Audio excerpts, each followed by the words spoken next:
Wow.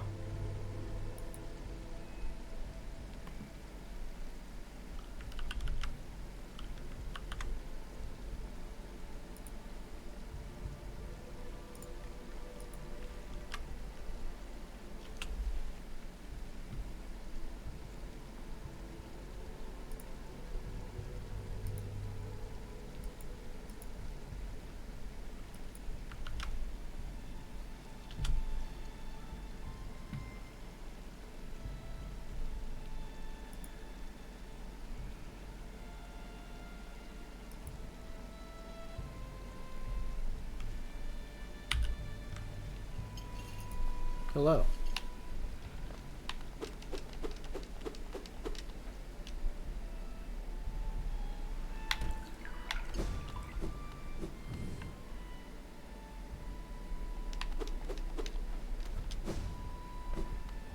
Keep meaning to go onto Windows just to, well, I guess ultimately it affects my streaming setup for, VR chat, but mostly I just remember, like, how any of my stuff on that works, because I've been living a full Linux life for so long recently, but I have not, done that yet.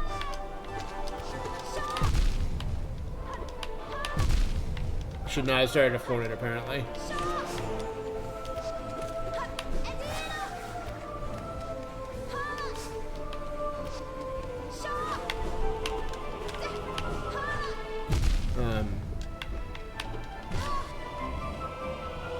When? I guess the only thing I have to do on Windows is the model stuff, which is why my train of thought just abruptly crashed there, but I, in theory, could do other things, like remember what it's like to work on the awful disaster OS that so much of society is somehow based upon.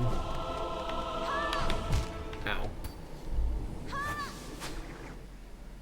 I guess what I would do in Windows is just see if there's more wiring I can tear out of the walls on that installation, just to express my frustration with the way tech is, and the way Microsoft is, and the way so many things are.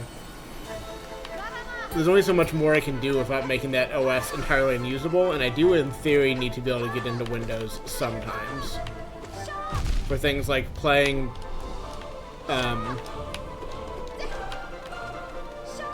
Armored Core, when I remember that game exists in September.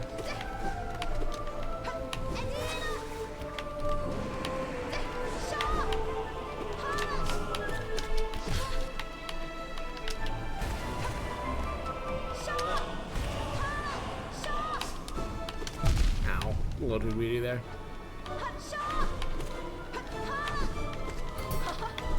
Damn.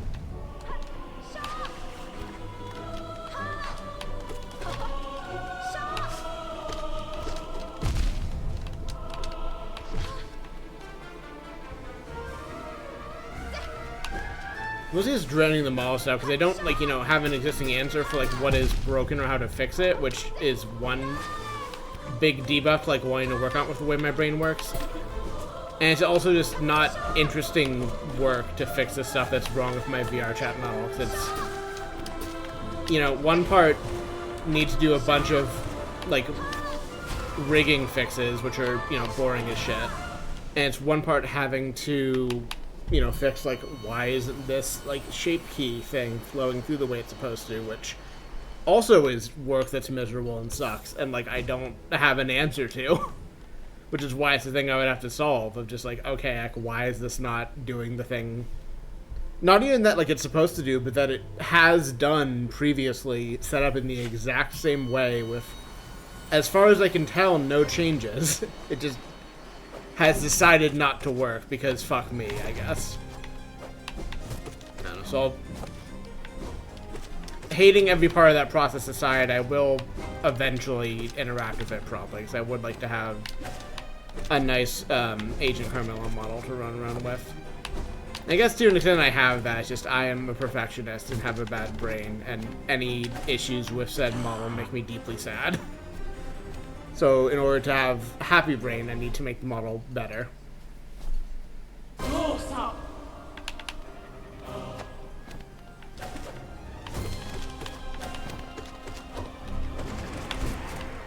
Now. Need to be a little more careful than I'm being.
Always a pleasure.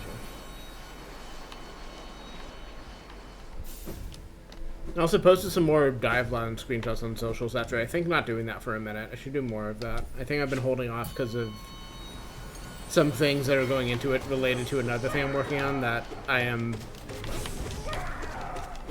keeping somewhat secret, but the timer on that will end not too far from now, so I will be able to share that stuff without feeling like I'm doing something I shouldn't.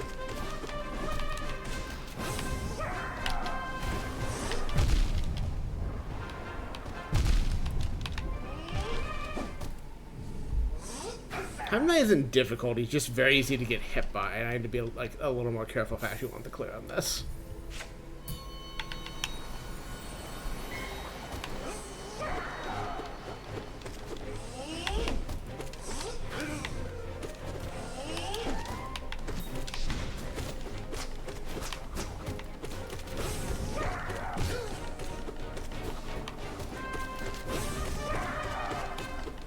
Man only knows one fucking trick.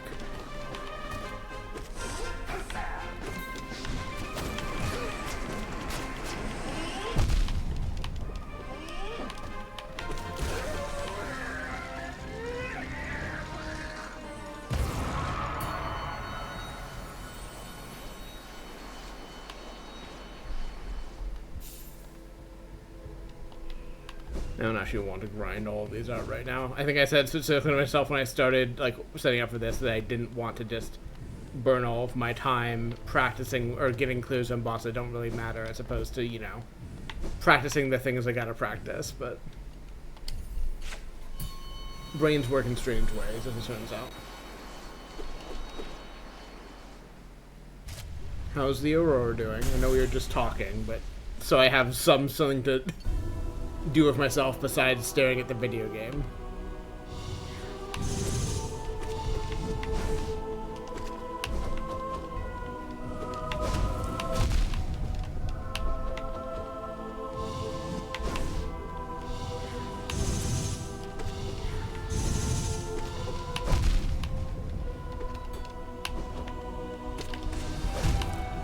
I meant to do a dive there.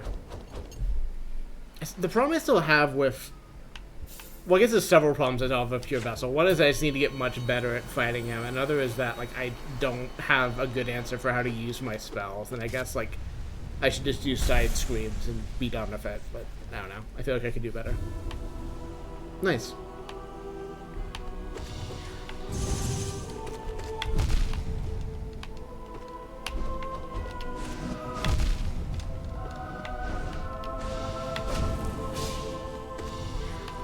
I also don't need to practice this guy in double damage is maybe the other thing going on here.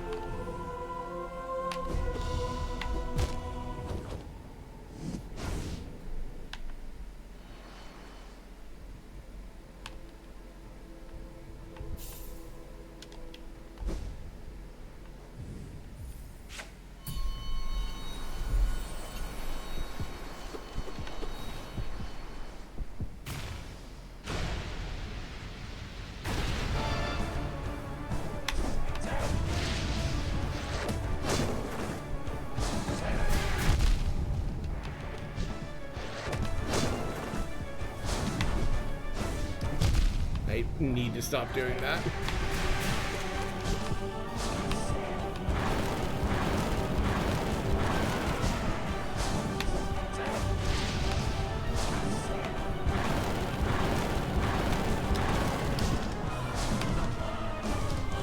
It's so tempting, but I just have forgotten the timing to do it safely, and it is not worth getting hit for 2 hearts to do it, as it turns out.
Slow in the heel there.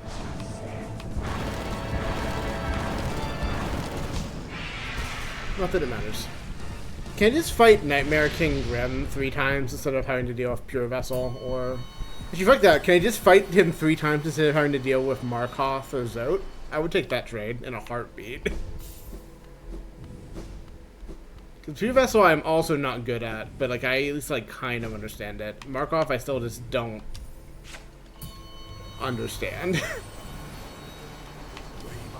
And also pressing this arena doesn't matter, which is why I'm still so annoyed. My only options are play him in the wrong arena on the right amount of damage, or play him in the right arena but he does twice as much damage as usual.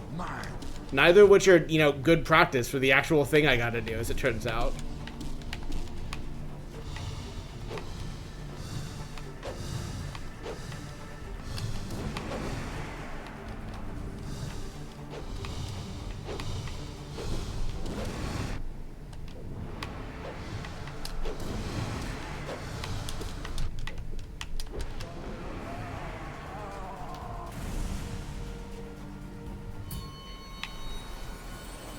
Like, that's a win and all, but that just doesn't matter. That is not at all a simulation of how I've got to fight him. Because of this fucking arena.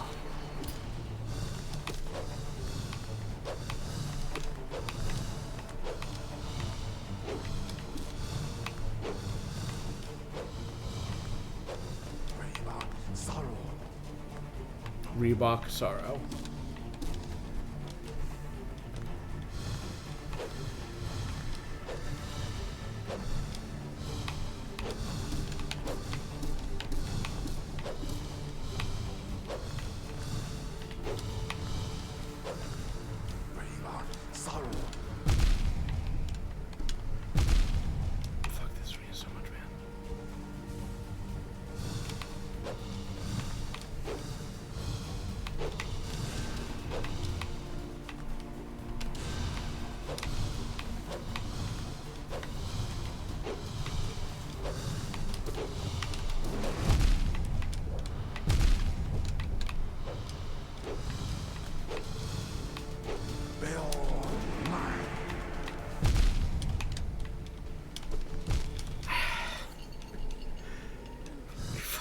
so much.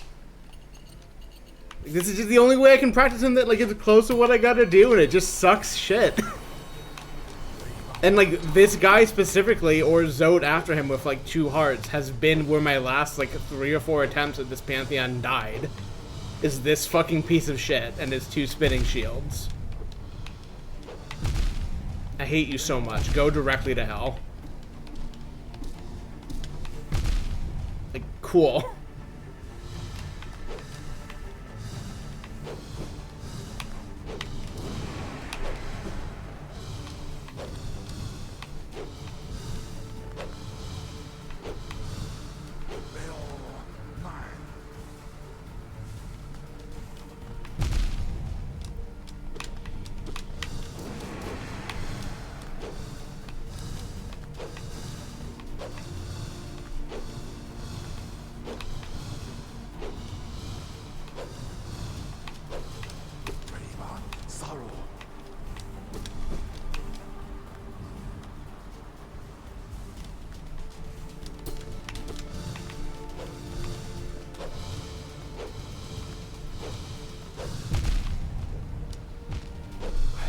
Well, I'll do it live, I guess, because it's too frustrating to practice.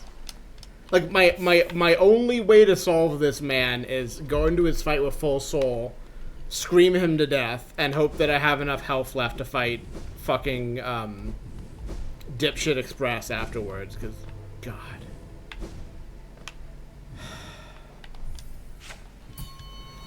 Frustrated.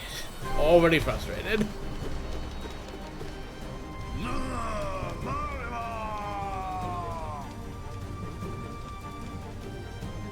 Zode, of course, is the equivalent of fighting the person who smashes the controller in Soul Calibur instead of knowing the combos, which, to be clear, is me. I am the person that does that, because I don't know shit about fighting games. However, I will also criticize it in others, like this piece of shit.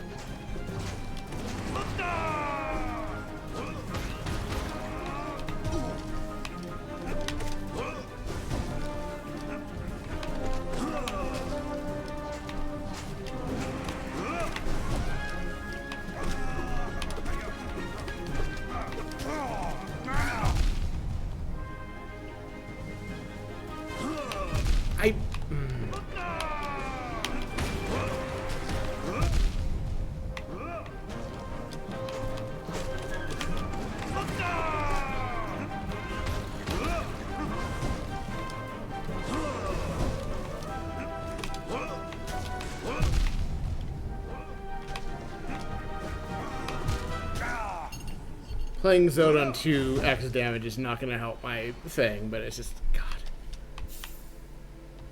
I did the thing again.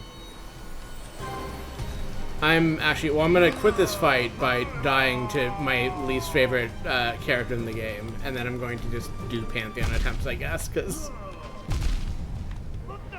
I can't actually practice the fights that have historically mattered in the way that they will be encountered, so I might as well just start doing the whole thing and pray to God that I have a good attempt when it comes to it, because I don't know what else to do. I also opened the last stream by just doing a lot of practice of Pure Vessel and Radiance before I even got a clear, and I don't think that was necessarily a mistake. But it felt like I burned most of my stream time on that. And then it came to, well, I guess I should try the thing before I am totally out of ability to play at the level this requires. So, let's just go into it.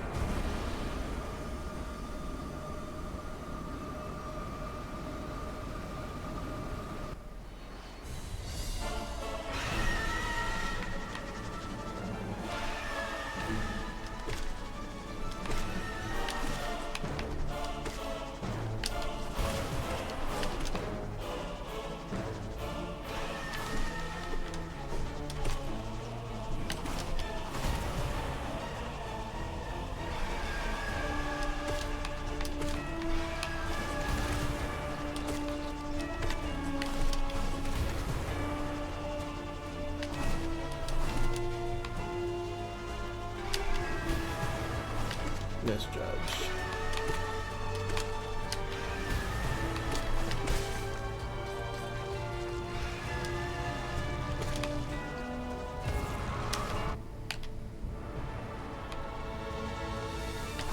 This is a problem historically during Winged Nosk for me, but it's annoying that you can be a little bit late on the timing for the dive and you just get hit out of it instead of having it.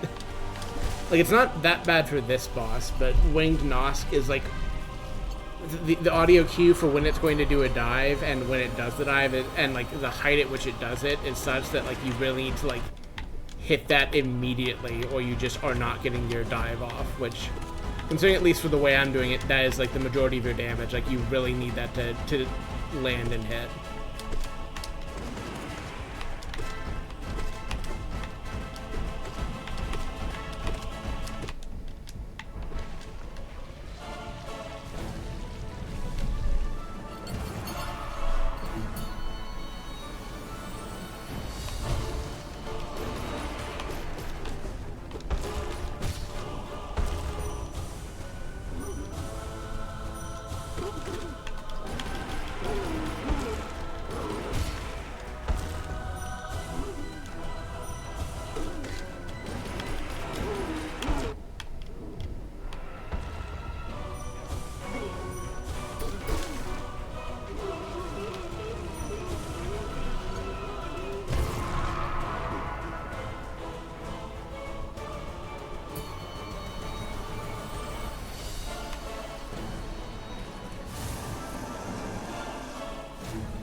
I had the timing down for this perfectly before. I need to tune that back up.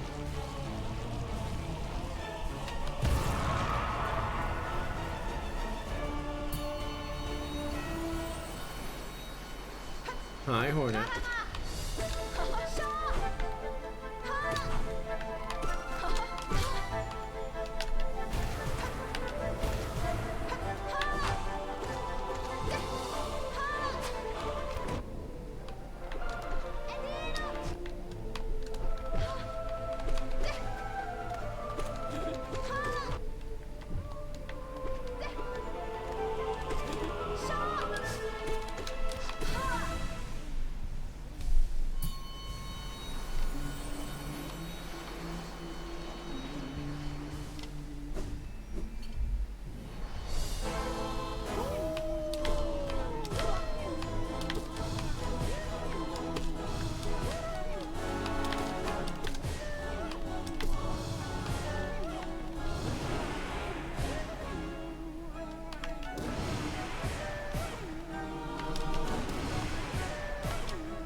Oh, I thought I had soul. I did not in fact have soul.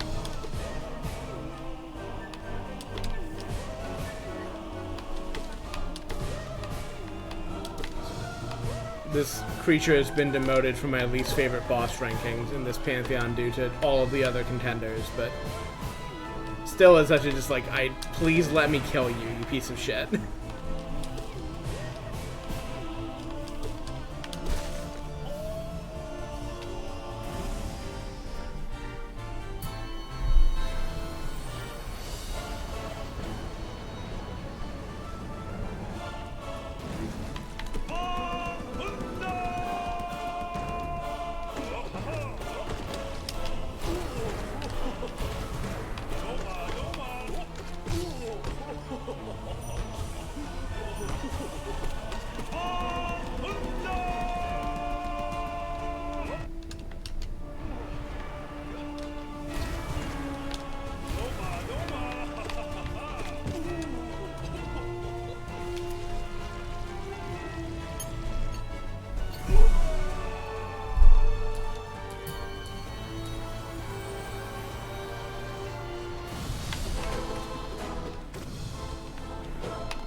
This guy is one of the other ones where it's like, I don't have a good idea of like when I can effectively use soul in this fight, so I kind of just don't.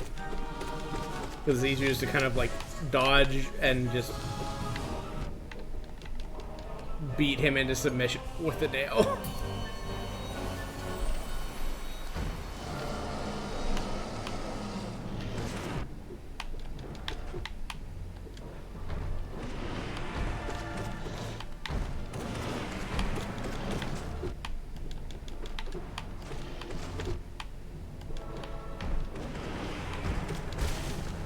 Could have been a bit more careful there, but shrug.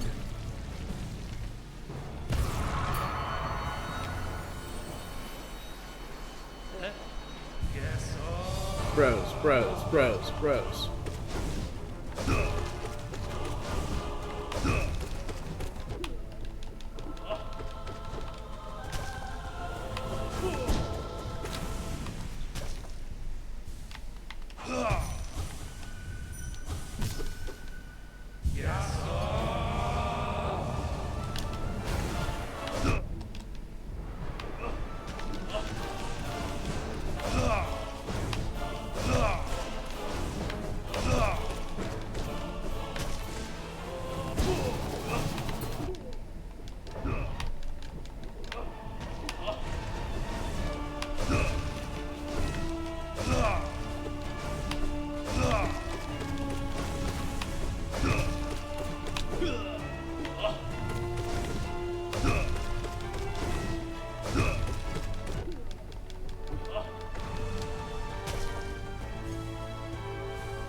These two also are very, like, why do... I mean, I guess I do use a lot of side screams in this because it's effective, but, like, most of this fight is just dodge their attack and get, like, 10 swipes in before they turn around, and then rinse repeat. Oh, I could have gotten more soul there. Whatever. It's not like any of this early Pantheon really matters.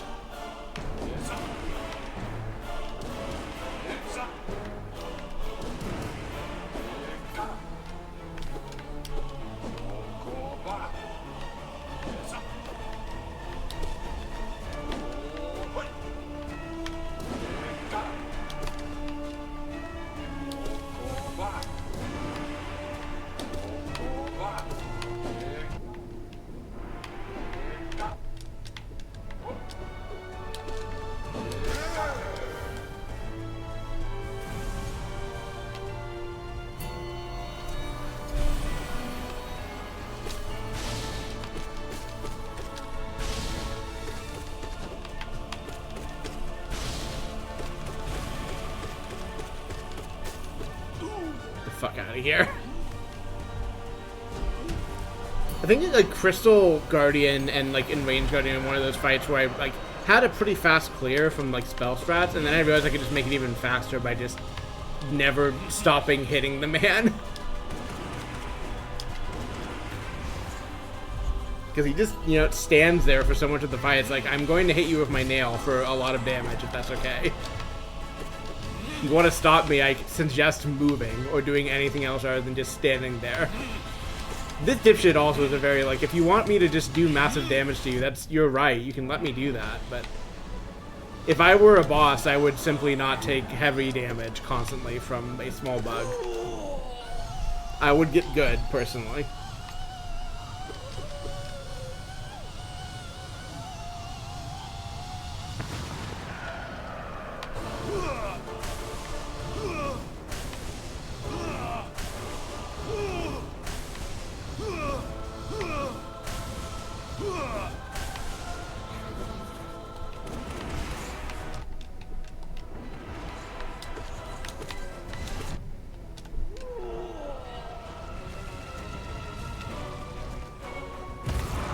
Of course, the upgrade version of this fight is the one I have to do basically flawlessly in order to have a chance because of how this Pantheon works, but we'll cross that bridge when we come to it, I suppose.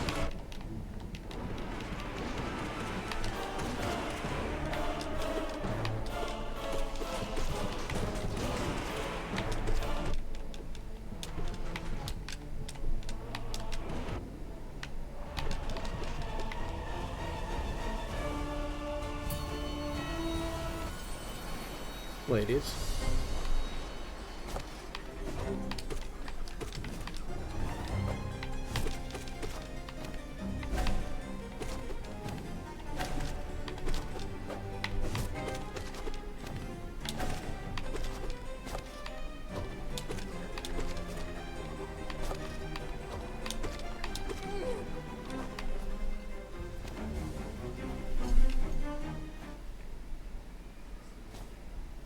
Oh,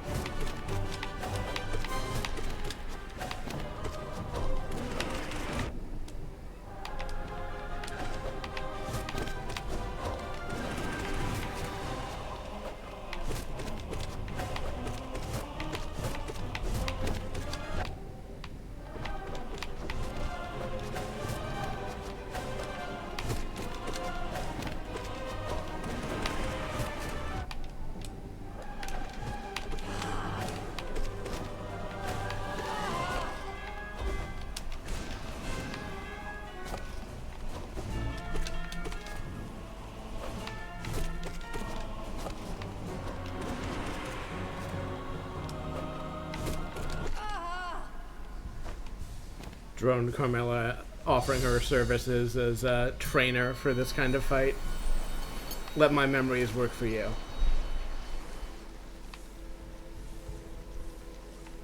Like, I'm not just doing it for you. You're not gonna just take my experience and, like, you know, wave it around as your own play. But if you want to practice, you want to see what it's like when you're doing the inputs right. Like, oh hell, I got you. Ow.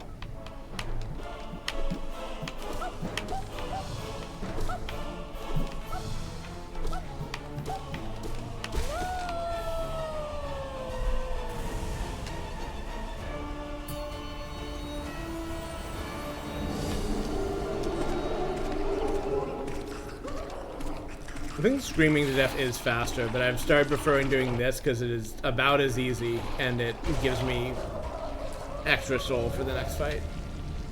Which I don't know if it's particularly necessary or not, but it's like, again, it's not much slower, and then I have soul going into this fight, which is nifty.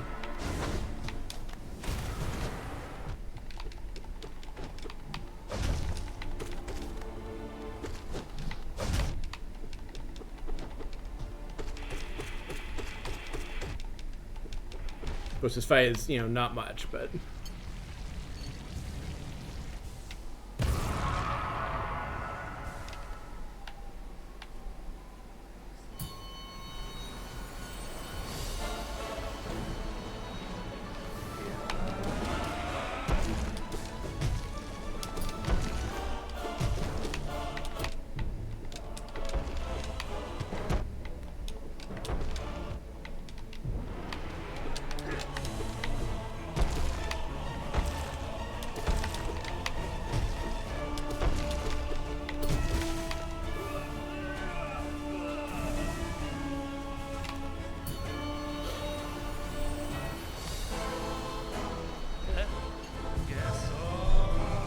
Gaston!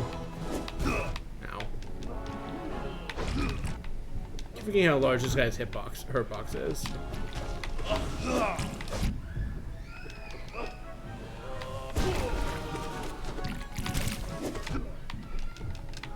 Also, it's not being respectful enough of him generally, but it'll be fine. Ow. It'll be fine, I said.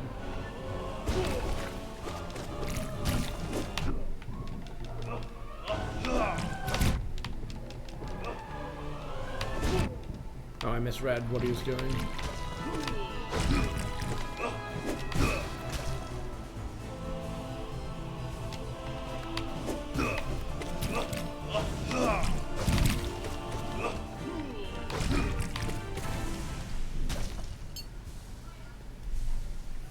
I think the thing that happened here, and this also helped me kind of like get better with Dun Defender and White Defender, is just realizing like how much splash damage his attacks tend to have, Sheo. Like, you just need to like, give him like a respectful distance and then close in like right afterwards, which I guess is not that complicated an idea when you put it like that. But I think I've just been used to just getting in really aggressively in a lot of bosses, and like those two just don't let you do that as much.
I'm glad one of us is having fun.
Still don't actually know if this is making the fight as much faster as I think it is, but it feels like it helps. It just immediately force this and then dump screams into it. But I think the fact that he does this multiple times in a row indicates that I am pushing him past health gates. I just don't know that for sure. Like, it's absolutely the case in the Nightmare King fight, at least. I just don't know for sure it's the same rules in this. I have not looked at that fight's Hollow Knight Wiki entry for a minute.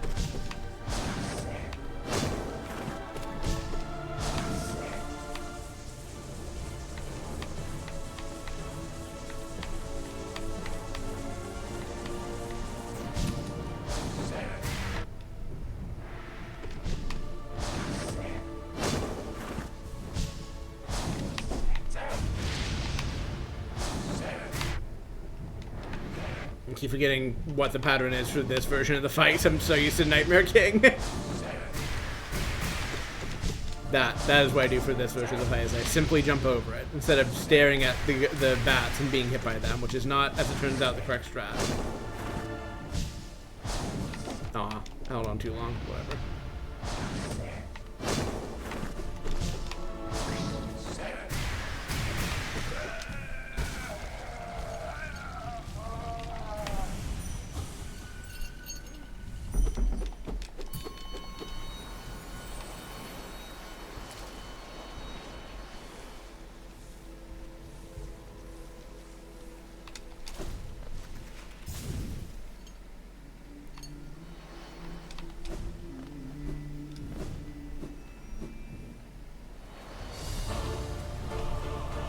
Speaking of fights that don't really matter.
The speedrun strat guide I used suggested, but said it didn't require a skip that lets you do the those boys early by pogoing off like a background item, basically, that breaks when you do that, which lets you do it, you know, a whole bunch earlier than you normally would be able to, which is nifty. Because you started on like beating the dreamers quickly generally, which is good for a speedrun, as it turns out. I think your time can still be plenty good without that. It just, you know, is one thing that makes it easier to just have that massive skip in.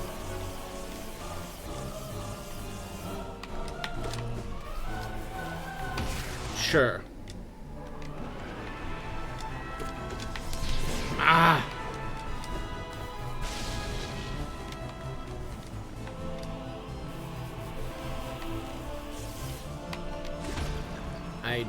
Yes, I forgot that's how those work.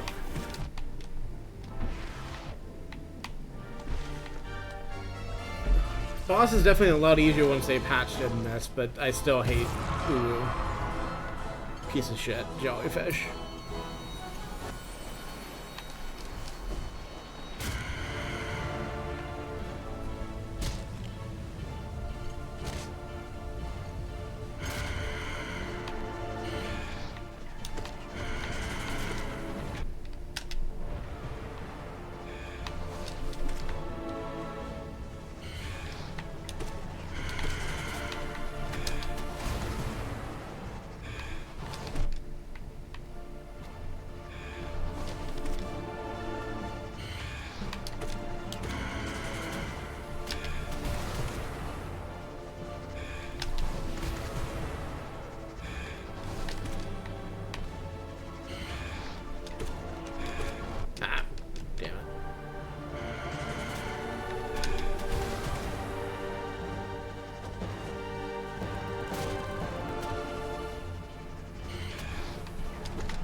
Not a difficult fight now that I know I can dive that like big swoop, and that's all I really have to worry about. But an annoying fight.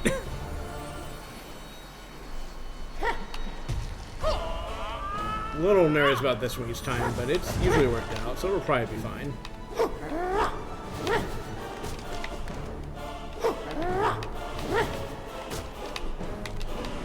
Nope! I was trying to dodge that, but I did the wrong move.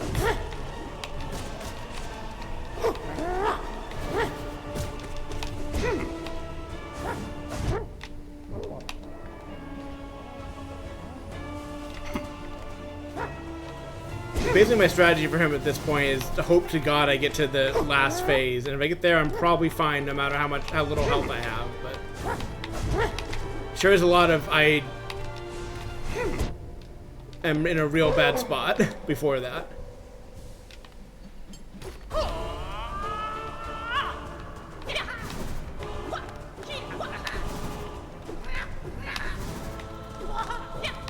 And I still can get hit here, I don't usually, as long as I stay on my timing.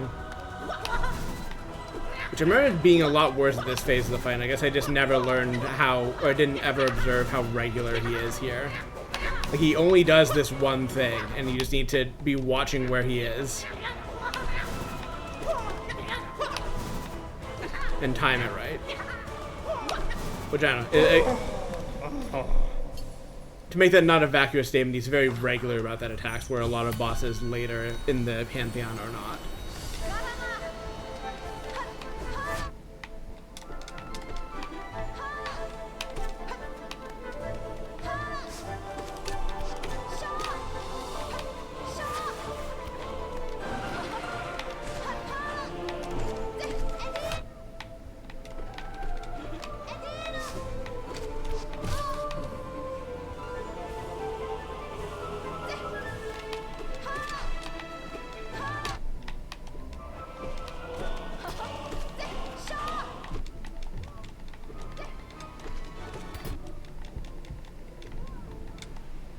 Also, finally having learned just to beat her to death here. Like, I don't care if she's doing, like, summons, just hit her more and she'll be dead.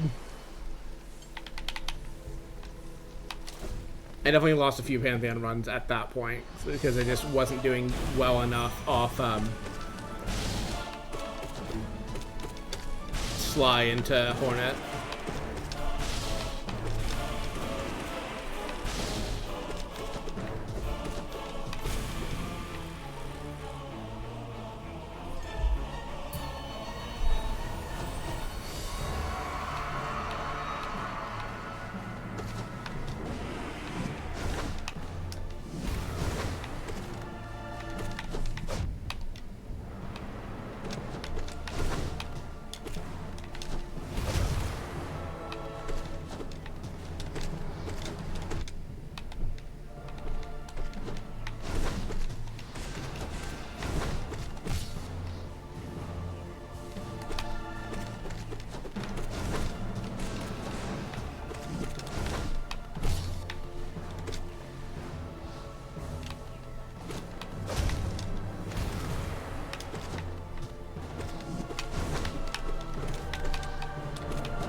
I lost track of where I was.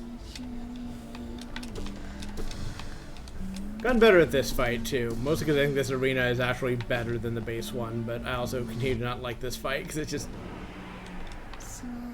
involves motion tracking in a way that I'm just bad at for whatever brain reasons.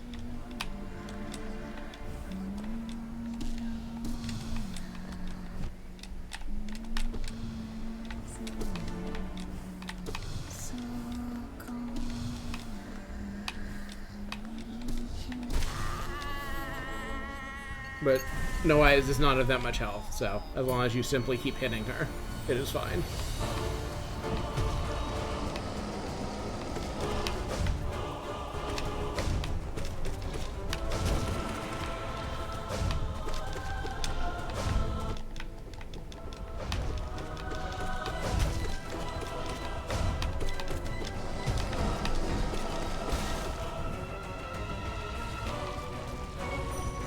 keep thinking this is not the arena you fight him in, originally.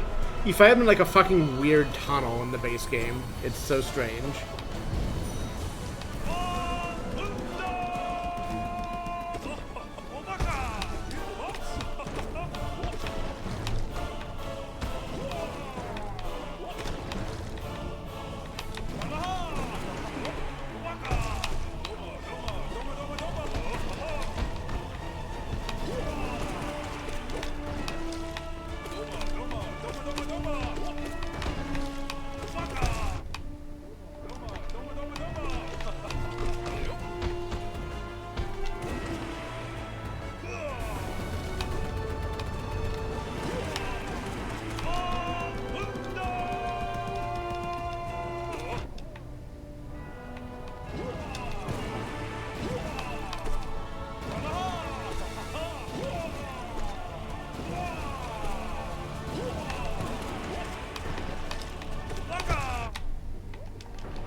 I have not been screaming this man enough historically. He is so vulnerable to being yelled at.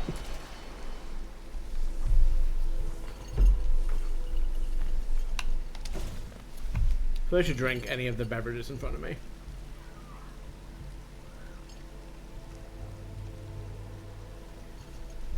I have coffee, water, and soda.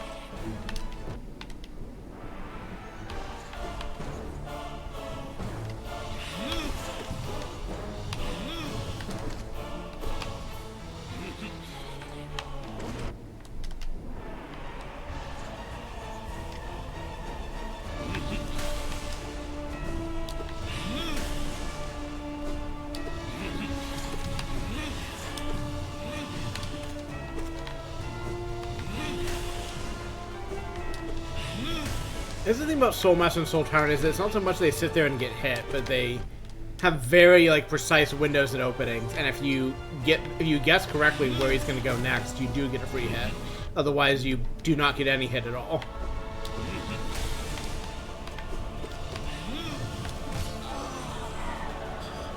And I do need to come out of this with ideally full soul. We'll see how that goes.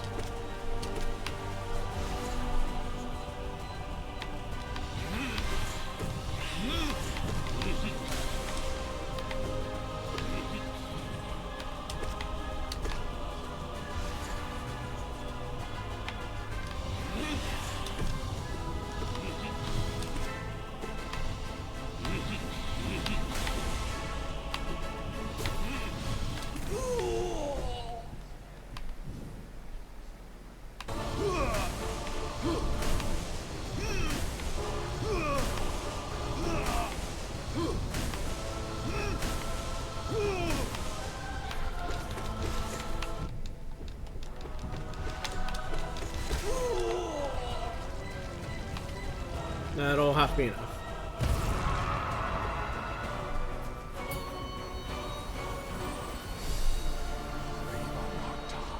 Piece of shit.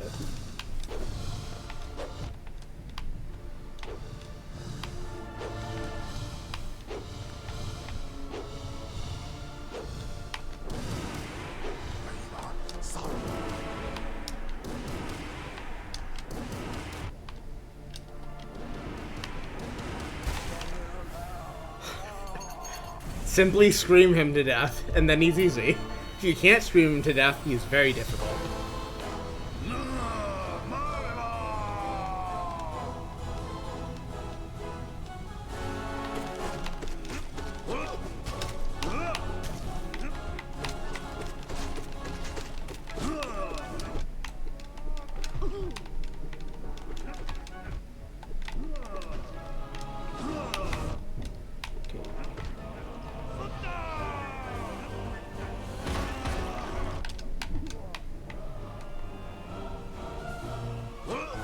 Yeah, I was hoping you need me a little bit longer to heal.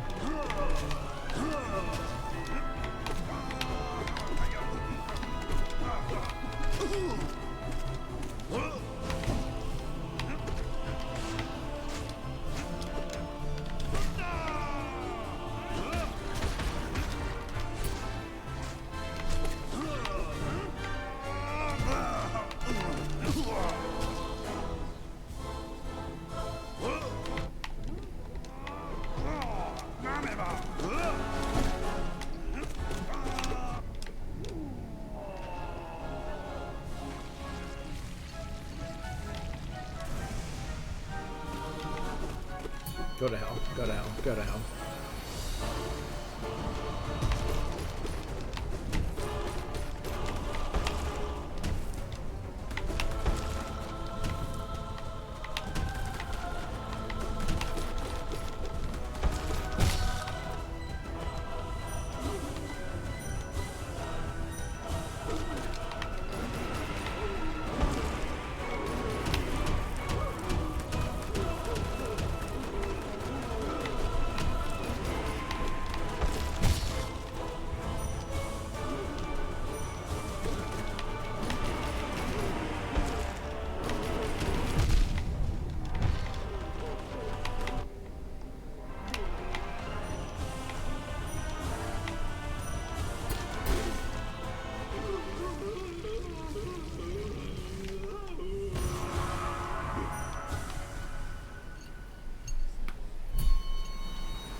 The biggest edgelord in all the land.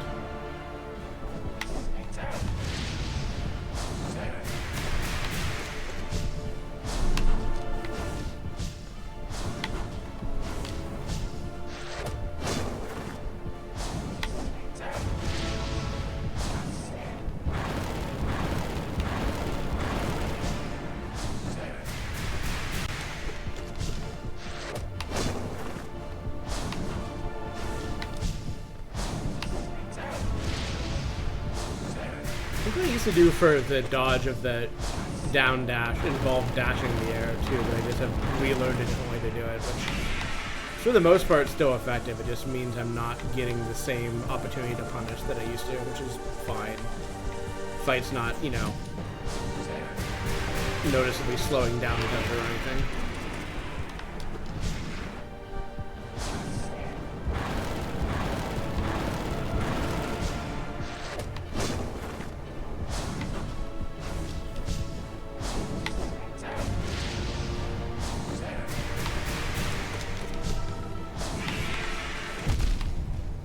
I can do the scream at him during that trick here too. It's a lot riskier of him doing double damage.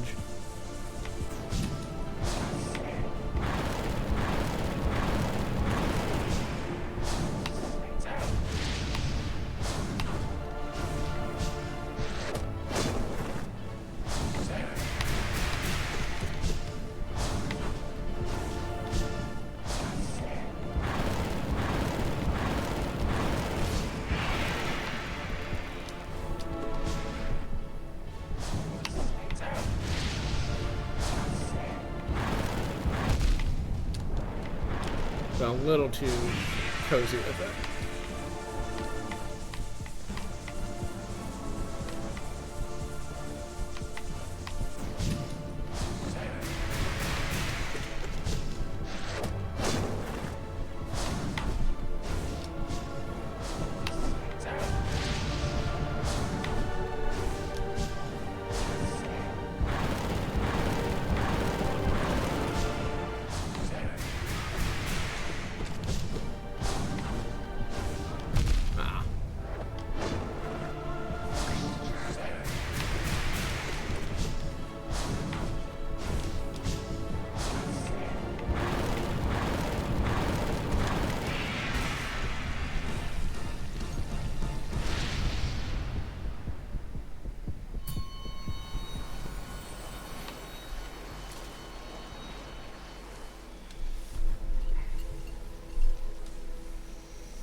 Really good attempt, unfortunately.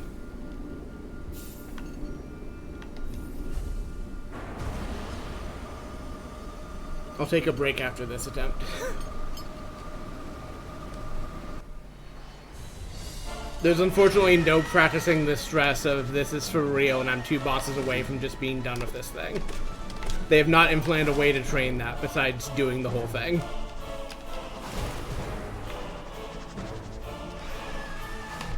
I hate when they alternate like that.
That's how it's supposed to go.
bros, bros, bros, bros, bros.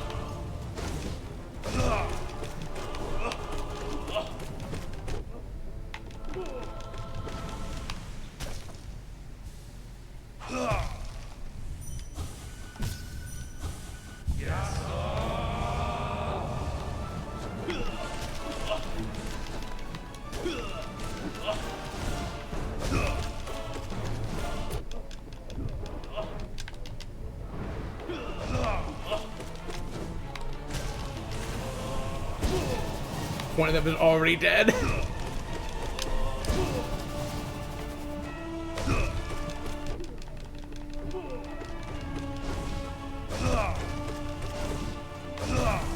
Trying to remember how much of a threat I considered these two during my original Switch Pantheon days, because Spell Strat sure makes them into a nothing fight, basically. I'm not even doing the best. I'm sure I could get Screams or Descending Dark attacks in against these two. I just don't have confidence I can land it, so I just use the side screen because it hits both of them and does, you know, good damage. But, like, I'm sure I could be doing better. I'm sure I could be embarrassing those two even more than I'm doing, but this works, and it works and it's fast, so.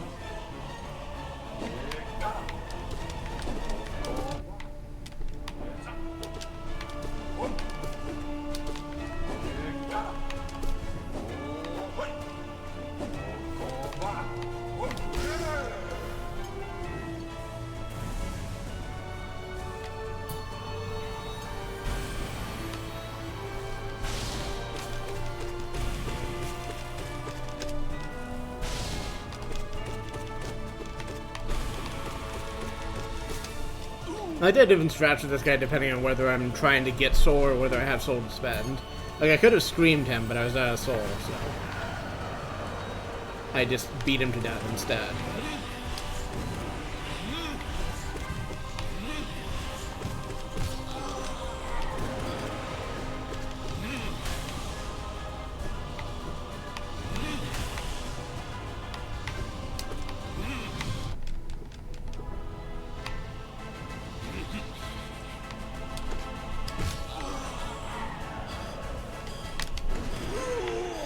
That's what I thought.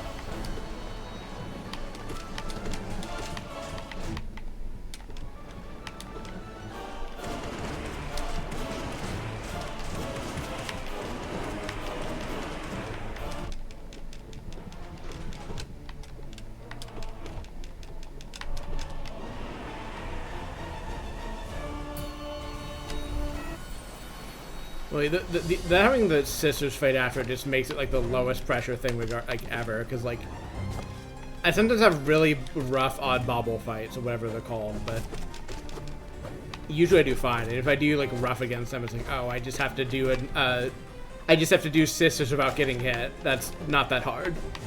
And not even that, because like the thing about sisters is this opening bit where you're fighting one of them gives you enough if you don't get hit during the opening bit, you get enough soul back for 3 heals. So like the only thing I need, so if I come into this, even if like, you know, 1 heart left, I come out of this part with 4 hearts, which is plenty with how good I am at this fight at this point. And you know, I can imagine fucking it up so much that that is like a problem, but like that historically has not been the case. Not at this point in my, you know, Pantheon career.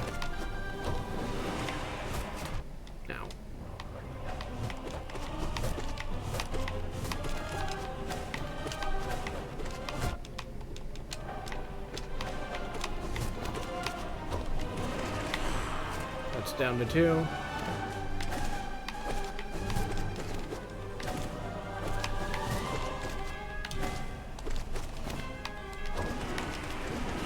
Down to 1.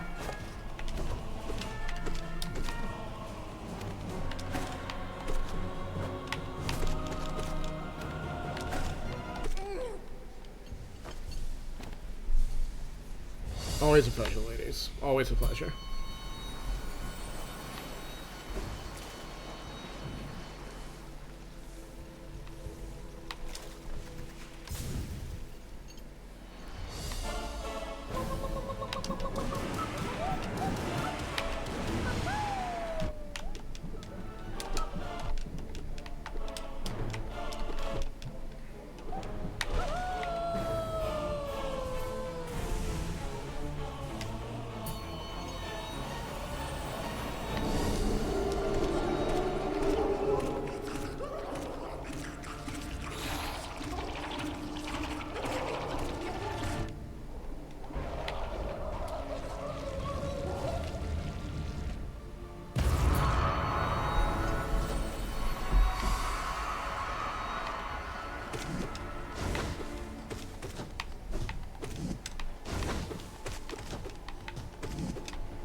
Solve all your problems with screaming.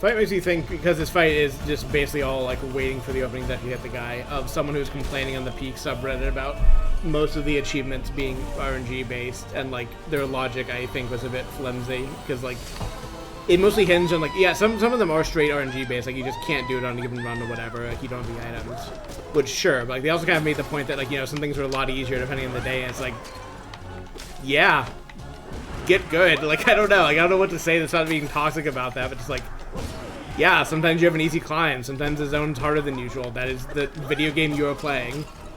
Which I guess is not so much an argument that it's not RNG, it's just like you were describing what a video game is.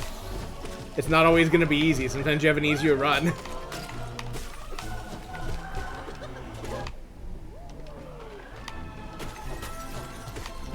I don't necessarily endorse the Peak subreddit or subreddits in general, but it has mostly been interesting and informative, and I need some community to read things about that game on a daily basis, so I have gone there. But it is a subreddit in all the ways derogatory you expect that statement to mean.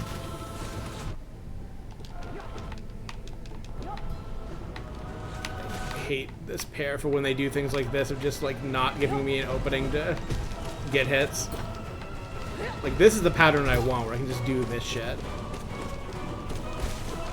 Because the fight goes real fast if I can just hit the beast. If I have to, like, dodge both of them, it's a lot more annoying. I did fuck around in Peak a bit today. I think I died in Mesa. Aw, I fucked that up. I think I was trying to encounter an antlion, which I did not succeed at, and get into the tomb, which is one of the ones that is actually RNG per that person's definition, because it just apparently isn't open on some days. And it has a achievement-related item, I guess is all I'll say, and I wanted to work on doing that, but it seems like today is not a good day to do that, so I will simply have to play it another time.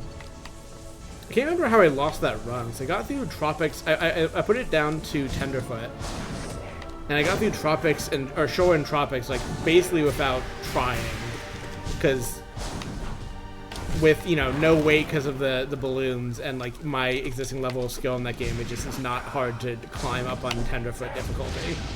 And then I went for the tomb on Mesa and couldn't get in, and then I don't remember what I did. I remember dying quickly after, but I don't remember under what circumstances or what caused it to happen.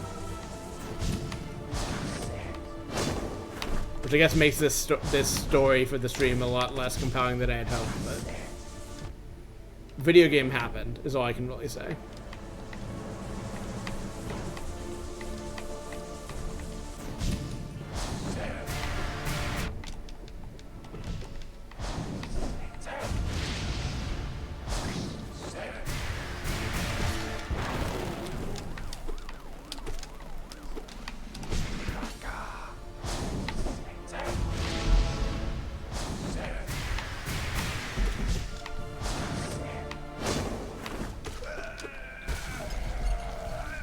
There are still 2 more badges I can get in that game solo, both of which require Mesa stuff, so I was hoping to get those knocked out this week, but we'll see.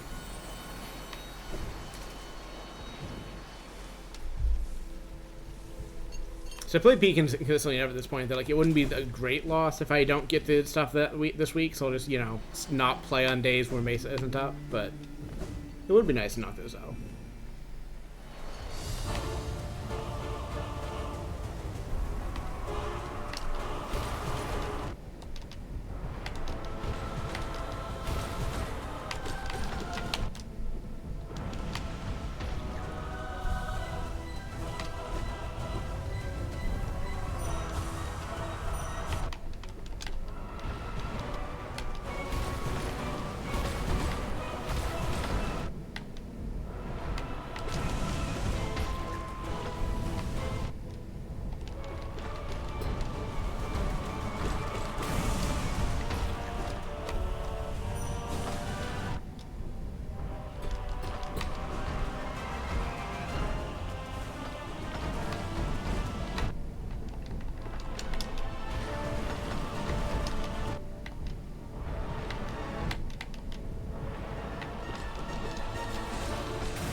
I do think the new biome in Peak Mesa is a lot of fun. I do think it needs tuning, which I think has mostly been the opinion of the subreddit.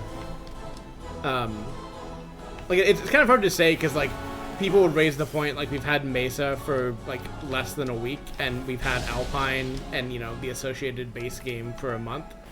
So it's kind of tricky to know like how accurate we're being as far as like, oh, it's too hard, it needs to be debuffed, but I think it is a bit spicy and needs to be debuffed, even with that, even trying to account for that. It's got a lot of extra dangers and things, and I would argue like a much tougher like before mountain area than like any other biome. With the exception of, I guess, again, Alpine having one that's kind of comparable. Like, otherwise in Peak, like, the area leading up to the mountain you have to climb itself is basically nothing. Like, it's just... Like, you know, it is non-zero challenge, but compared to the mountain itself, it is basically nothing. And, like, Mesa is just a lot spicier in that regard. Which can be fine, but I think, like, the fact that it gets, like, a full mountain after that is maybe a bit much. The other thing I'd like to patch is I think it's funny that one of the new explosive items can spawn in containers in Peak, but I think that should be limited to Mesa itself, where that item comes from, because it's currently the case, at least per other people, I've not seen it happen to me, that they can show up past Peak as well in Caldera and Kiln, and I think that is a bit much, especially when... Well, Caldera is not much once you've gotten good at the game, I would argue, but Kiln is spicy. And they've done, like, patching to it in this patch as well to make it riskier than it used to be, so... I don't think it needs this difficulty increase specifically. I think the other stuff would be fine.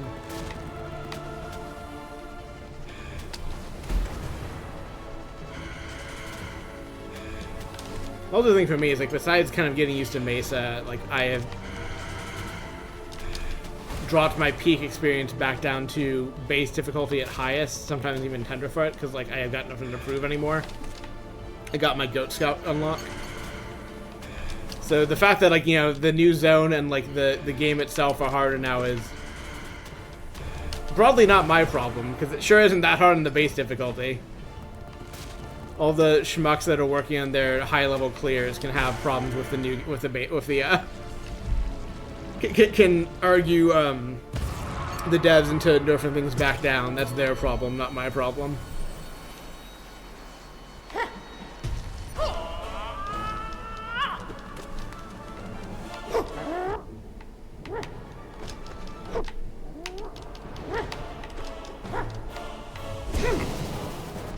It's not the counter. I thought I was doing the other one in my defense.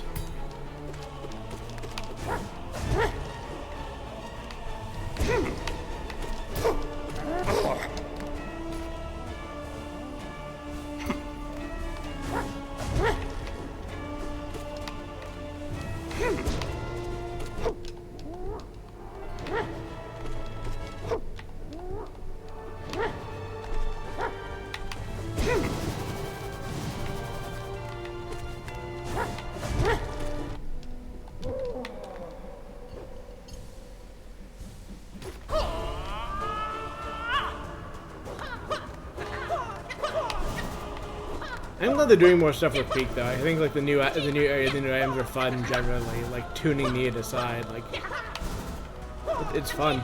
They continue to show good, you know, design sense and making their game like goofy but not too goofy, and like, you know, satisfying to play. Like my Steam review for Peak is a bit tongue-in-cheek, saying, you know, presents this like fantasy of being a scout gremlin climbing directly up a mountainside that I didn't realize I had, but that is also my true feelings on the game. That like I would not have, if you had told me even like fully post-release details about Peak before it came out and explained it to me, I would have not have called it as a game I would enjoy, really. But it just is something in it has really clicked in me, and it's been a lot of fun. And in one sense, I'm sorry I've not done any of that on streams, and the other, I've kind of been glad to keep it, you know, something for me and like select social media posts, and not something I make part of my streaming career such that it is. Like, it's just my thing that I do in my free time, and I have fun, and I post screenshots when I climb the mountain good.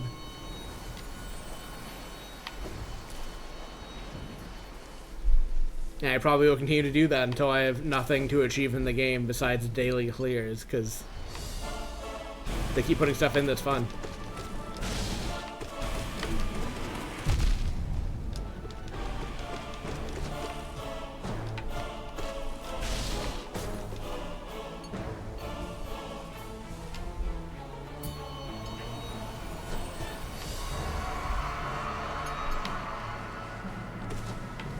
So really best in class, like, achievement stuff. Like,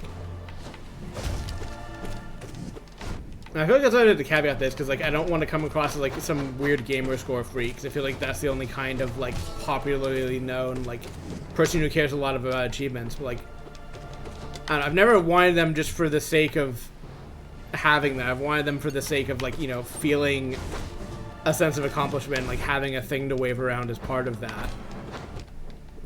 But, and I guess in that sense, Peak has been really good about, like, letting me, you know, be proud of the things I've done and, like, let me show them to people. The achievements in Peak translating to badges and, like, cosmetics that you see in the world is just, like, great design. It's really fun to, like, be again, I guess, fulfilling this scout fantasy I didn't realize I wanted. It just, like, yeah, I've done all of this shit. I've gotten the badge for so-and-so. I've gotten the badge for so-and-so. I can tell you the story about, you know, how I got a run to make that happen or whatever.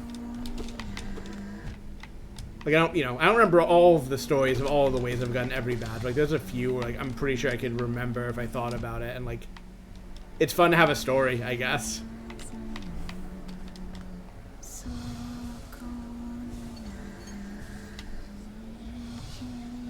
If I need to heal up, but I felt a little bit low on health.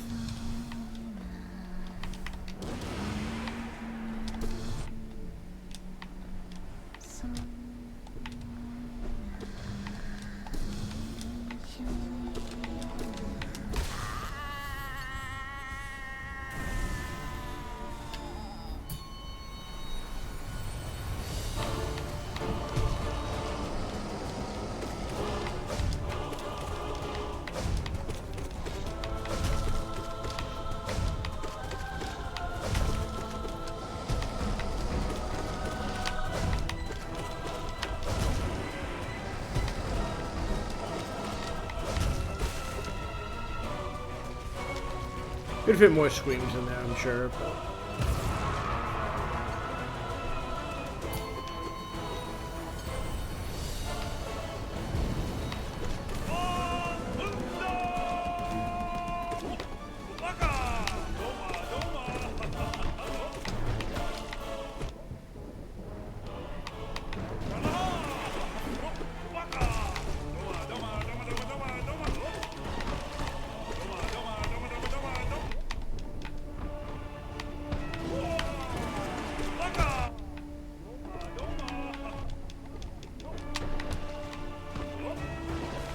stop dolphin diving, you piece of shit.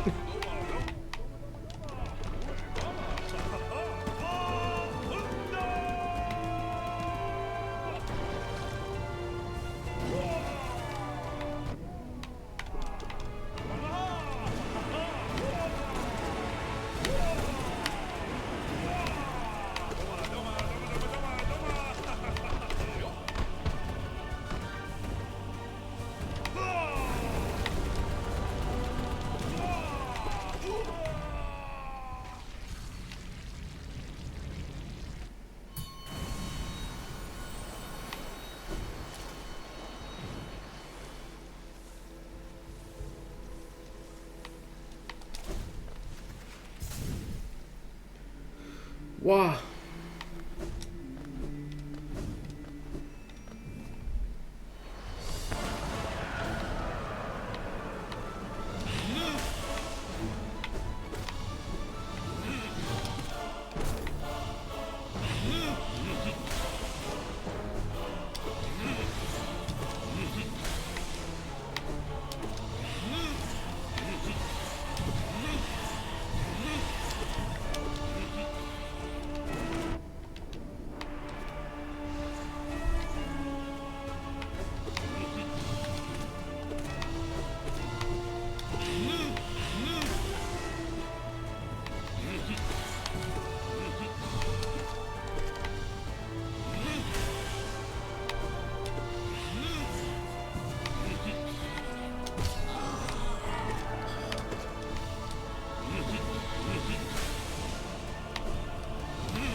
Please go somewhere screamable. Thank you.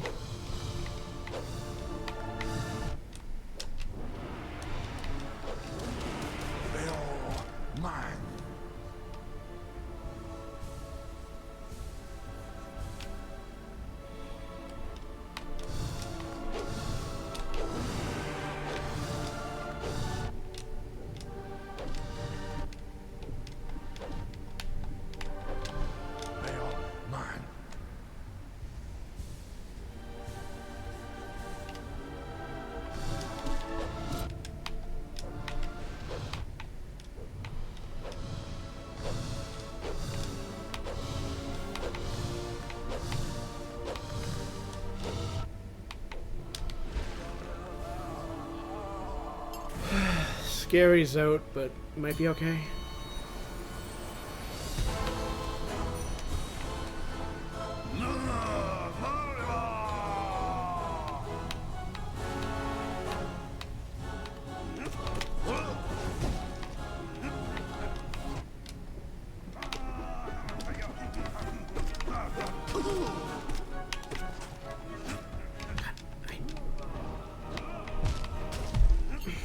Like, he's not hard, he just doesn't give you heal openings. You just have to come in.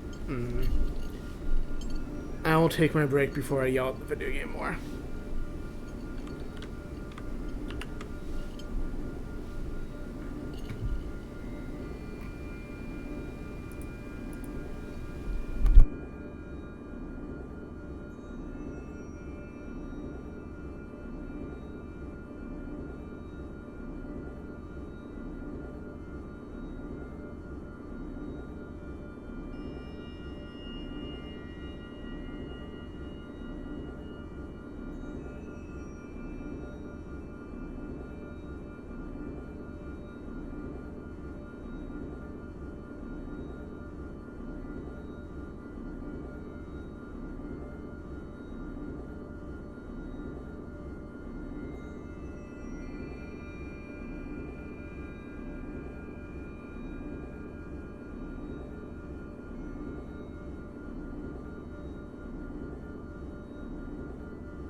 Oh well.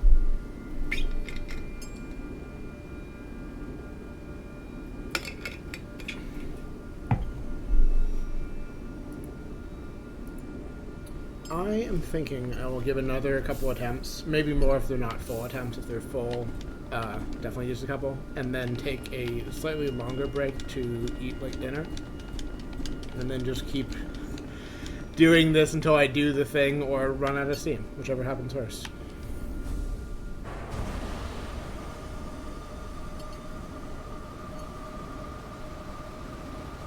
I'm glad people are saying nice things about my dive lounge model in one of my discords.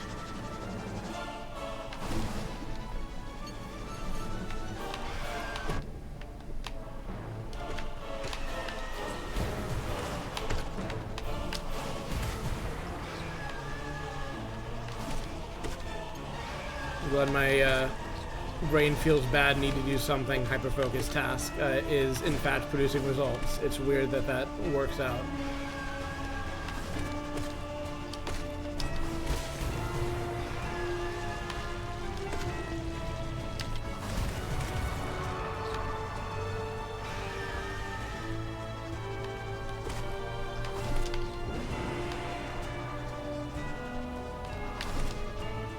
I think the place where I'm getting responses, though, I've not given like a full. I mean, I think I probably have shared at some point, but I've not shared a recent like proper external shot. I shared those in a different Discord, and what I shared in the Discord that is actually giving me feedback, I have only given internal shots, which are good. Like, I'm happy to have shared them, but I don't think they give as much of an impression of what the whole structure looks like. So maybe I need to share more different screenshots.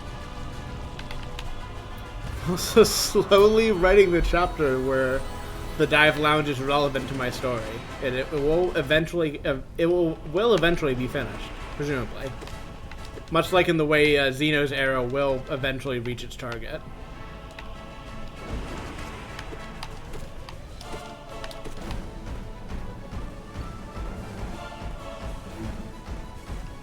Besides just, you know, it being a brain outlet for me, I keep going back and forth between the model and the chapter in question because I keep, like, you know, trying to think of, like, how my characters would move around the space and, you know, need to go, therefore, think about the space and be like, okay, how is this place structured? How would this make sense? Like, what am I forgetting? Or, like, what is, you know, not realistic with how this would be laid out? Or, like,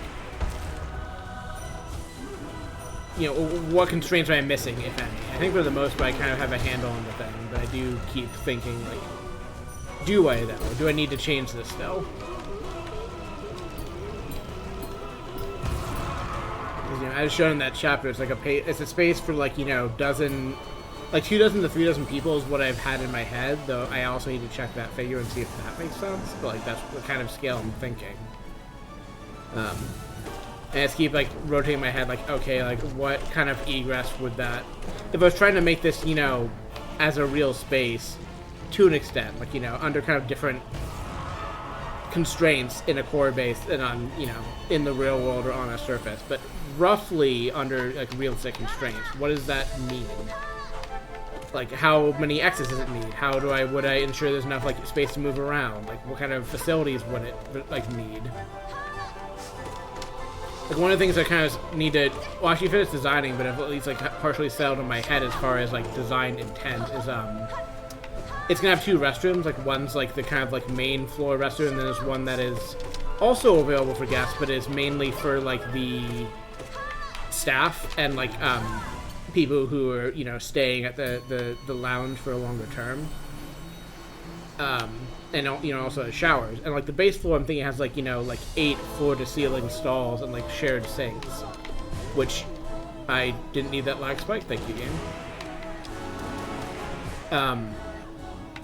Which is basically based on, like, an IRL bar I went to in San Francisco once that had a single gender-neutral restroom with just, like, sinks in the middle and, like, floor-to-ceiling stalls on the walls, and it's the only time I have ever seen that style, and I wish it wasn't. I wish I had seen that kind of bathroom many more times, because that just seems like the correct way to do it.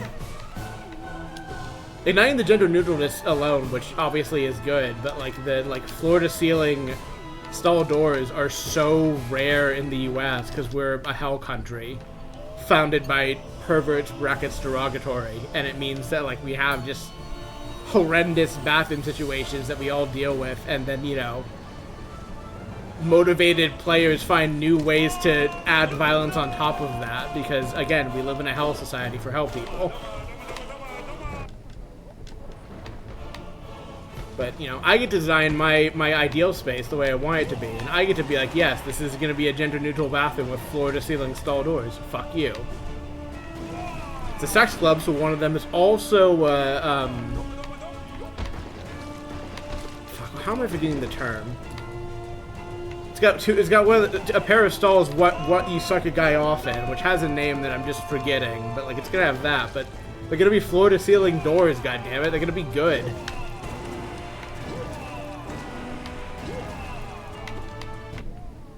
I think that when I next hyper-focus on building the lounge, I'm just going to build that space out so I can take screenshots of it and go, yeah, that we should have bathrooms like this. This is the way, glory hole. There we go. Thank you, babe. Yeah, it's just wait, this is the way you should build bathrooms. Except for this part. Save this for certain venues only, but generally we should just build all bathrooms like this.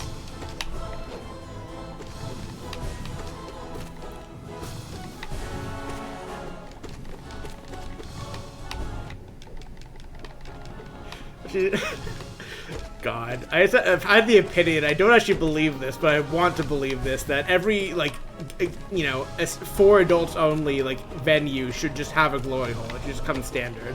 Like, maybe you don't use it, maybe your clientele doesn't want that, but just, you have it, just in case.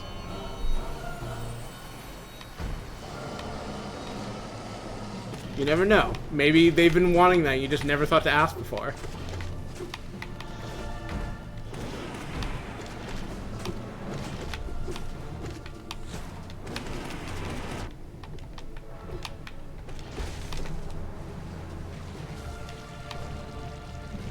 I've also had the idea in my head for a while that the stalls in question in the dive lounge that are reserved for this purpose are going to have a sign on one that says shipping and a sign on the other that says receiving. Which maybe is among the stupider ways to indicate that purpose, but it's the first thing I thought of, and now I can't unthink of it, unfortunately. So I must now implement it and say, yep. I'm sorry, it's the kind of person I am, and now you have to deal with it. You, Aurora, and you people online that are exposed to things I say must deal with this now as a consequence.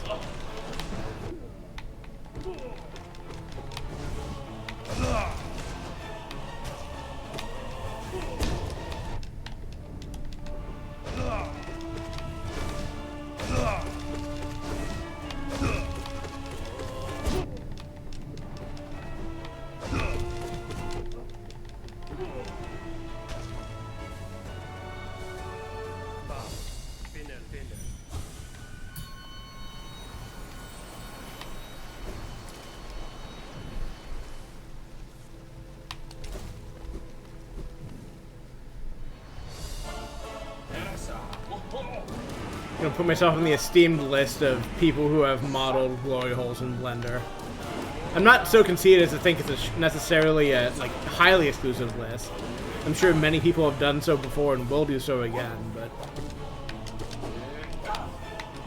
I'm going to enjoy the process, I think.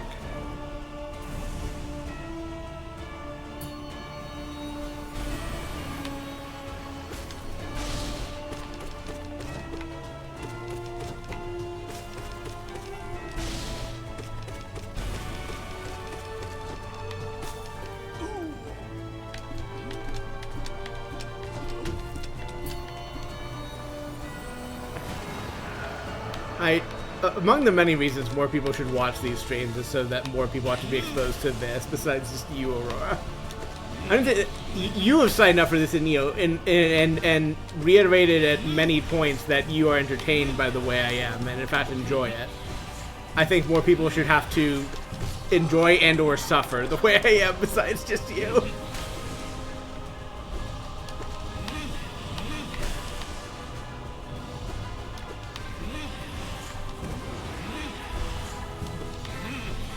I think Tourmaline is also, well, Tourmaline has historically suffered. I think also has sometimes been very confused as to what the fuck I'm on about.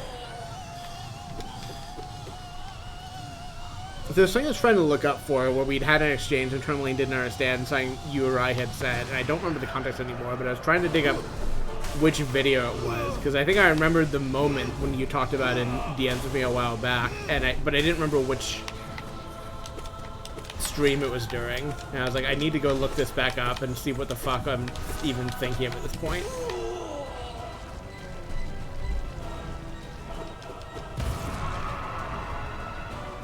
Just the true joys of a very particular kind of aeronet poisoning.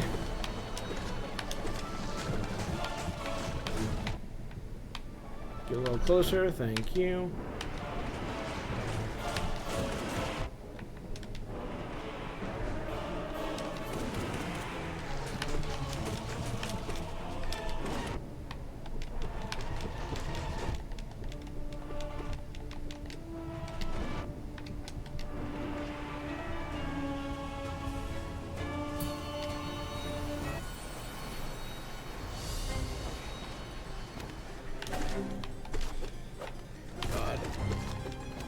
I had the other thought of, I guess this didn't come up because either you're a mod or just I don't have strict chat filtering on, but I was just imagining Twitch deciding to hold message for sex-based term glory hole, and you or I having to allow that by hand. Twitch is trying to protect me from sex in this hypothetical where I've turned that setting on.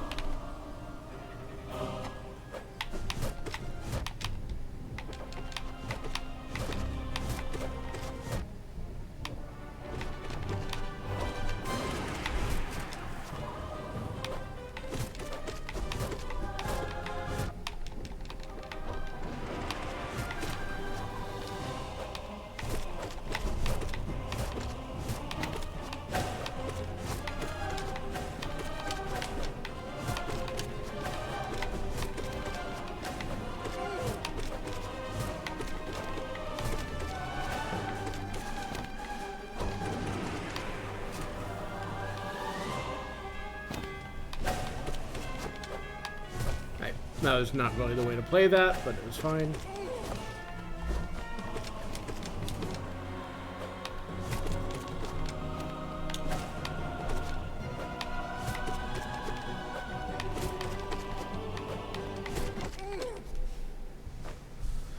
Always a pleasure, ladies, as always. I said always twice in that sentence. If I were editing my speech, I would be backspacing right now.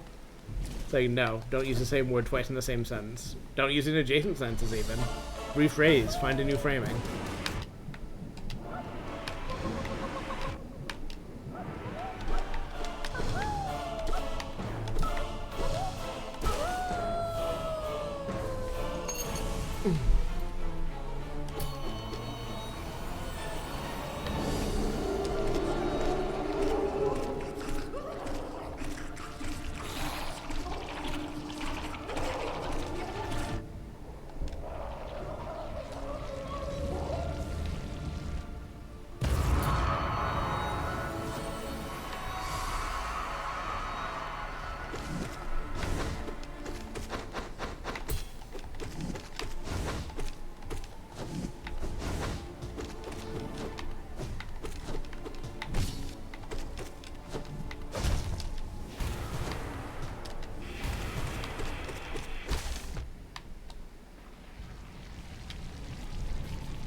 It's pretty unique in that, like, there's a lot of bosses, especially dream bosses, that will just, like, sit there and get screamed at, as I've known on many occasions. But, like, this guy will even sit there and let you just nail him to death. Like, he'll just hover at, like, the perfect height to up-nail him for, like, a good chunk of his health. It's just like, alright, man, that's the way you want to run this fight. It's your business. Personally, I would not let a little bug beat me up that badly, but you do you.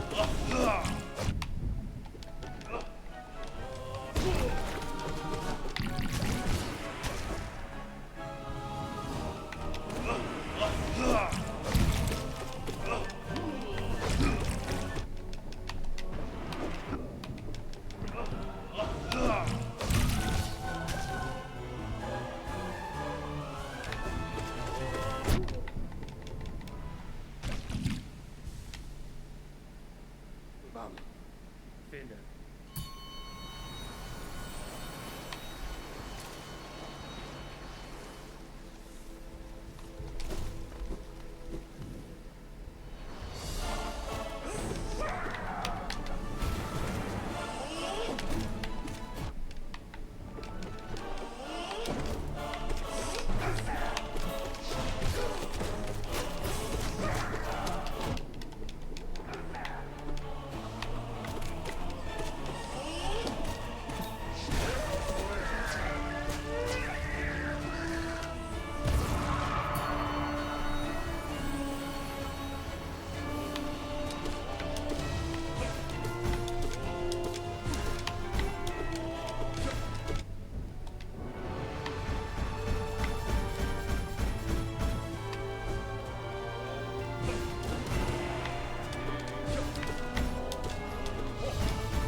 I think I touched my lenses by accident again. I hate when this happens to me.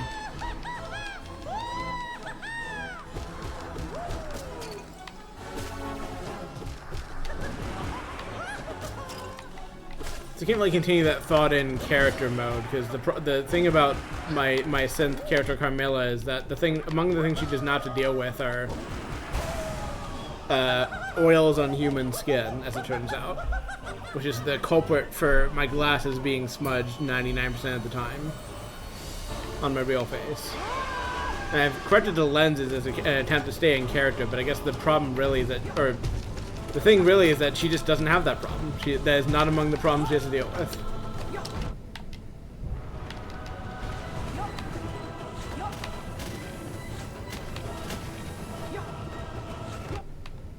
I think I was messing with like sense or trying to add in as detail in scenes, some sort of at least like scenting for her to entertain her partner who is into that kind of thing. Especially she's got something besides, you know, pure synth cleanliness and like internal oils or whatever, but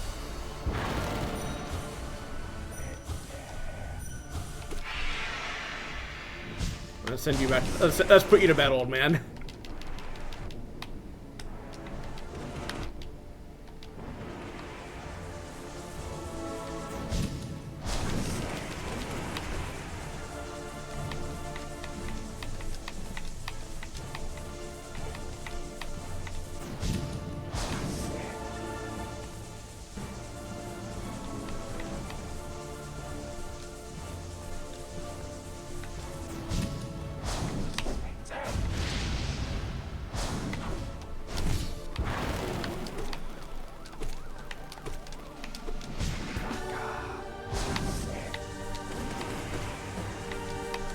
He's gotta be close now.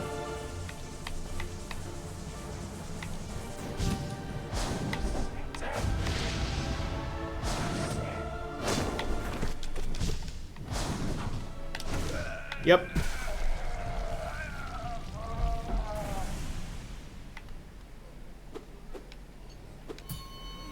We'll start calling Grim a boomer and making some subset of people somewhere deeply upset. I'm not sure which subset, but someone somewhere, surely.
really need to farm soul this extensively against these bosses, given whatever's next in the Pantheon, but it is easy to do so, and it feels worthwhile to do so, if only to just feel stable in the middle of this thing.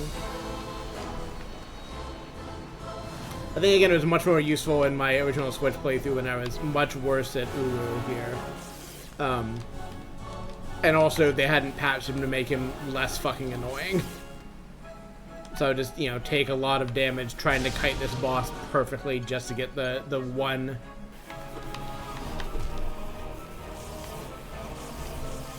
jellyfish stun they gave me and make it work.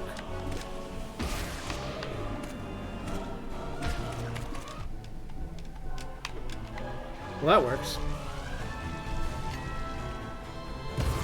But reading the patch notes was, cause I don't think I like paid attention to the patching after the Switch version I played, but like they patched this boss to summon more often, to have less health, and to I think some like third thing too. Like they like triple nerfed him because he was such a pain in the ass. And I'm glad they did. I think it explains so much of why I had such hatred for that boss and why it's just like nothing now.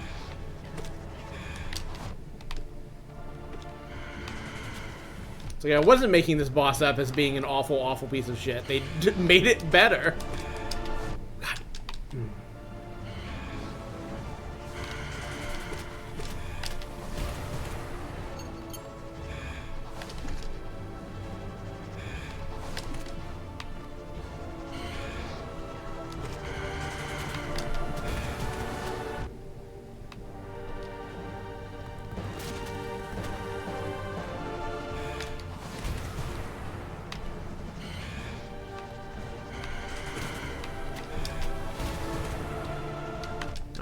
And the Moji was still alive.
What did we do there?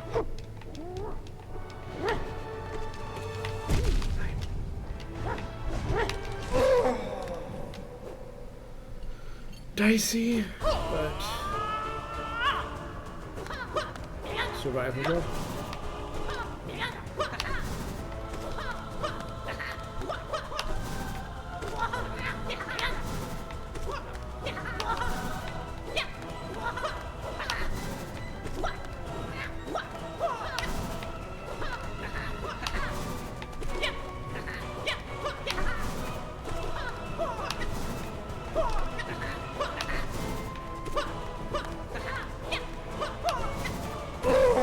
Slice is weird because I don't have a good Sly. Like, I'm not good at fighting this boss. I just do well enough every time that it's fine. Like,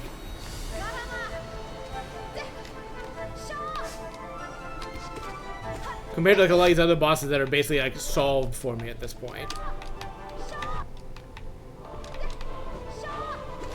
Horny is to an extent solved, even if I like am a little bit nervous going into her every time. So I know what she does and like how to avoid it. God. Trying to get a stun out of her so I can heal. Thank you.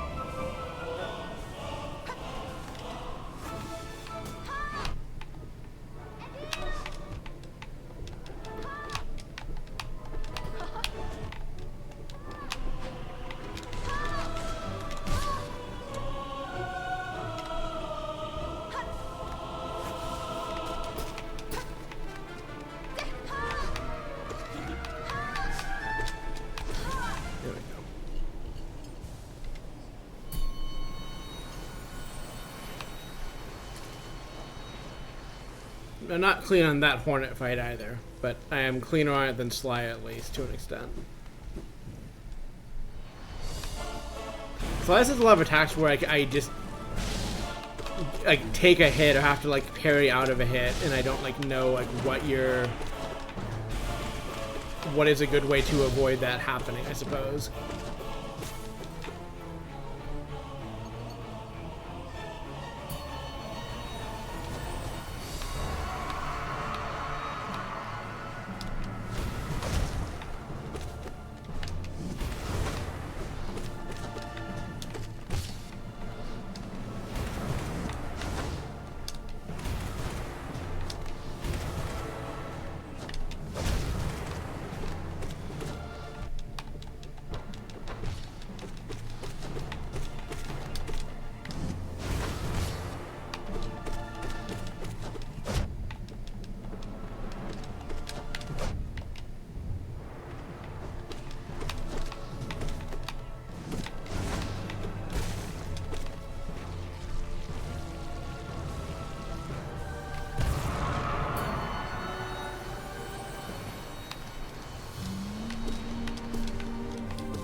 Going for her in that position is always dicey. Just I usually can manage it, so I usually go for it.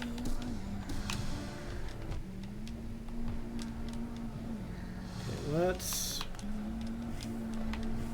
give me a heal opening, please. Thank you.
Hesitated.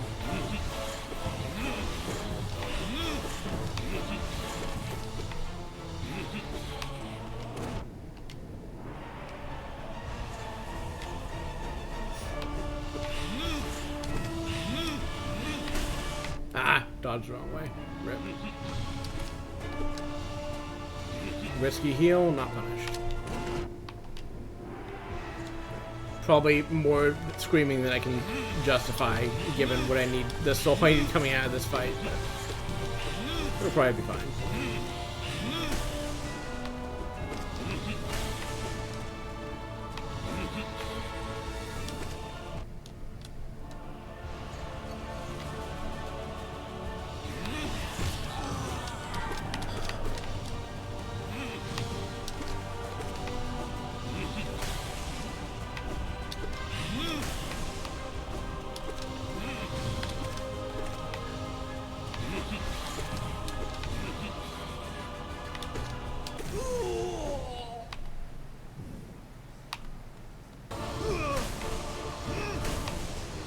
guess I got much more confident on this dodging phase. I think I didn't understand the timing as well as I thought at first, and now that I have a better grasp on it, it makes this much more viable to just beat his ass to death instead of having to save screams for this part of it.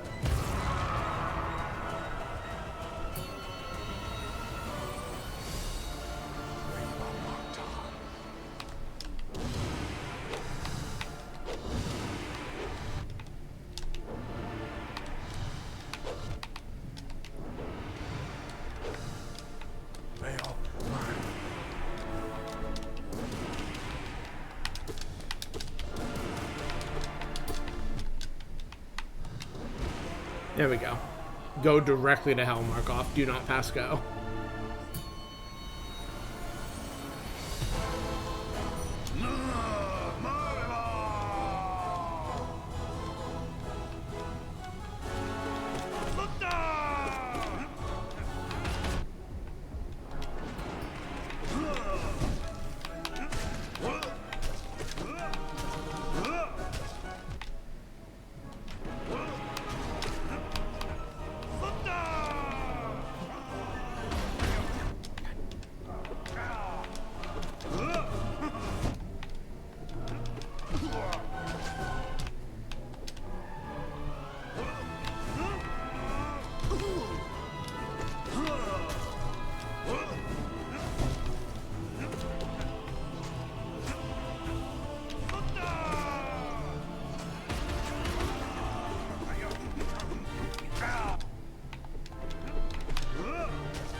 You to have one consistent attack pattern in your life, you piece of shit.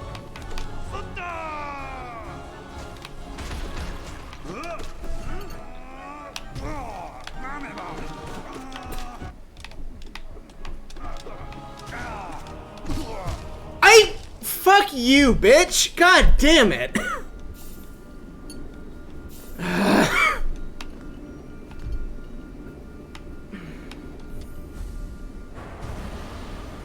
I can't believe I keep losing to that piece of fucking shit because I can't predict his moves.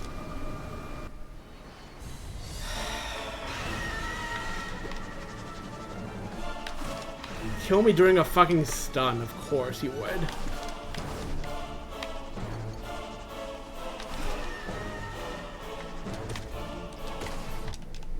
I'm glad I let him die in my other save file. I wish I'd let him die in my first save file. Piece of shit doesn't deserve to live, doesn't deserve to breathe.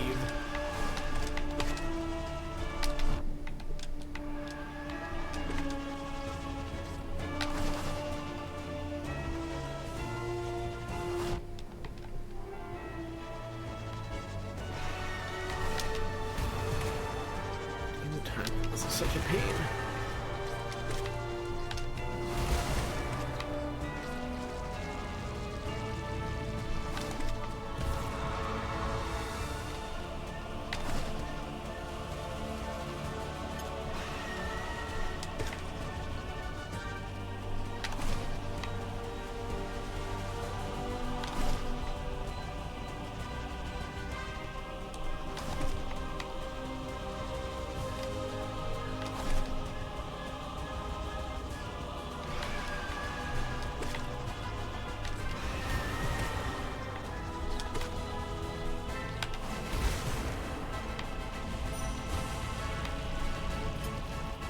I think of like both Markov and Zod also is I have like lost runs there often enough that I'm just nervous going in, which is just never a good state.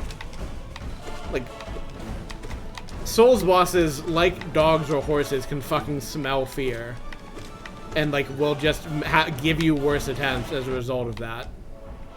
So it's like just going in nervous is just never like a good place to be, and like that doesn't, you know, of course make it easy to stop feeling that way, but it does present a severe consequence for being in that state. Like, you don't need to be going fully confident you're gonna win, but you need to at least go in without fear in your heart. And like that is the problem I've had of Zod, is like I've just had so many like aborted attempts like that where I just like took too many hits because I'm just scared of dying again like that to the chumpiest boss in the game, whose one thing is they're just really good at not having any discernible pattern.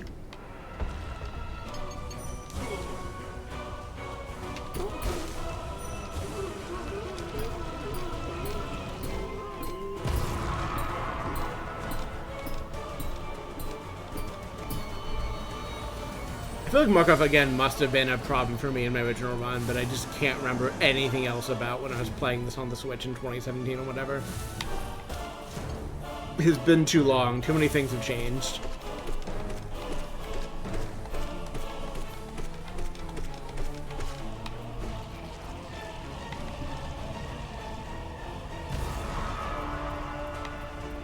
Love to show the person I used to be this current model. It would be a great joy to me, I think. A sentiment I've like made in multiple ways, basically, is I would love to show the transfer I've become to my past self, but turns out it never gets old to imagine things along those lines.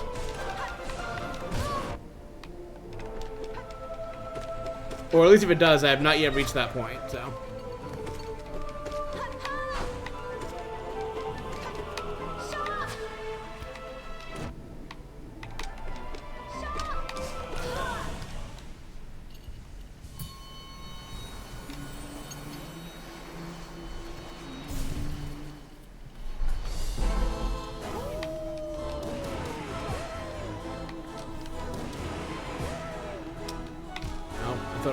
I did not, in fact, have soul.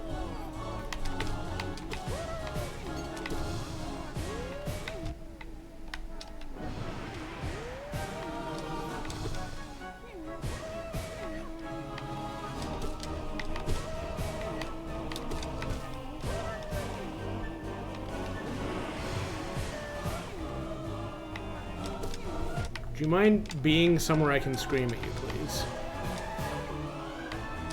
Yep, that's more like it. Ow.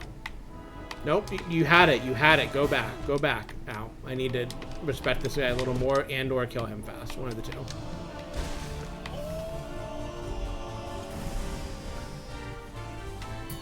I simply killed him fast.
See, I think part of the problem is like this guy does the same attack that like takes me for 2 hearts against in Sly's fight. The problem is that this guy telegraphs it really well and Sly doesn't, because he can do a bunch of different things from the same position and he does it faster, which is why Sly hits me with it so often.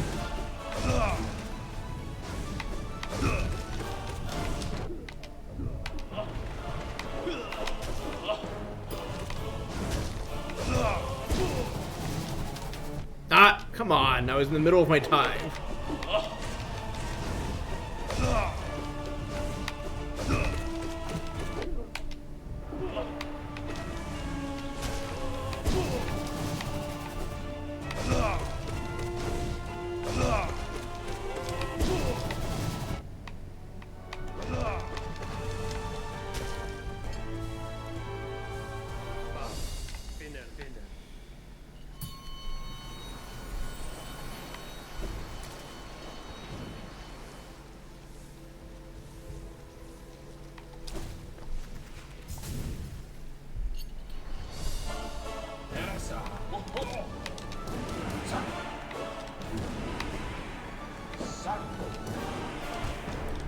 The reason I do those risky jumps is just to try to get a good position to get like all 4 screams off, because I'm hitting for like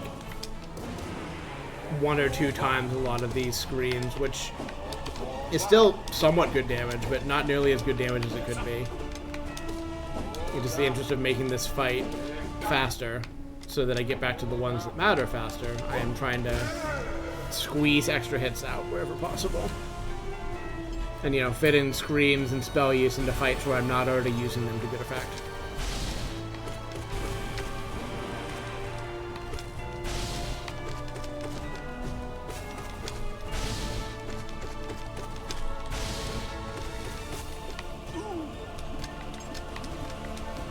So it was like why this strategy was suggested to me in the first place is it's not like that it's good at killing bosses, that it's fast at killing bosses. And like the thing you really want to do if you're working on Pantheon stuff is be fast at bosses.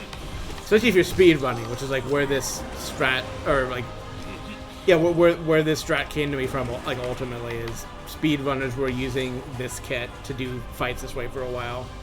May still be for all I know, I don't know. I think speedrunners are using a modified version of this kit, but also using Fury of the Fallen, which is the, if you're at 1 heart, you do some percentage extra damage, which stacks with the strength charm I'm already using. So I think at least some speedrun categories are doing that, which is shit I would never try, but it does mean you do hell of damage.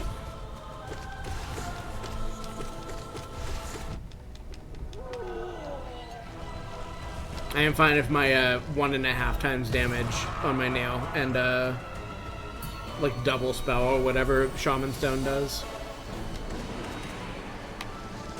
What if you two would get closer together, but also gladly scream you over here.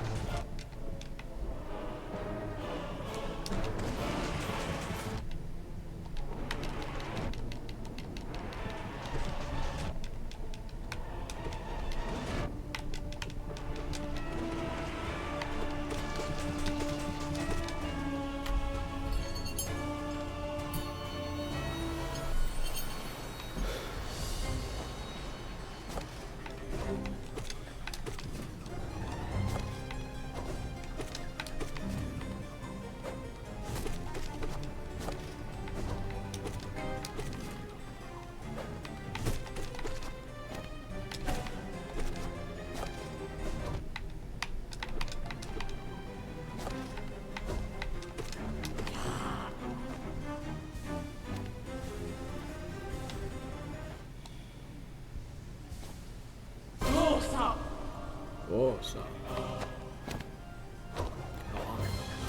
Use all my spell up, I don't get to do a scream.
Always a pleasure.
That's what I mean about him hovering at the right position, is to be up nailed to death. He loves to do it. I don't know why. It's his favorite thing in the world. Ah! Keep wanting to get cheeky dream nails on these bosses, and it doesn't really matter, but it's fun. And I like doing it.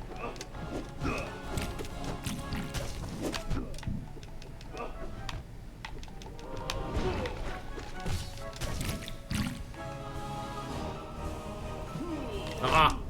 A little too greedy there.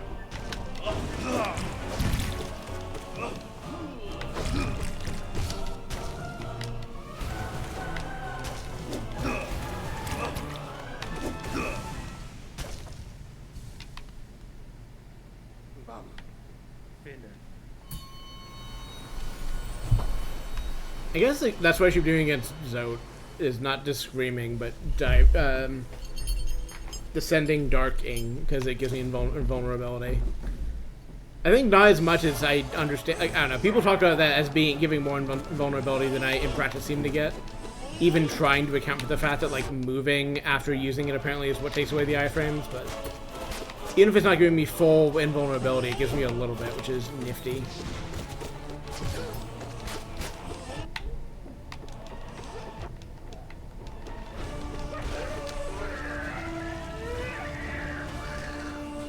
Okay, he didn't do B. I've had him do Bs while dying several times. It's always a pain in the ass, so it's nice to not have that happen for once somehow.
Sarah means to be in Spanish. It's always what it sounds like he's saying there.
I need to not be out of phase when I'm trying to farm.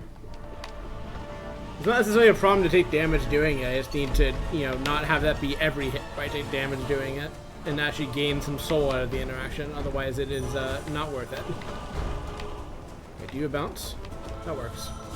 Nope, not if I miss, it doesn't. And there we go. Thank you. Aw, good enough.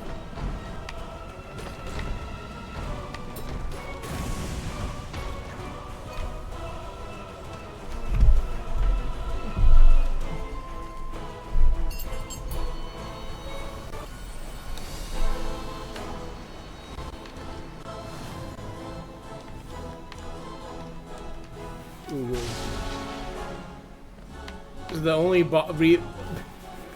way you'll ever get an uwu or an oh whoa out of me is making fun of this boss, so treasure it while it lasts, I suppose.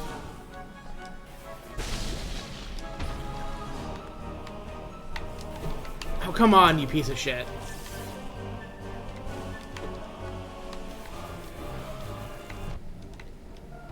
It's just so hard to line him up in a way where it makes, where you actually get it to work.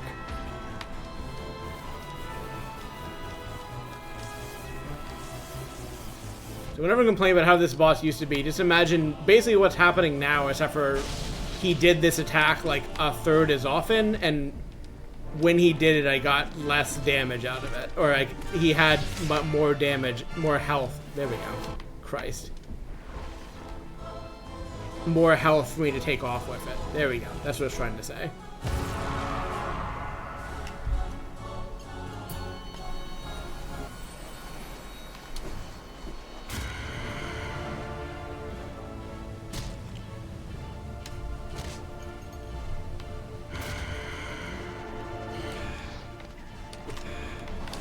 I think it's really interesting they put this boss. I wonder if this was like one they like meant to put in the base game and then didn't, because I guess there are harder versions of bosses unique to the Pantheon, but there is no form that's unique to the Pantheon besides this, and I guess some Zote shenanigans, I suppose, but like this version of the boss just does not exist in the base game, even a little bit, which feels pretty unique and interesting that that is a thing the Pantheons provide, I guess.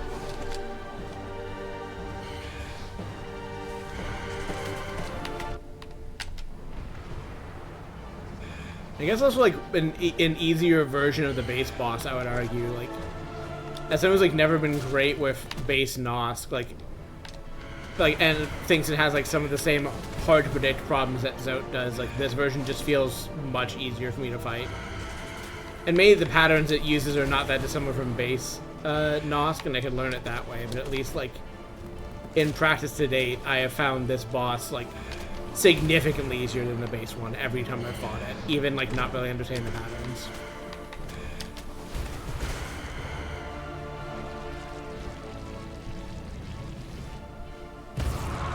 Which is why it's nifty that is the version you fight in this Pantheon. Ah, come on. You should have given me the soul charge for that.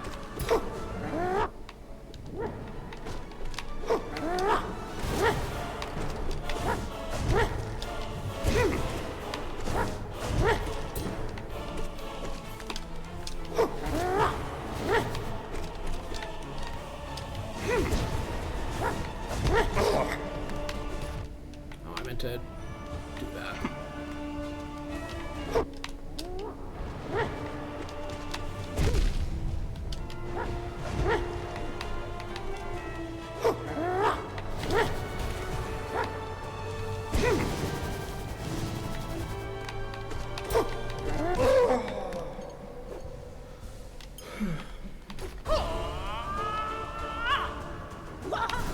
Anime ass dipshit.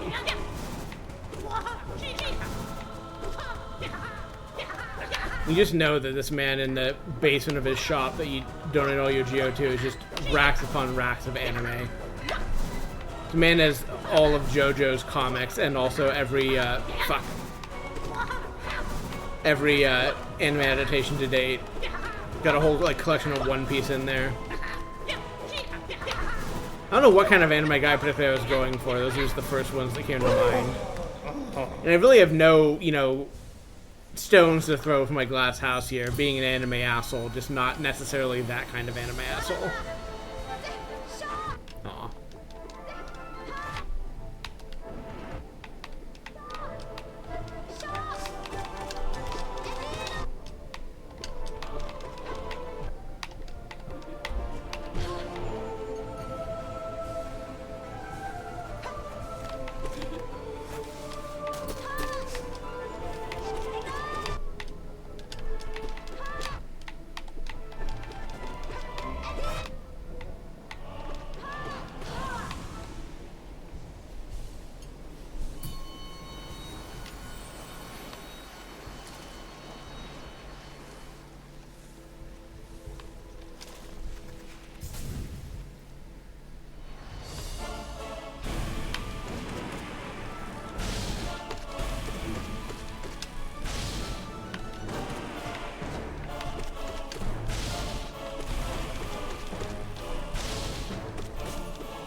You know, you just get screwed out of heal windows in this fight. Like, I guess the answer is just learn how to beat them to shit, which is mostly what I've done, but it's just like, please, one measly mask heal, please, that's all I'm asking for, and you just won't give it to me because the spawn rates of these guys are such that you just don't get to have that happen.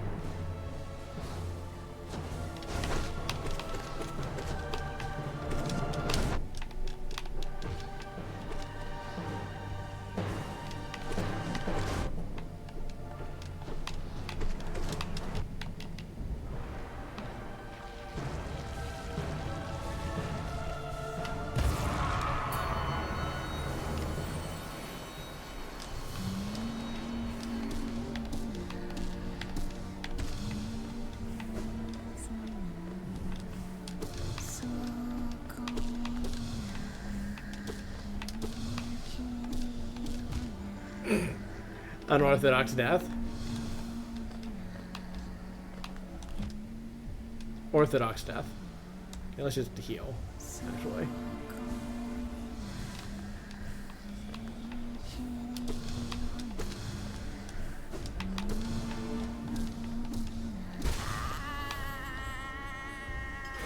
Clean enough.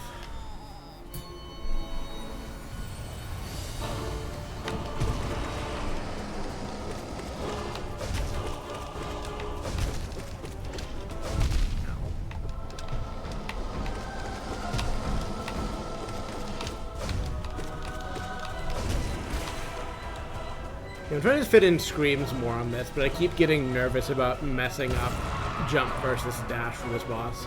You can dash both of their attacks with the Shadow Cloak, I suppose, but I've just gotten used to, like, having dash be what I used to go over the top and jump for what I used to when they have to go underneath me. And that mostly works. It's every once in a while, like, mess up the timing, and then it becomes scary.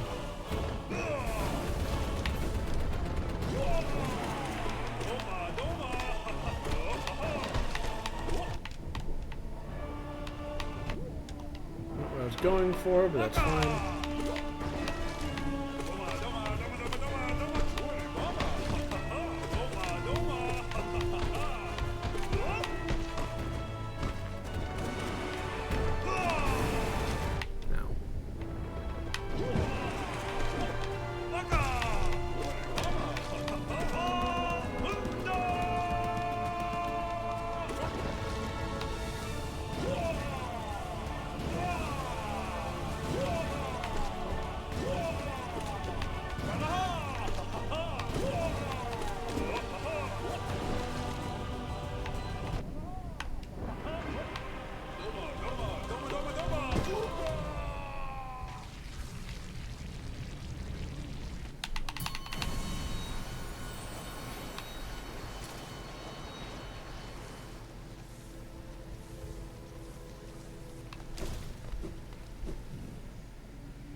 But it's fine. I have touched my glasses once again.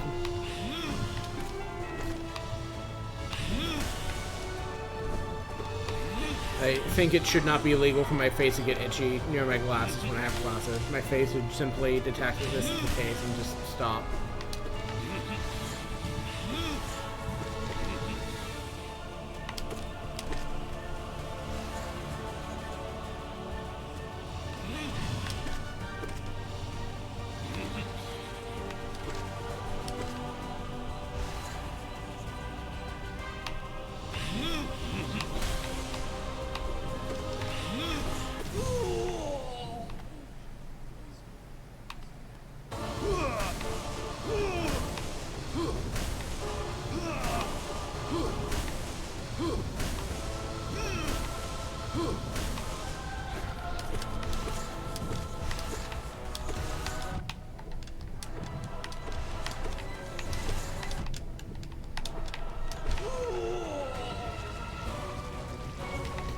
little messy, but whatever.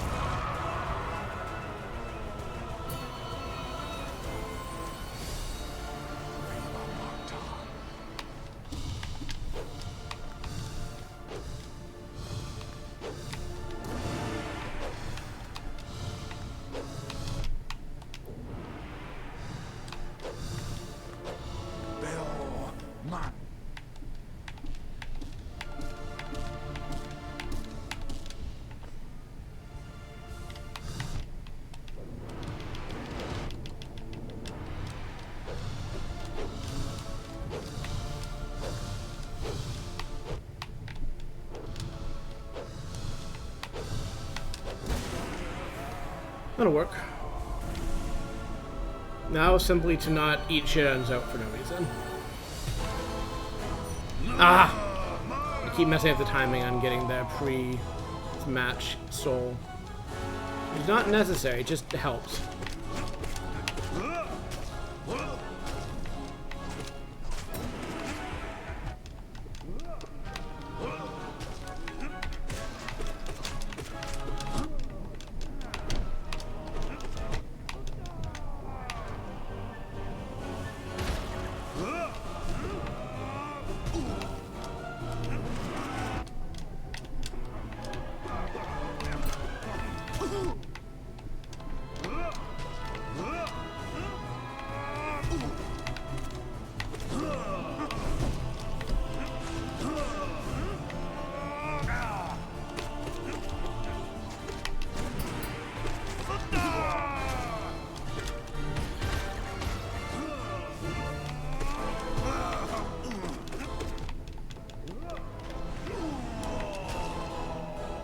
Simply don't eat shit ends out.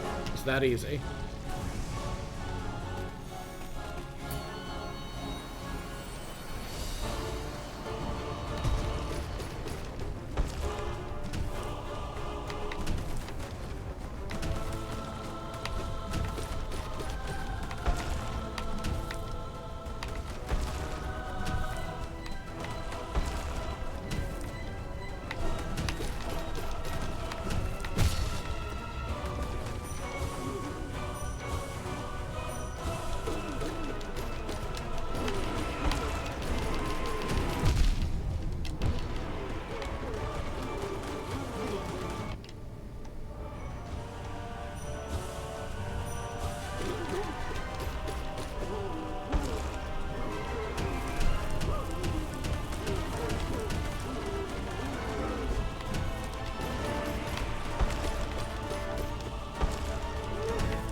Less of a chump in this form, still mostly a chump.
mistake. I took too long to heal.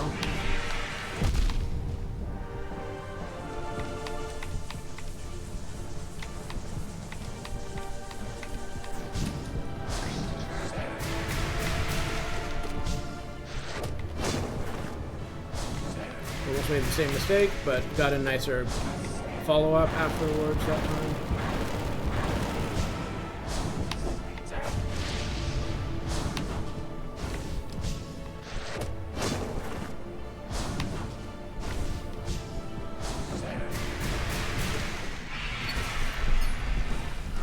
Vampire defeated. I heal, I take a big breath, and I do the last kill.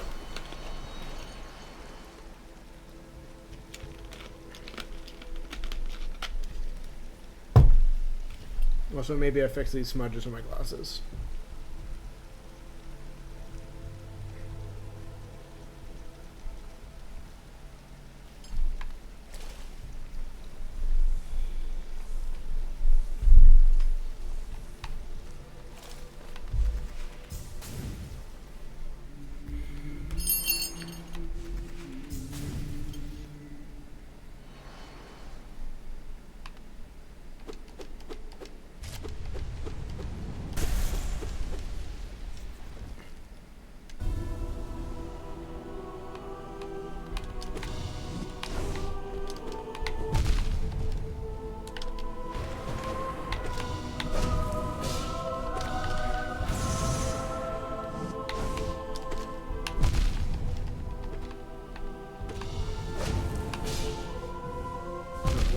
Good heal. It's not a good heal.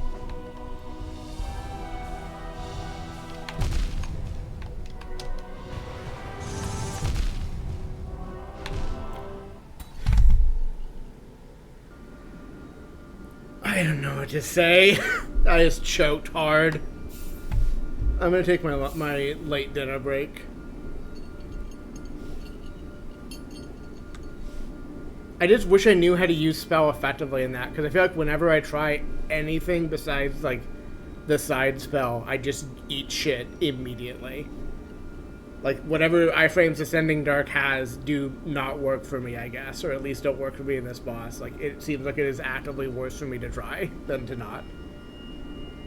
Yeah, I will be right back. I'm gonna sit here and eat, so I might, I don't know, put something else up to entertain, but for now I'm going to navigate to the screen where I can press buttons and then step away from the stream. Where the fuck is my mouse? There you are.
Wow.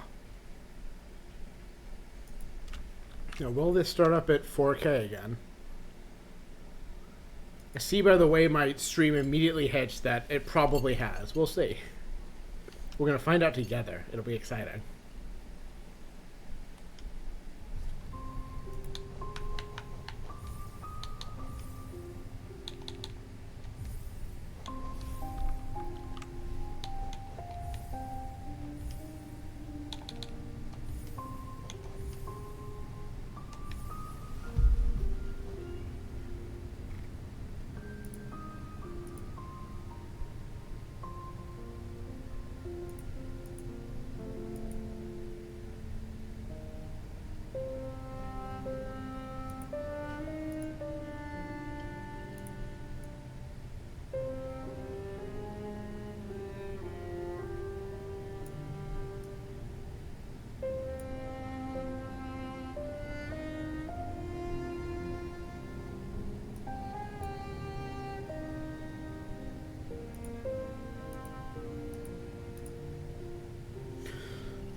Nice.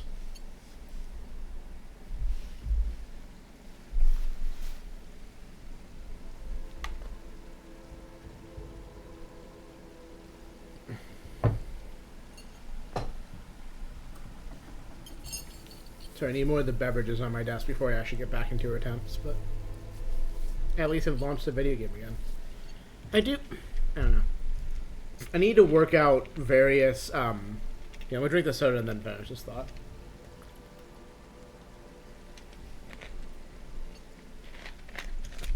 There are a lot of confidence things I need to kind of resolve before I would entertain doing this, and I guess there are also now technical challenges to make it show up properly in the way of doing this, but I would in theory like to show or do Blender work on stream at some point. I think that would be nice.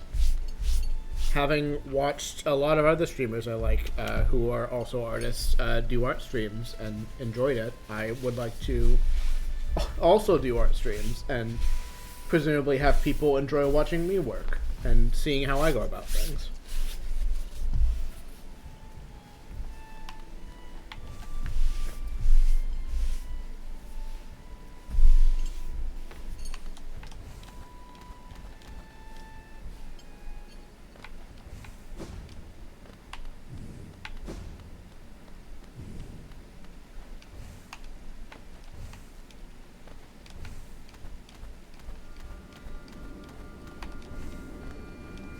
Could practice Pure Vessel, but I don't know. I think I know everything I need to know. I just need to execute. And practice would help with that to an extent, but I feel like also I just need to get in there when it matters and do the thing. Which is something I definitely said before in that exact way on this stream, and I still mean it, I guess.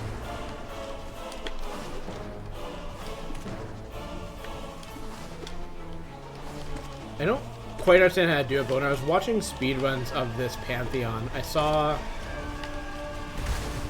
the person in question, like, jumping up to, like, Pogo, I think, on this boss here. Which makes sense if you're trying to do it quickly. I just don't know if I understand how you pull that off.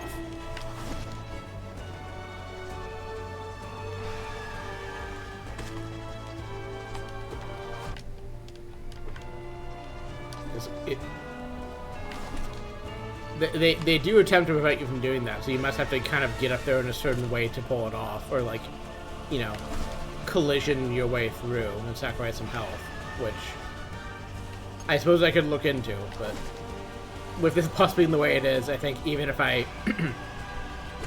even if I could get, like, you know, whatever very fast times that allows, I don't think it would be worth the effort to do it. Since it's, you know, not that much of my time in the Pantheon, and like most of the other bosses are fast enough that like I'm not going to gain a huge amount of time or like speed up my attempts that much.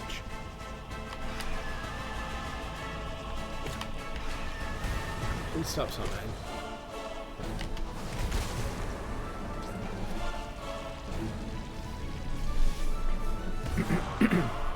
St. Joe, since it absolutely is the name of the game, that, like, you know, the faster my attempts get, the easier it is to get back to the one that matters. But it's also a question of, like, where is my remaining, like, big wins on that front, and is it really worth putting a lot of time into finding more of them, or am I just, you know, at the point where I, again, simply need to do the thing? And if I were, you know, properly speedrunning this, like from around personal times or to set a certain type of score, it would, of course, matter a lot more how fast my runs were, but if I'm just running it to win the thing, the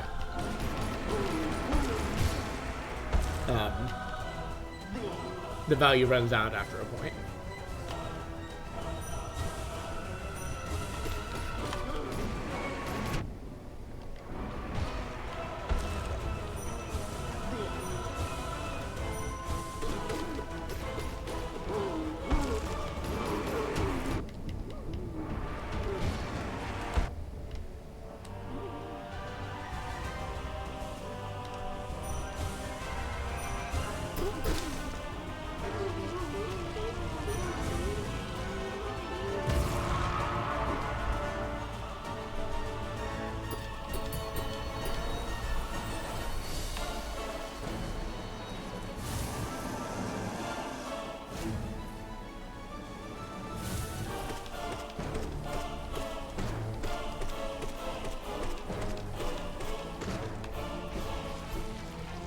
I feel like in setting, one of the things that gets Carmilla banned from streaming on Twitch.television is trying shit like one-handed boss pantheons or something in Hollow Knight, or other similarly distracted runs at stuff.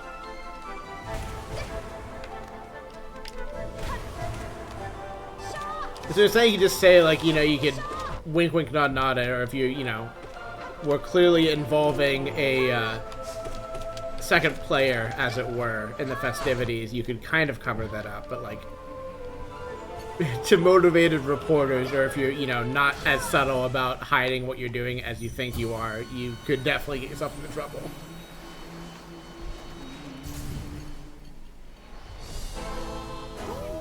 Yeah, exactly. 1000%.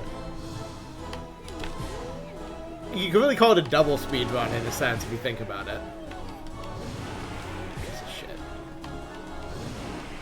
Like, the thing expressed there is, like, I don't know, I am not trying to fuck around with Twitch.television's policies, because I, you know, like my account and the ability to stream here, and, like, you know, the theoretical, if not yet practically realized, ability to make money off the platform.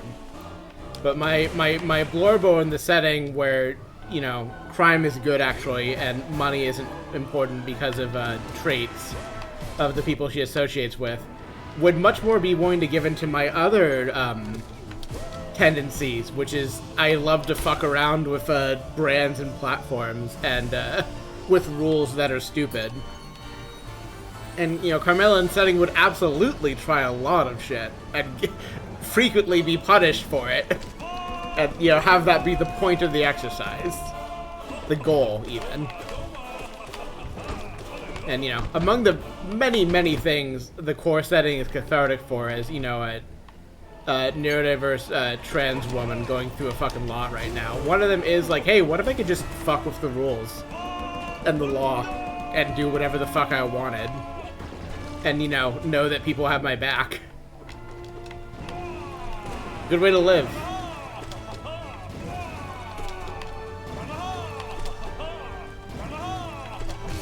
It's not the vision of the stream that you should go break the rules and laws IRL, but you know, be your own. Let your conscience guide you in these manners. I cannot control you.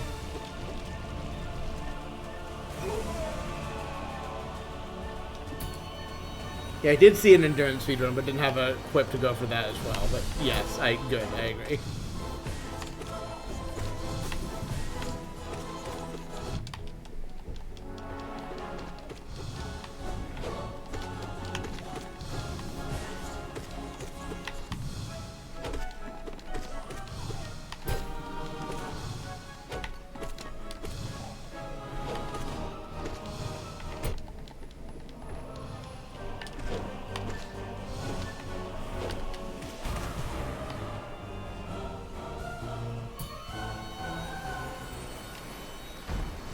And also, if you think about it, a subby character who frequently likes the objectification and name of its and treatment towards that end certainly could just be called a tool as a thing. We could just reach tool-assisted speedrun by other means to, I guess, arrive at the same joke but with a different tone.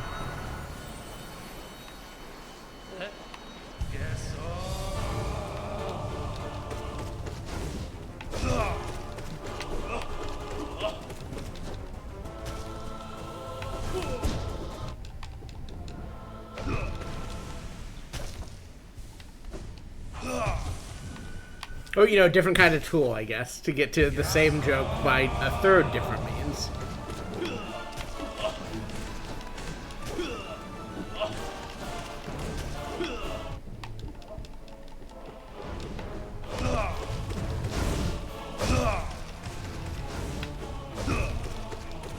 The joke's so good we had it. The joke's so bad we had it 3 times.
I think of good side stories to write.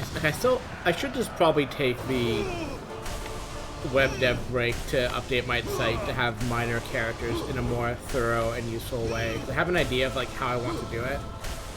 I just haven't done it because I was like, oh, that's a bunch of redesign work to set up templates in the way I want, and a bunch of database work to support that. Jesus. Which wouldn't be that bad, honestly. It's just, it made the task in my head go from oh, this would be interesting, to oh, this would be interesting, this would, give me kind of some more web dev stuff after kind of taking a short break on doing that. Or, not doing as much of it recently due to just other stuff coming up. But then I was like, I don't know if I want to do that, and that is where I've remained. I'm sure at some point I will get myself to actually do the thing, but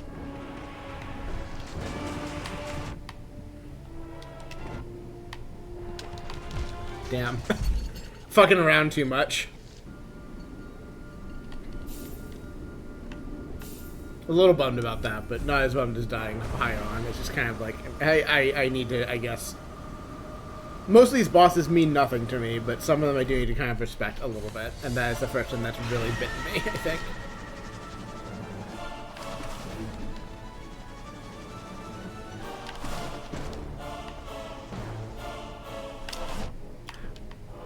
The timing for that is annoying. Only because like you have to wait until the last second to be sure they're really doing it, because the scream animation and the scream summon and the dive look the same until they actually happen. So I definitely get fucked up a lot going early, like I just did.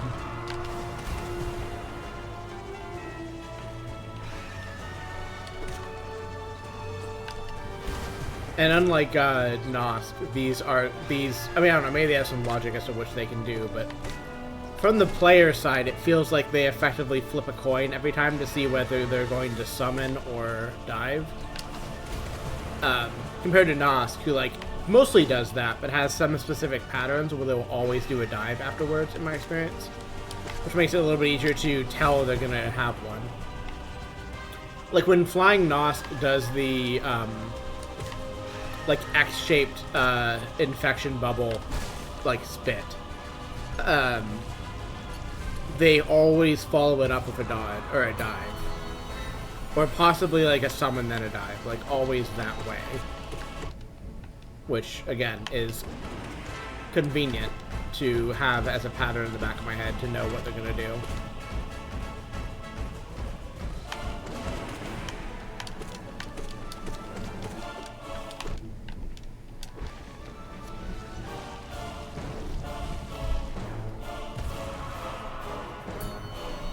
So me thinking about a Possum Assistant speedruns for the rest of the stream now. I can't blame you, because I am also responsible for this. I can call you what you are, or Aurora, which is an enabler. I've known this about you for a while. What I can't do is blame you for it, because I helped you get here.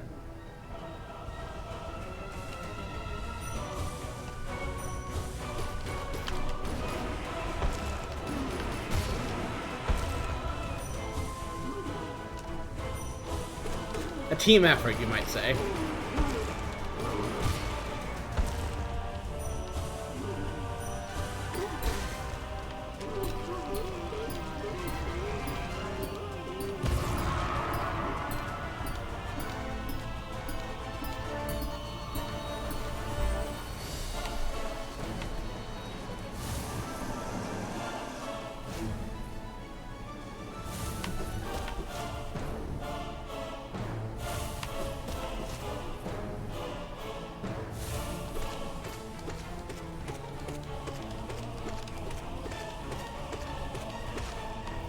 You can theoretically do that to that boss the first time you encounter them, but I feel like Quick Slash makes it a lot easier.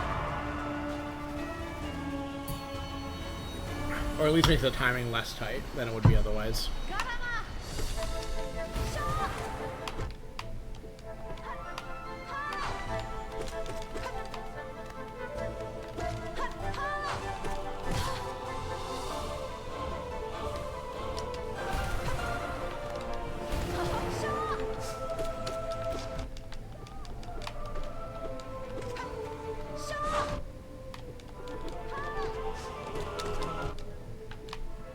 He's just saying Sean so many times.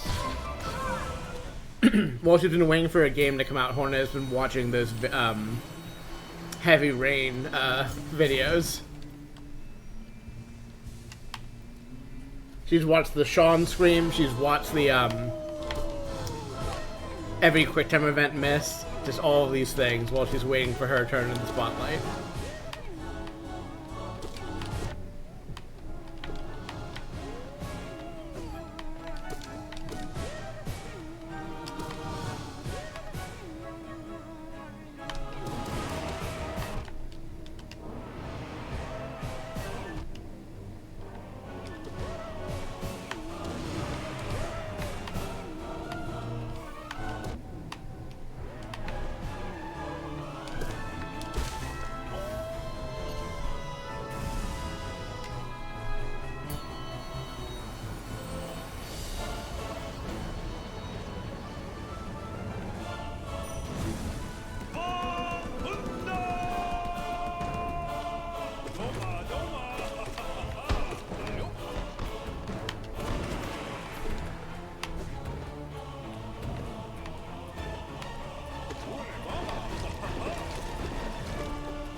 I am gonna have to...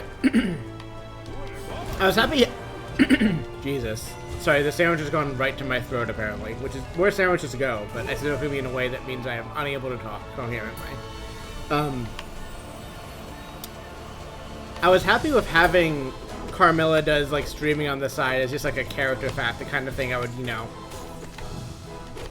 tell people and, like, use as, like, social media fodder and all that. But now I'm wondering if I should try to work some of that in the, chapters I've already been playing to have, showing, like, kind of how the dive lounge gets built out and becomes, like, you know, a mainstay of Cove and also a place the dive team is spending a bunch of their time. And I'm wondering if part of the process of doing that can be showing some of Carmilla's in-setting streaming and what that looks like.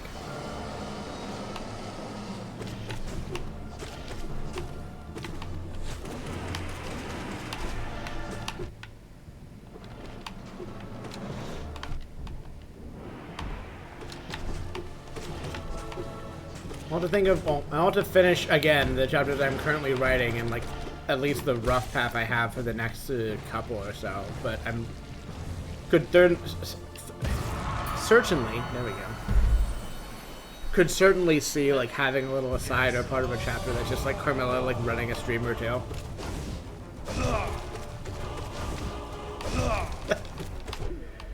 So here's the bit, actually, come to think of it, is, considering her current chapter is like a big sex party, and like a lot of the stuff I want to do with Carmilla is like her becoming confident as a, you know, like a very sexually active queer person who, you know, has a bunch of partners and like is interested in, you know, indulging that part of herself generally, and has a whole arc about, you know, becoming more confident in that. I think it would be a very good bit to have her petrified by the idea of Jesus. I need to focus on the blowjob brothers a little more than I'm focusing on them. I'll finish that thought in a second.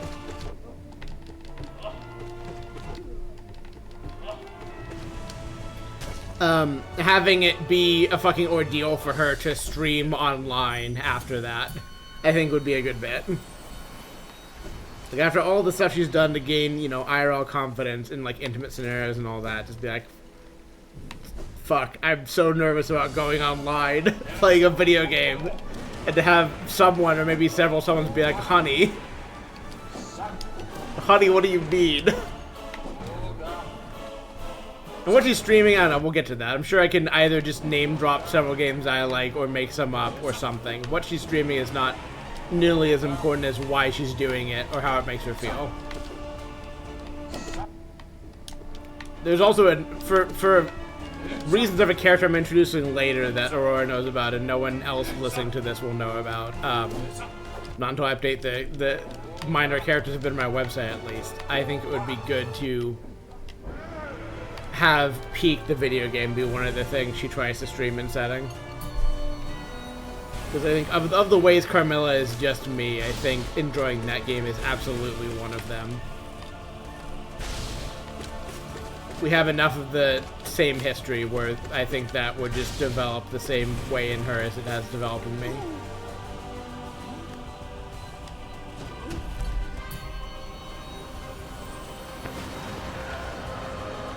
Also, God, I don't want to, you know, even in service of doing jokes, I don't want to lean into, like, you know, 20 subs and I fucking electrocute myself live or whatever kind of bullshit, like, a certain kind of big Twitch streamer will do. I think that shit is miserable, and I have pride, and my characters have pride, and will not do such things.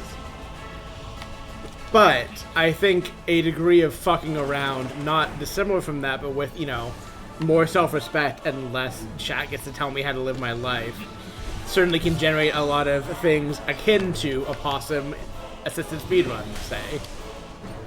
Like, there's room for goofs here, without, like, it being a whole exercise of, like, giving control of your life to, you know, several hundred of your closest friends or whatever. I don't know. Well, this is all in the air until I actually try to write these chapters and these scenarios, which I think I will do, but who knows when. I've got a lot of stuff to go through.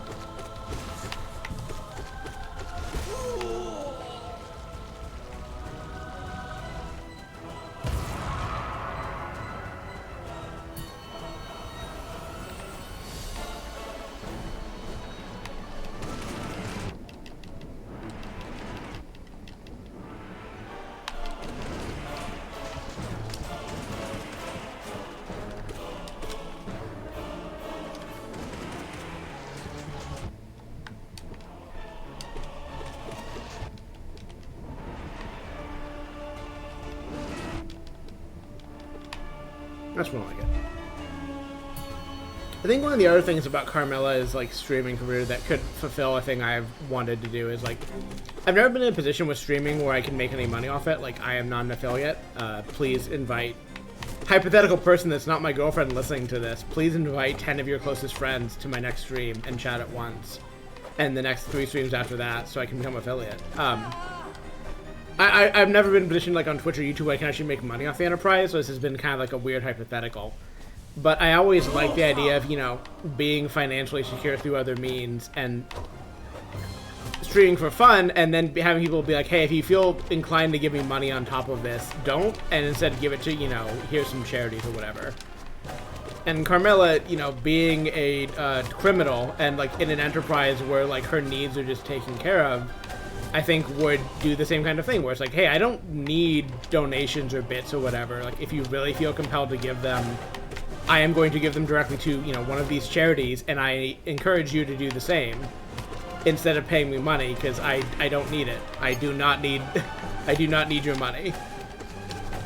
So I think that'll definitely be a trait of any writing of hers I do. Unfortunately, in real life, I am vulnerable to the whims of capitalism, and should I ever get my Twitch stuff to the point where it can make money, I will be taking that money and using it to live, but I can't imagine my character being more free about this than I am.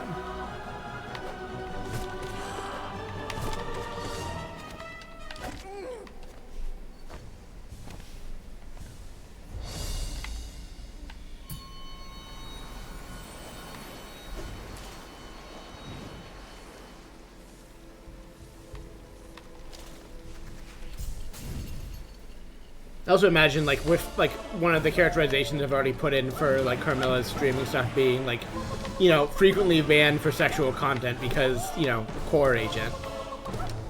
Like, it's probably rare where she's in the position, unless she has, you know, a long-term established thing on, like, some in-universe Twitch alternative that allows that kind of thing, like your Pixel Z or Picartos, but even more amenable to weird bullshit.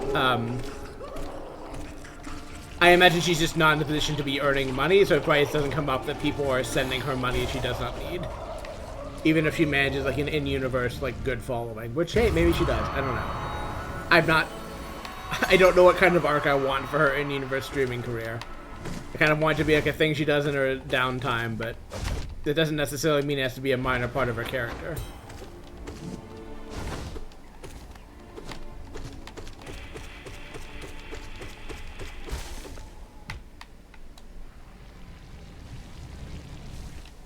I do also definitely want to have the other idea I think I'd had for her, and I probably have mentioned, may not on stream, but somewhere, certainly, is that,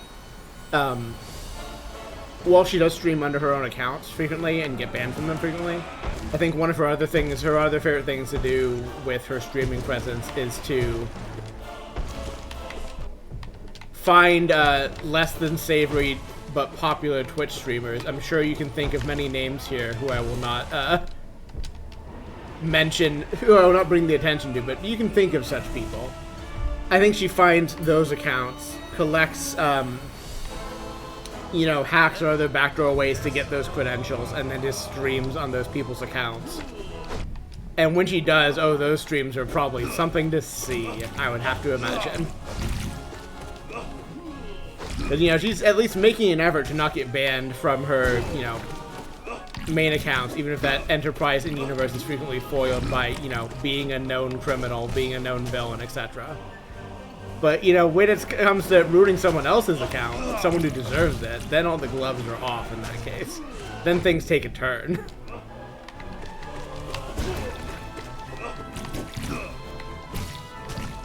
And I think those scenes would be very... That is definitely an aside. That is not a thing I would stick in a... even the background of a main chapter, I think, but that is, I think, an aside I would enjoy writing is, like, Unfollow Friday, or whatever the fuck she decides to call it, of just like, hey, we found so-and-so's Twitch credentials, and we're gonna have some fun. And I think that'd be a thing, too, because, like, you know, you get someone's stream key, you hack on a person, like, they're known, Twitch support knows them, like, I imagine it's the kind of thing where, like, you would not get much mileage out of that. But if you get, you know, like 30 credentials and save them up for a whole thing, Then you have a party is what you have. Then you have some fun. Because they're going to shut you down eventually, but how much trouble are you going to get into before they do?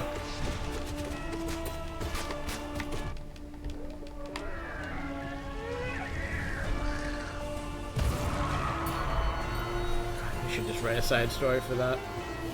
I shouldn't write it soon, because I'm already suffering under, you know, needing to do model work, working on the Dive Lounge, and trying to finish my current chapter, but when those things are not all true at the same time, I definitely should write Unfollow Friday, the story of Carmilla having some Twitch fuckery in universe. I think it would be good.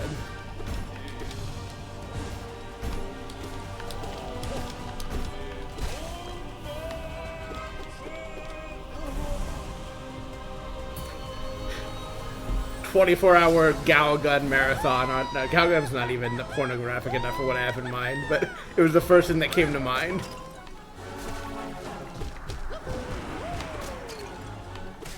I'm trying to think of what would even be the best 24-hour marathon if you were just explicitly trying to get banned from the service. Because, like, you don't need to play a video game for that. Arguably, it would be more effective if you didn't. But I think it would be funny if you also did play a video game.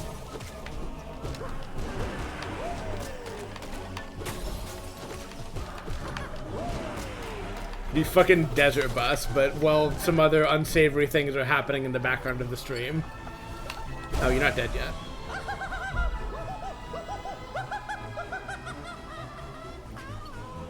Desert Bang Bus. There you go.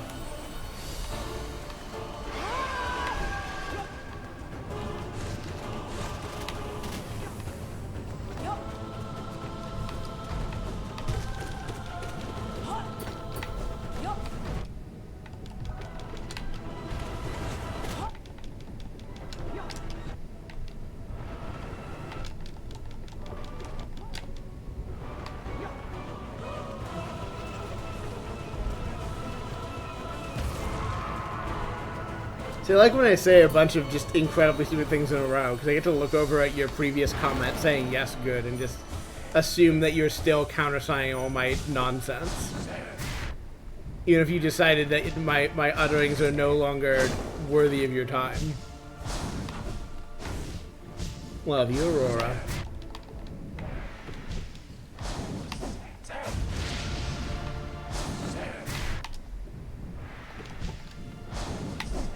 One day I'll remember his easy bat form in addition to the hard ones. Not today, apparently, but one day.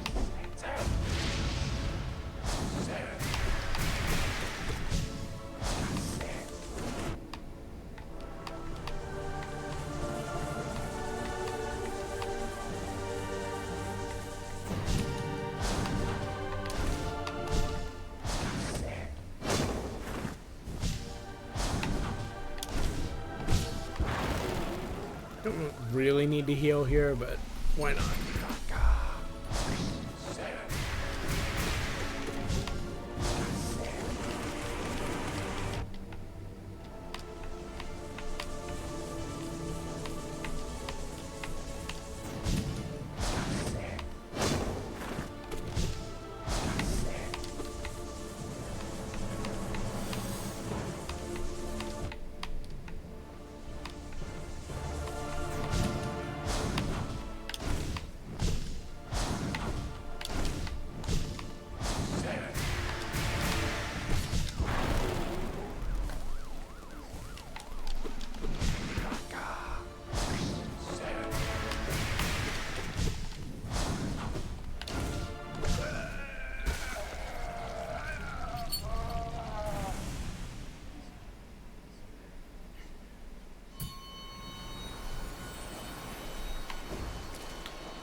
Really, the other thing I had about her in-universe streaming stuff is that it's done via VTubing, so I think it's a good bit to have a synth VTube. Like, a really accurate version of their model that they've converted through some pipeline. I think also it would extend my VR chat imagining for the kind of fuckery a synth could do, which is having just, like,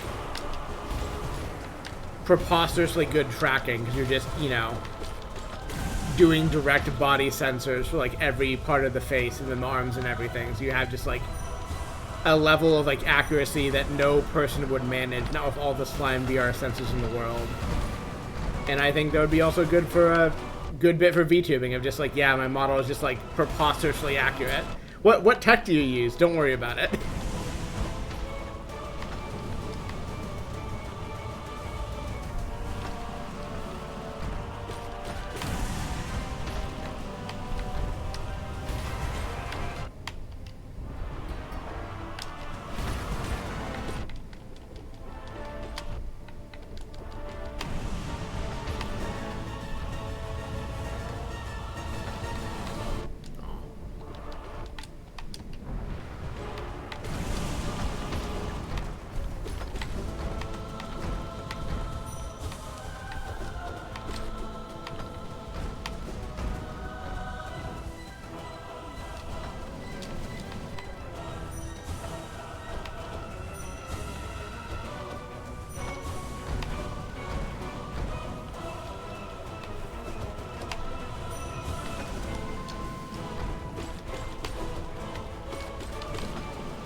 I feel like, you know, Ascent can do a lot of like unnatural stuff in the real world. It's like one of the main appeals of like that class of character to me.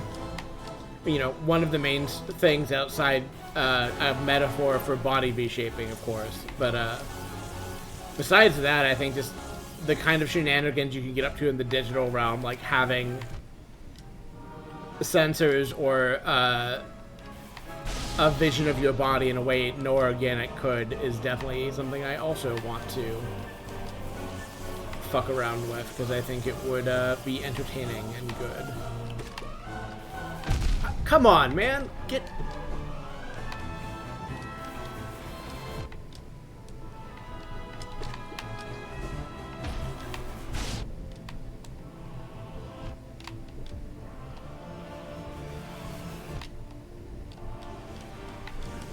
I need to stop thinking about sense and focus on killing the worst boss in the game, besides all the other ones I don't like.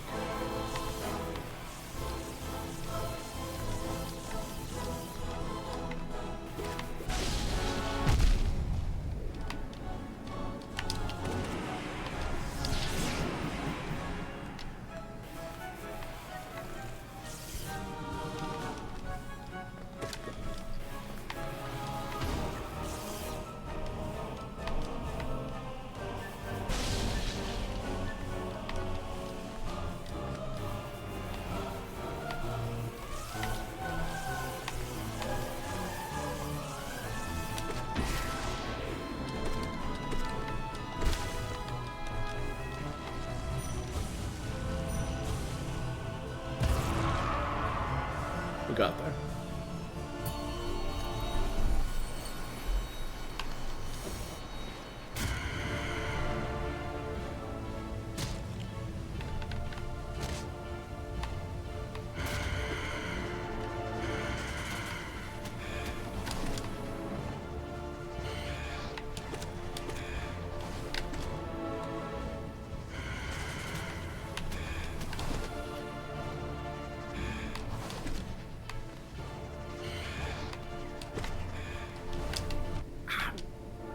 That.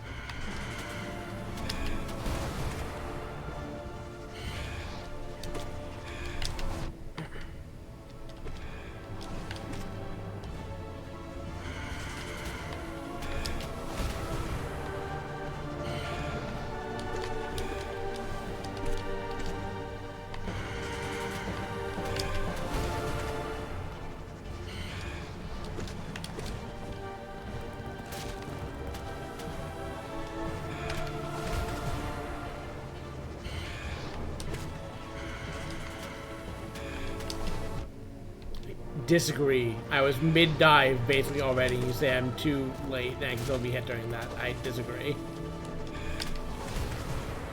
See, that was fine.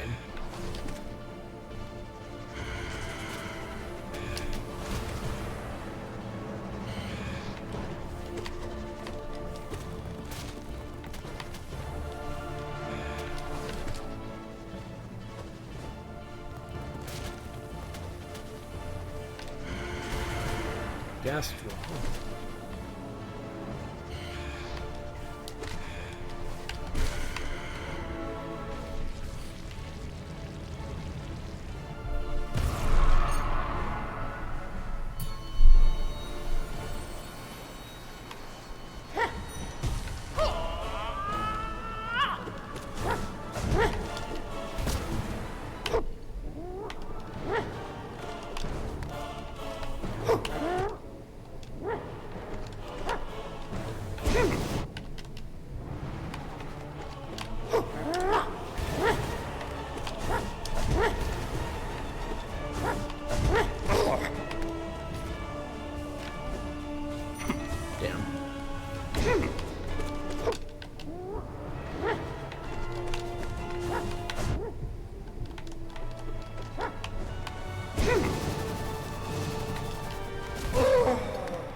God damn it.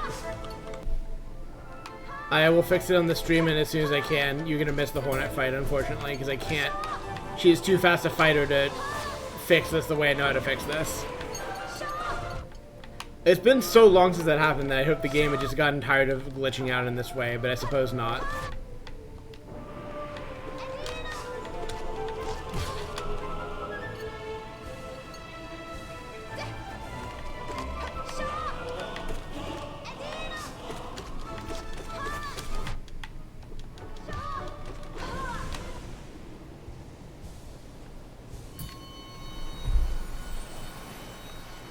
Is not a complicated fix, but it involves switching to a different workspace where I have the UI for OBS, telling it to look at a different window, and then telling it to look at Hollow Knight again, and then the problem is fixed.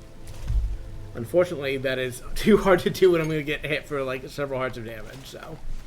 Sorry, Hornet. Your fight will not be in this run.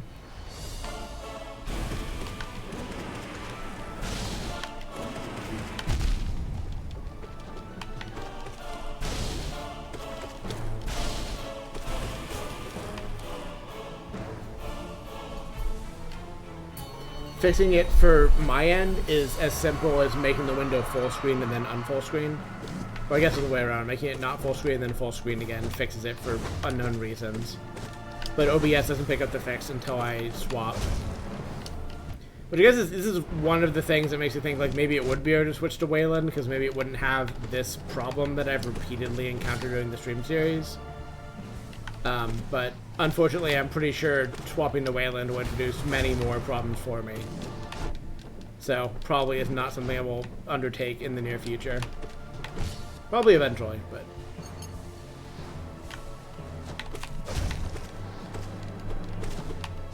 not anytime soon.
He loves to punish heals during this, specifically.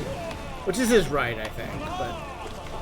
I'm nevertheless tempted continuously to try it, and I'm continuously punished for trying. Will I learn anything? Who could say?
I guess on one hand it's good that I'm at this point, but even though it does have consequences, but I'm at the point of having practiced all these bosses so much that like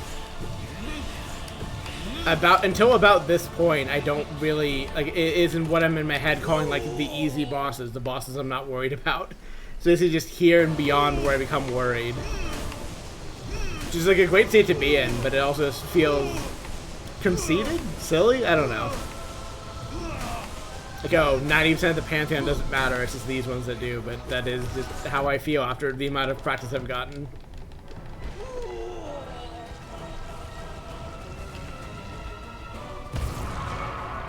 Unfortunately, I had to burn 2 heals there, but...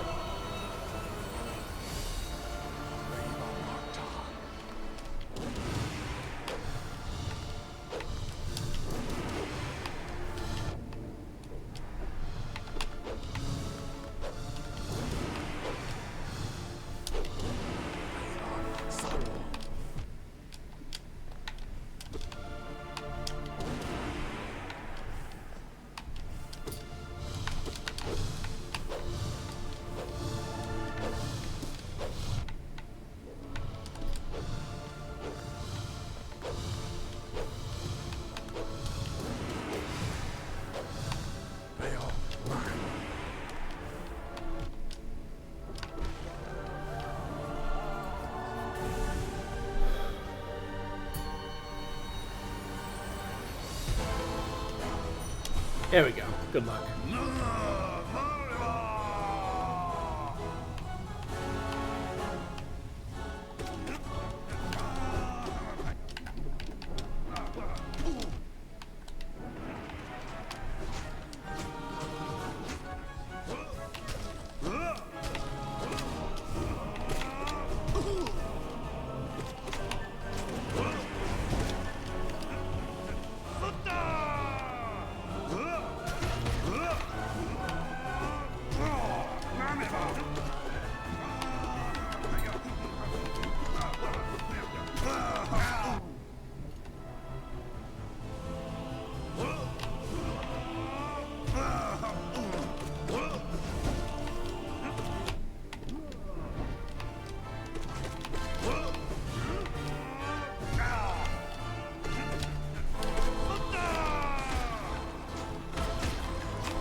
Oh, I didn't know you could hit those. Wild.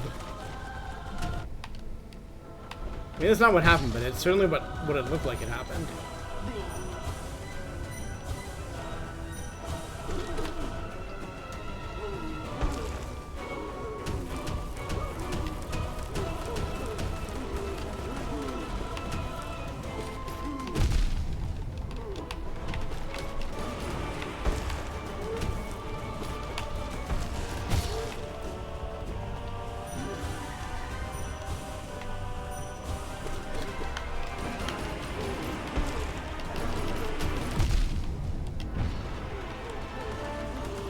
Oh, that's mean.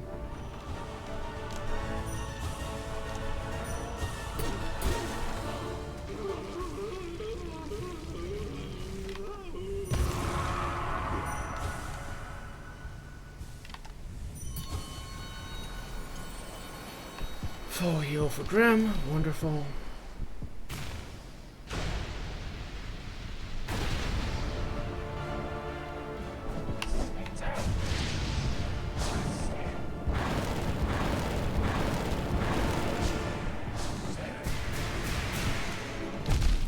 Overshot.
I feel like it's not even worth attacking during that window on this version of the fight because he's just vulnerable for so little time that like, I just don't get any damage.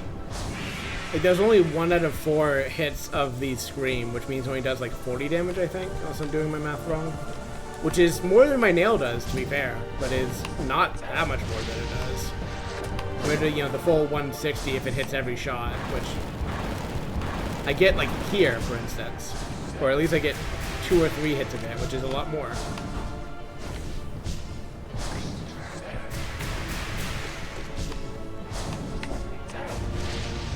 Ow.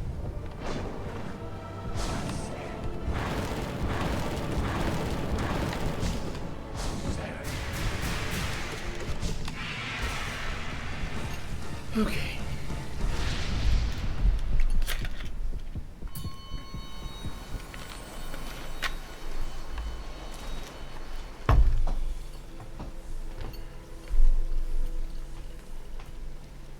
Repositioning, as I'm sure you can hear from the jingling of the bell. I am getting comfortable. I am stretching.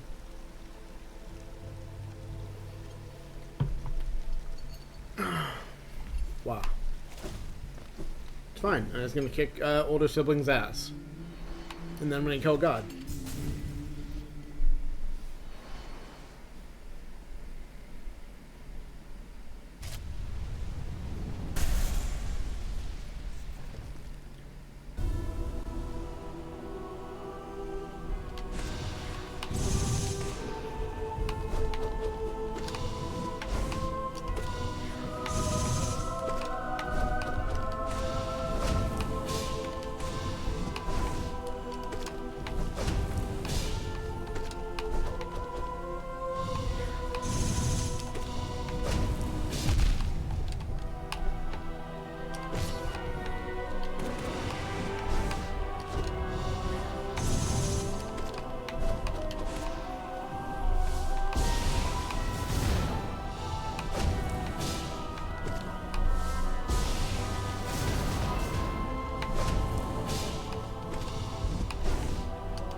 And now I'm just gonna kill God.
Nope. Choked. I made the mistake of not... I know I said at the beginning of the stream that I didn't like how much time I spent practicing Pure Vessel and Radiance at the beginning of the last session, because it ate up all my time, and then I felt like I had, you know, burned out myself playing, but having not seen Pure Radiance's attacks for a week and 4 hours is, I think, also not great for my ability to do that boss. Who I'm starting to form the opinion that Radiance is easier than Vessel, at least for me and my skill set, but not in a way that guaranteed the win. Trisha, please move, honey. Not in the way that guaranteed the win there, as it turns out.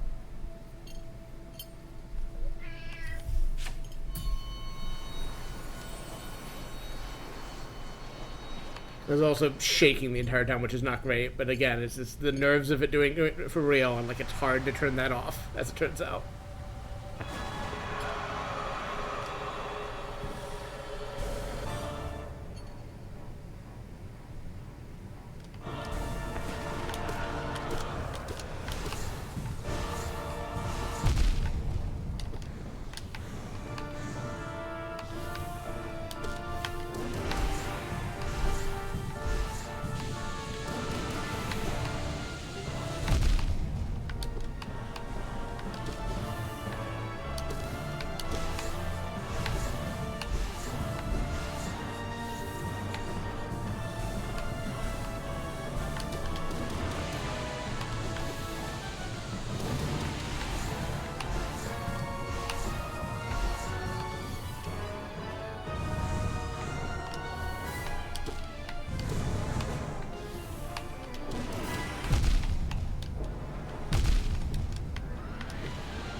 Yeah, that was an extremely bold heal strategy.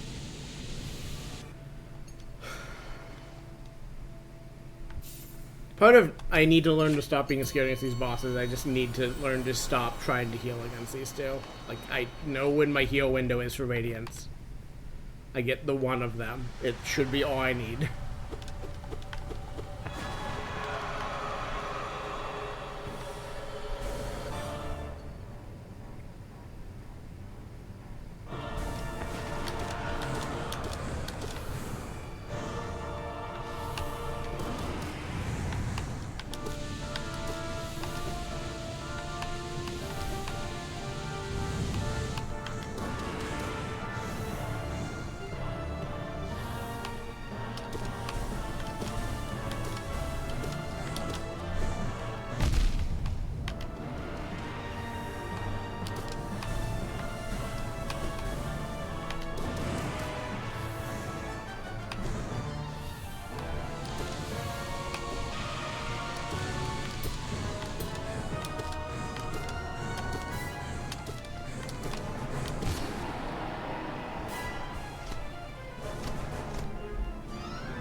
The trouble with this phase is just getting her into a position where it's safe to get the damage in, because like so much of like what happened last time was just like her not being in great. I got like a decent amount of damage in, I think, but like she had spent so much time not being in a useful position for it.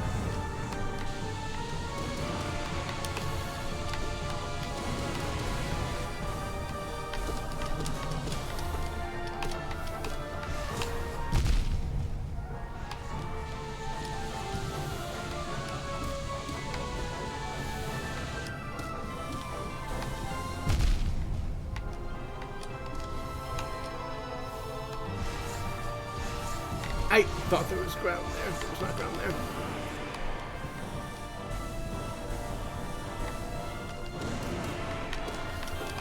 There we go. She went up.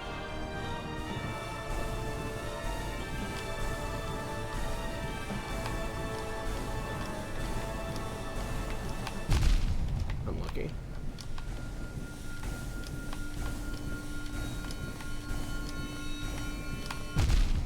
Unlucky.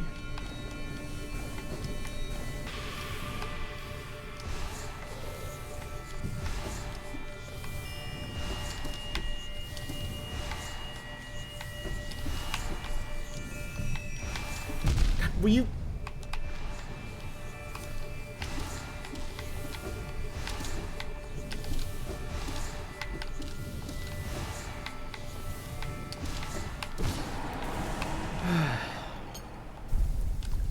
If only I'd managed that 2 attempts ago.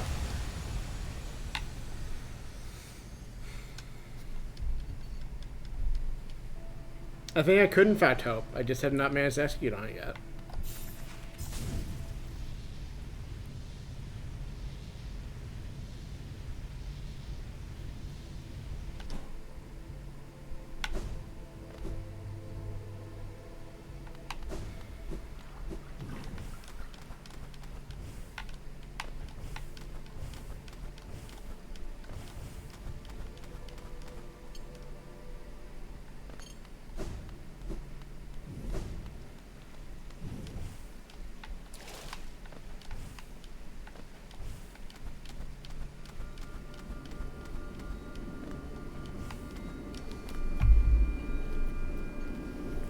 Checking my phone.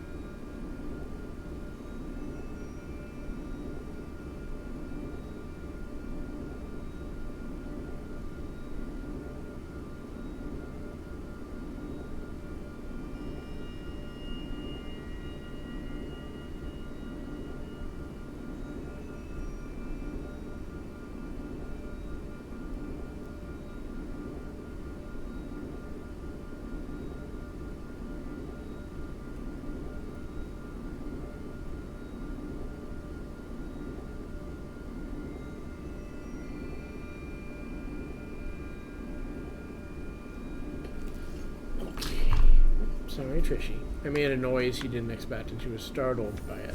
But she is now back to watching the television that has the movement on it, which she loves. She loves that.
I think Trisha really often expects things that she sees moving on screen to leave the screen.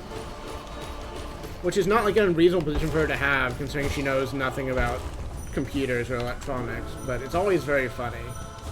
That she has processed there is movement happening on this, but she's like, this is a box where things are moving in, and if I watch carefully, they will move out. They will fall out.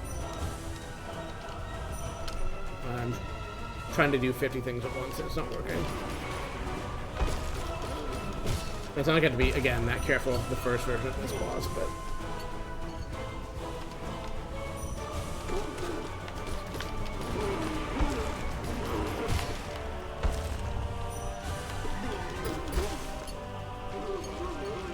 Her head is tilting so far to the side. She is so convinced she will watch orange puffs fall out the bottom of the monitor, and she's gonna be there to catch him. She'll grab him. She's turning towards me. Do you realize I'm making fun of you, honey? Is that it? I'm sorry, you are but small kitty and your brain does not know things, and that's fine. That's not your problem. It's not your fault.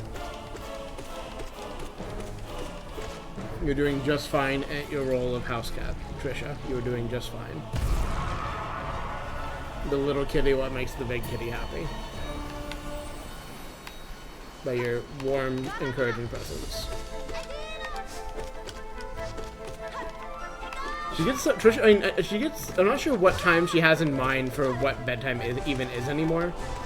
But when I'm like up late, even from my she does it throughout the night, which I guess is my point about I don't think she understands when bedtime is. But especially when I'm like up late for my standards, like so early it's becoming daytime type stuff, she gets really annoyed at me.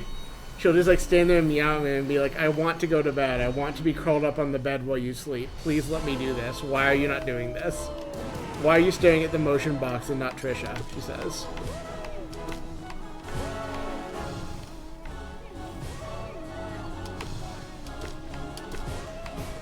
It's a shame there's not anyone else nearby, perhaps in a chat based on IRC within my vision that also thinks I should go to bed at a reasonable hour.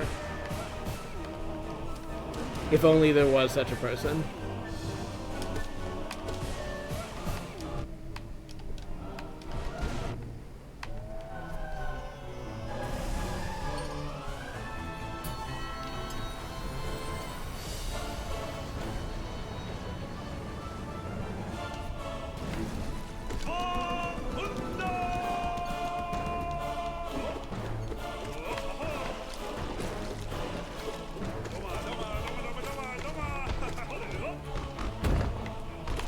The one, huh?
Lodra brothers have returned.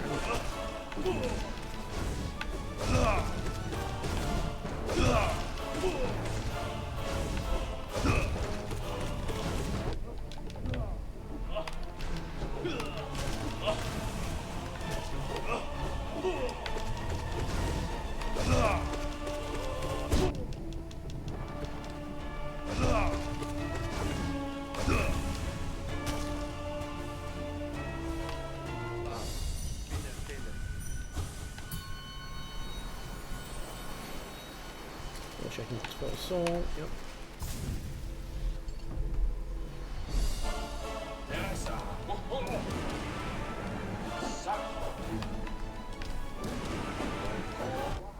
It just occurred to me that the background they give you for this fight, minus the fog pit, which is new, is just the resting grounds, which is where you fight this guy. Which is generally the pattern. Dream bosses like this one are fought in, well, I guess every boss really, except for if they've made changes, is generally fought where you fight them in the base game. But I had not realized this guy is also included in that, because I had not really observed what was in his background. It's like, oh yeah, that's gravestones, it's little fences. That's resting grounds.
know why he's so much harder to dream now. I guess you need, like, actually open windows of him as opposed to... I guess you don't get freebies, like the brothers, is really the thing. Because I don't know if they're active after the fight either. It's just... You can really easily get them in the middle of the fight, so I do.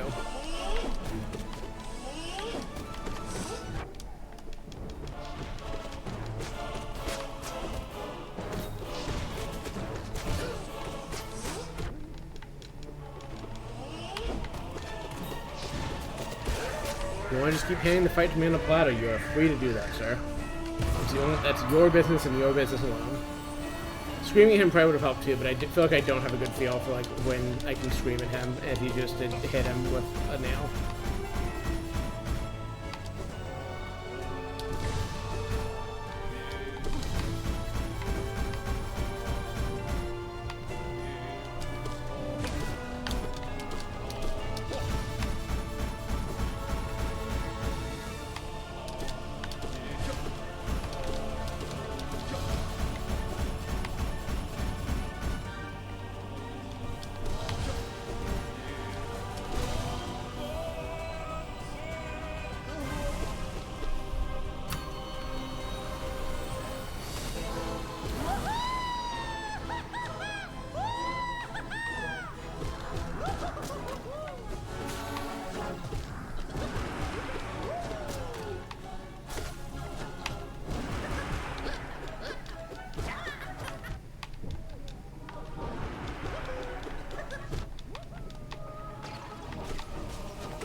I didn't realize how vulnerable the Collector is to the screaming at first. She's so vulnerable to it. Because she jumps over your head every time, so like it's just basically a free 4 hits of 360 damage. That she'll just give you every time for no particular reason.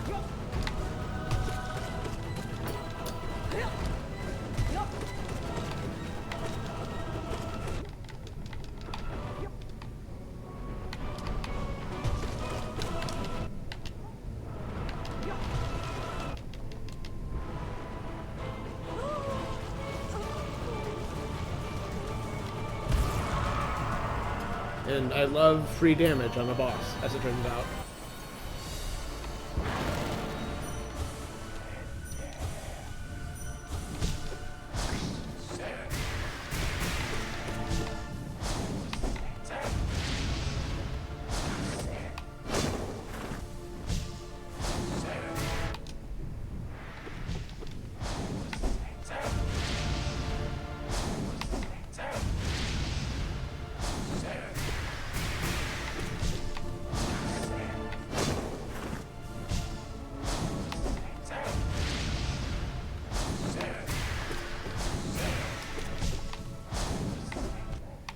Oh, that's unfortunate.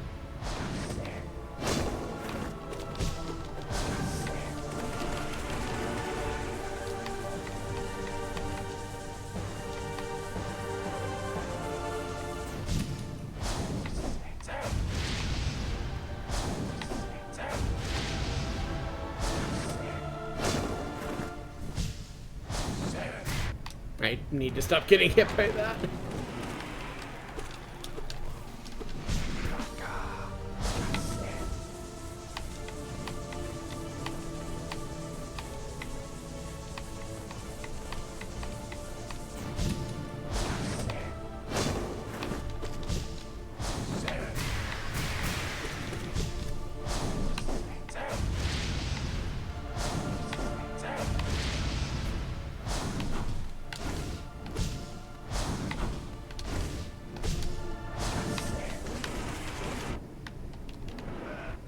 There we go. Get fucked.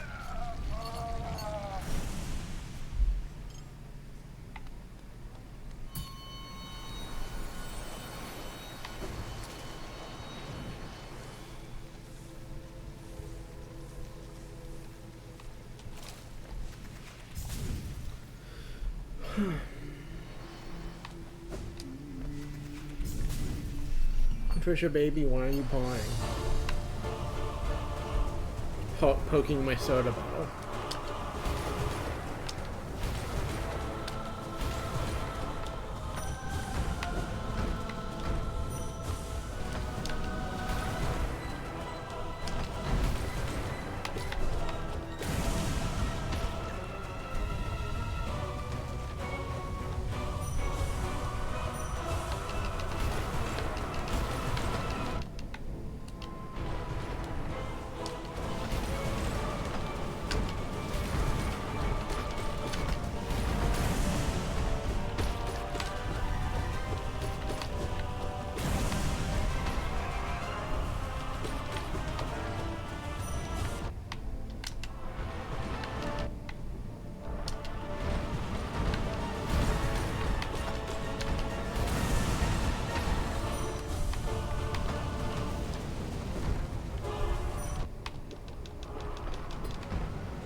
Ooh. Oh, whoa.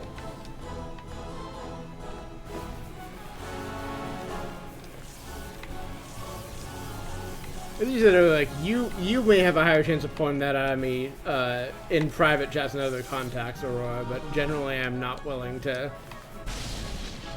give the, in my opinion, very overdone furry vocabulary its time in my mouth. I will use other words.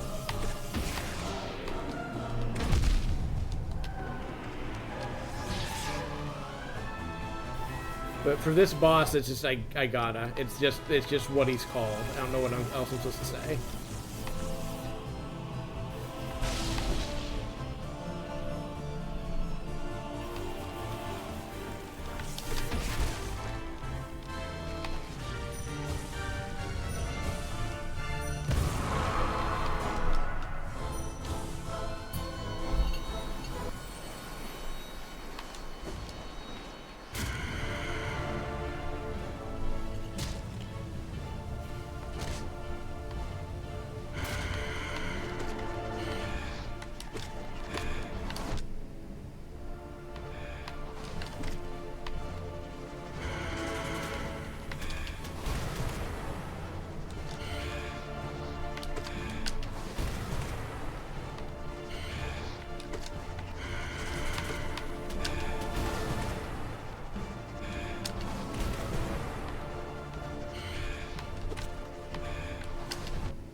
Patricia, baby, lay down, honey.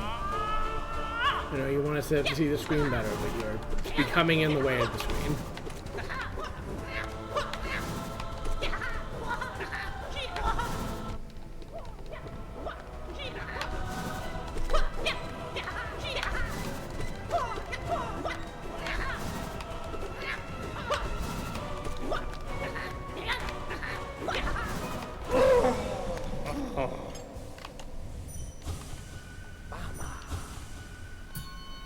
That is a very good clear of our boy.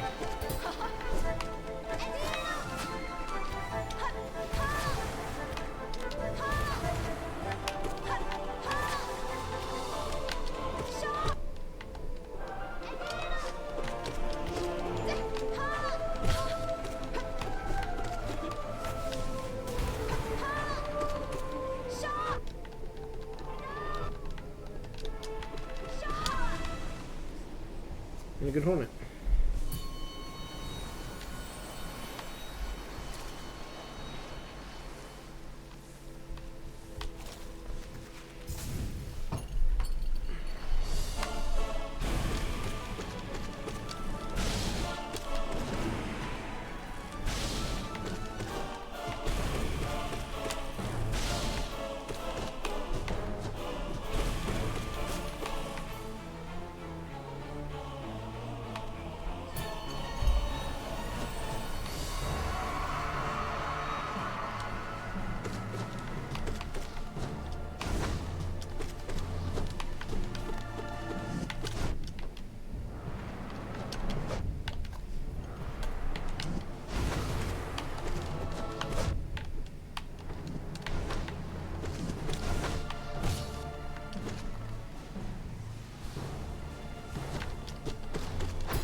One of these days I really should learn how the clash mechanic works in this game, because I don't fully understand it. I guess the bosses that were it's a relevant concept are just limited to start with, which is I guess part of why I haven't bothered. It's like, you know, I get it when I get it, and like mostly it just doesn't matter. There are some bosses where I think it would help to have a better understanding, but yeah. It might just be as simple as attack when they're attacking, but I feel like there's some nuances about when you're going to get aware of that and when you're practically not, but I don't know.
be enough, but not as clean as I would have liked.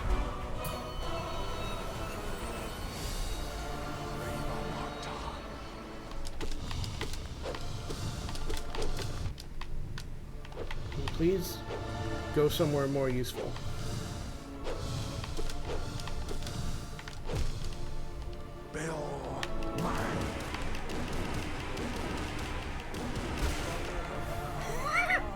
Get fucked, my man. Get fucked. And got the Zote early heal. Early soul.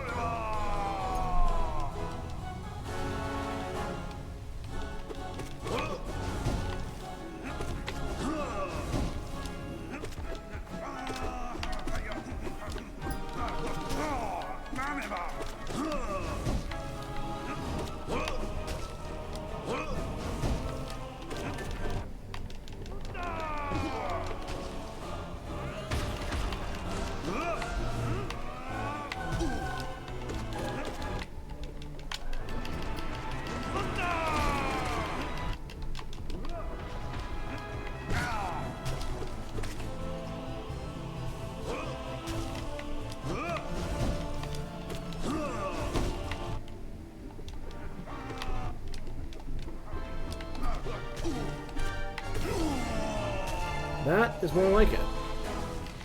Cunt. Go to hell.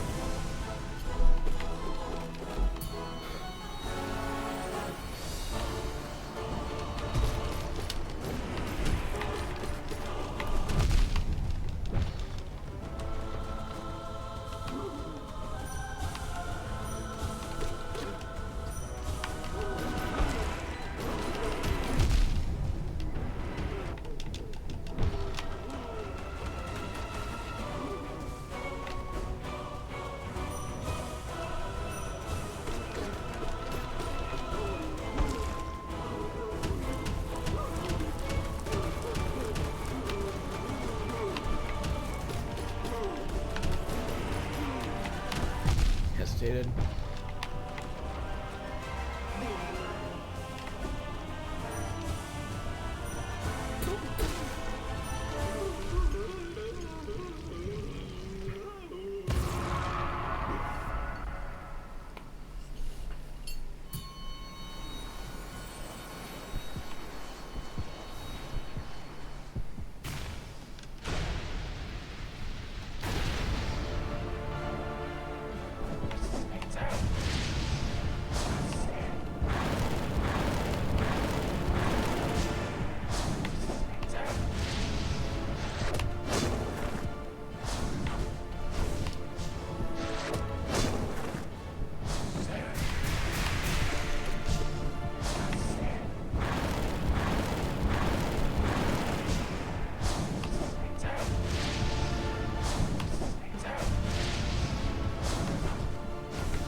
cross, please do it now.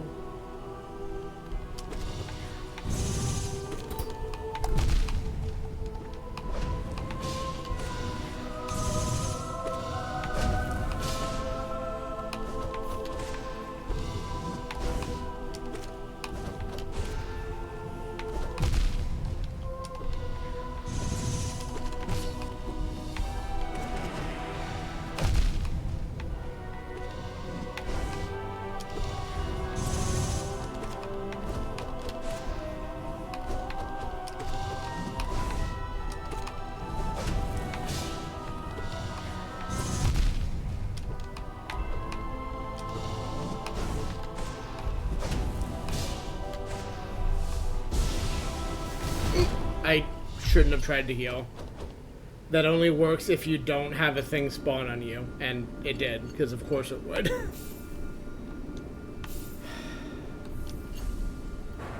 Can you just settle down? Come over here then. She's just sitting at the edge of the desk looking like she wants to cross over, and like I'm not going to blame that poor performance on her, because I just, you know, got too anxious and fucked up. But it also doesn't help to have a cat, like, sitting in my corner of my eyesight, like, looking like she's about to cross in front of the monitors. And it's like, honey, please don't sabotage this.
So you can kind of, like, I guess it's a timing, it must be a timing thing to an extent, because, like, I'm somewhat clashing through that, just not fully, and I don't know what is exactly pulling me from the fully, besides probably timing to an extent. I should not just sit here and get hit by the Blowdrop Brothers.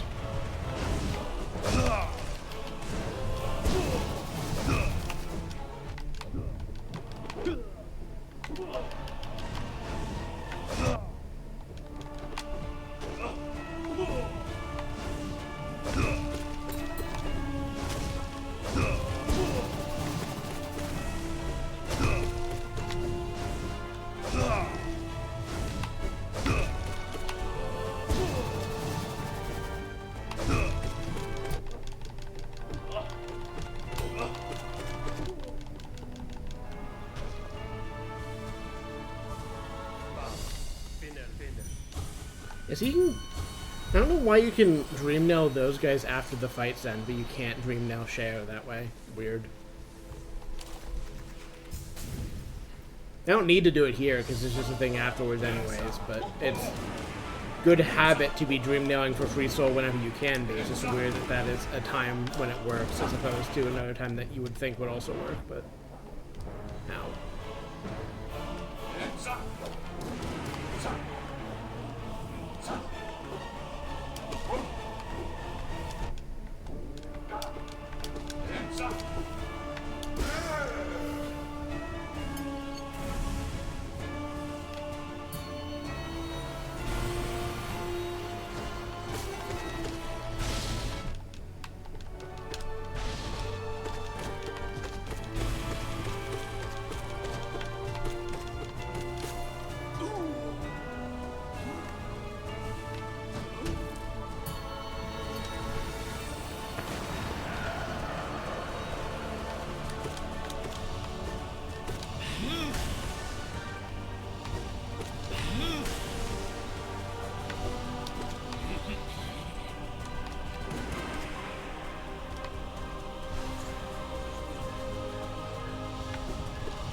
really good to feel the screen get like a 3 or 4 hit, and to see the boss go into the death animation like the second one. It's like, oh, I just really overkilled you, didn't I? I see. Fisher baby, please settle down somewhere. She just got it from her box and like stood like not directly in front of the monitor, but like looking as if she wanted to. It's just like, honey.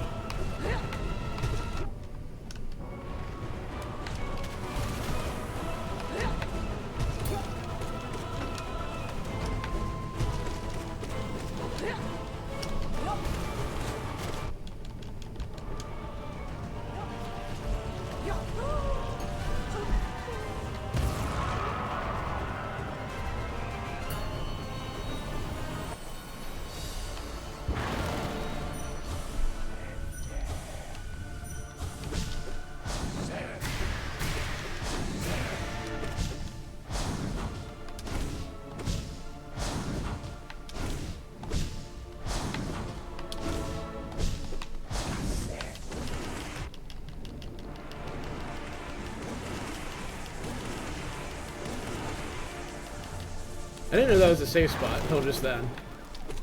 Doesn't surprise me that there is a safe spot, but I hadn't even thought about that. I was just like, I'll tank the hits. What does it matter to me? I guess the answer is, what if you didn't have to tank the hits to beat the shit out of this man? To scream this goth old man to death. Good to know. I will try to remember that in the future.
Whoops.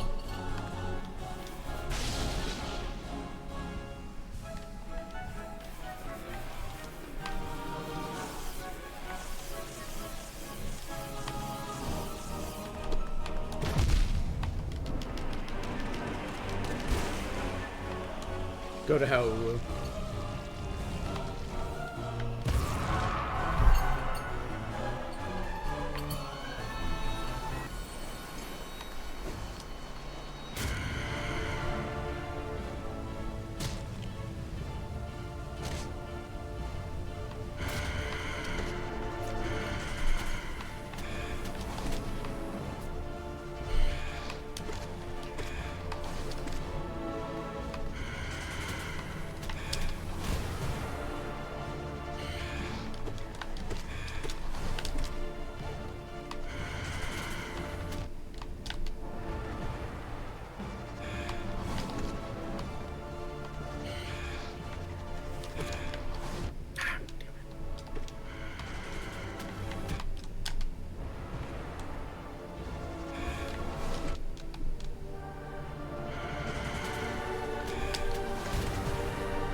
I guess my streak of doing okay against Sly, regardless of how much health I had, was due and end at some point.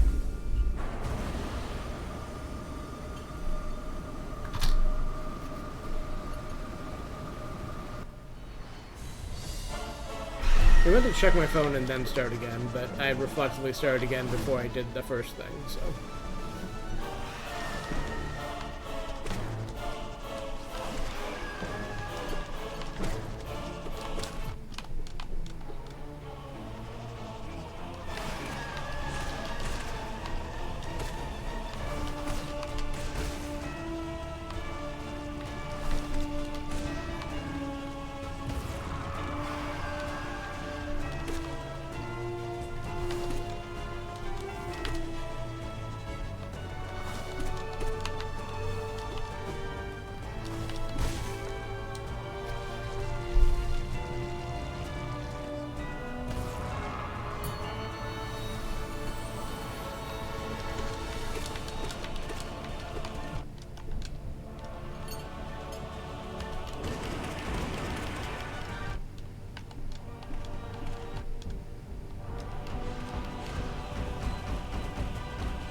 God, knocking him out of his opening animation is so mean.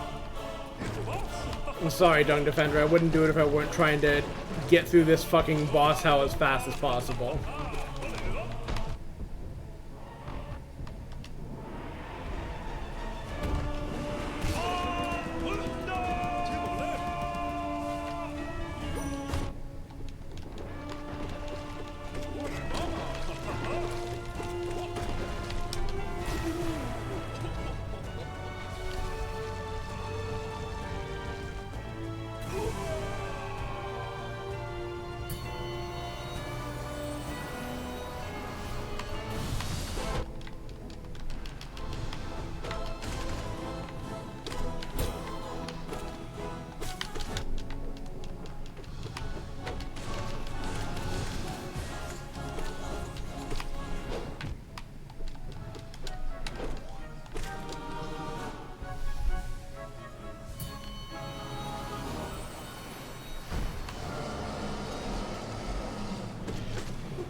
Cosa.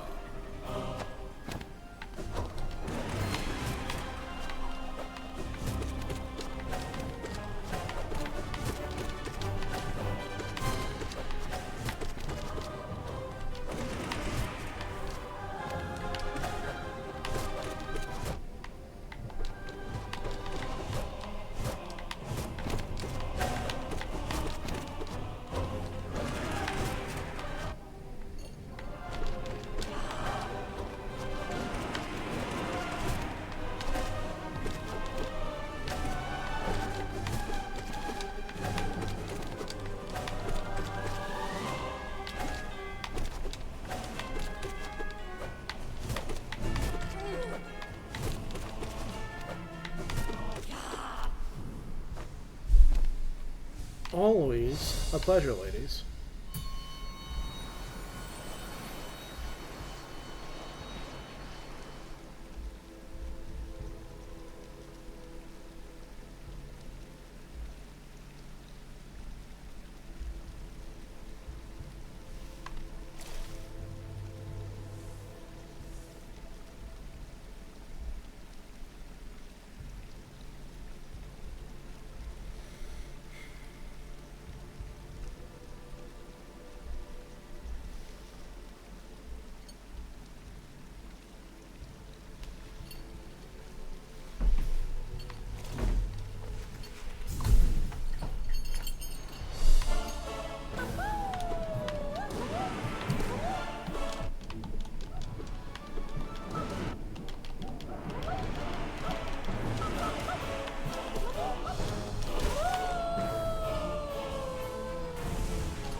Oh, damn it. I didn't realize I stunned him out of it, or that he ended so quick. Doesn't matter, really, but...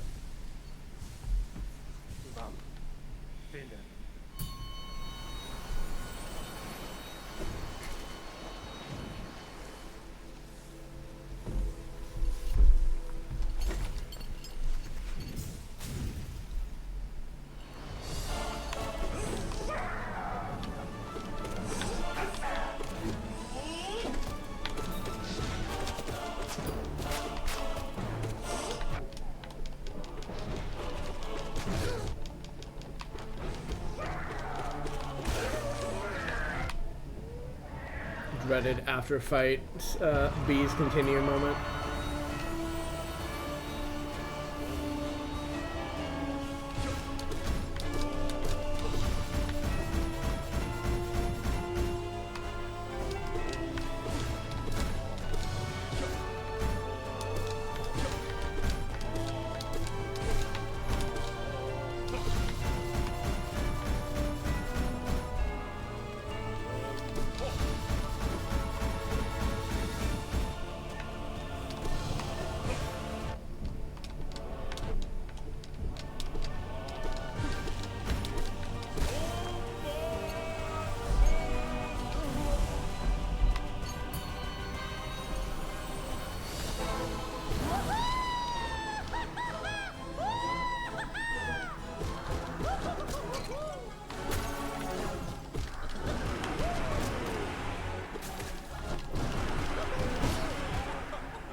I think I realized I needed to be quick to get any damage there, but I think being so quick that I instead fell directly into the drink was not really the play.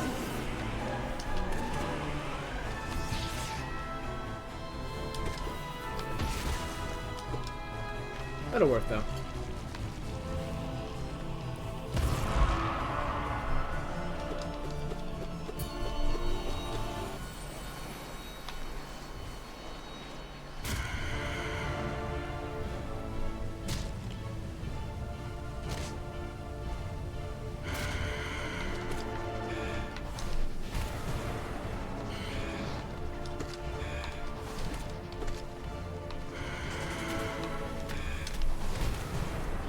I'm sure people have done a lot of this game blindfolded, because I know a lot of speedrunners just try that kind of thing and are successful.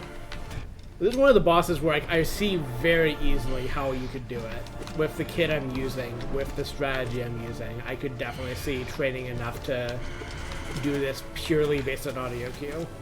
Well, mostly. I'm not sure, I would have to learn enough patterns to be confident on this attack specifically. And the bit where they're in the ceiling later. Like, everything else, I think I could do purely based on audio cues. Because I'm already doing that, basically.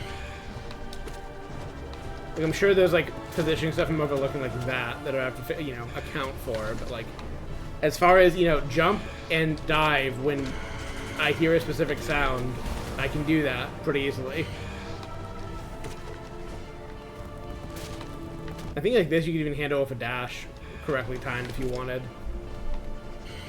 And like not have to know in advance where the, or not have to, you know, be watching where the drop positions are. You can just dash at the right time and assume it'd be okay.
A little greedy.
Fair enough.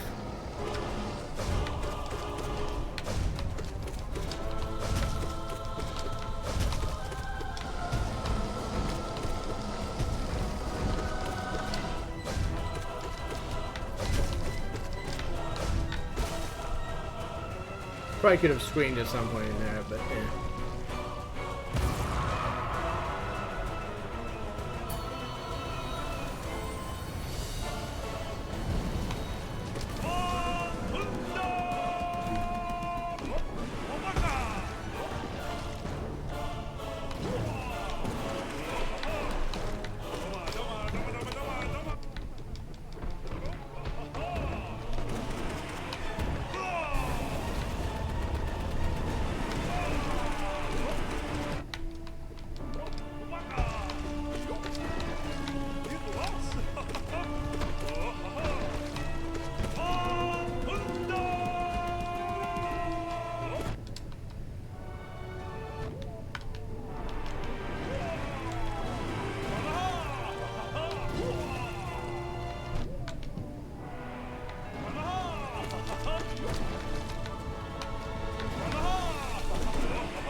Real shit.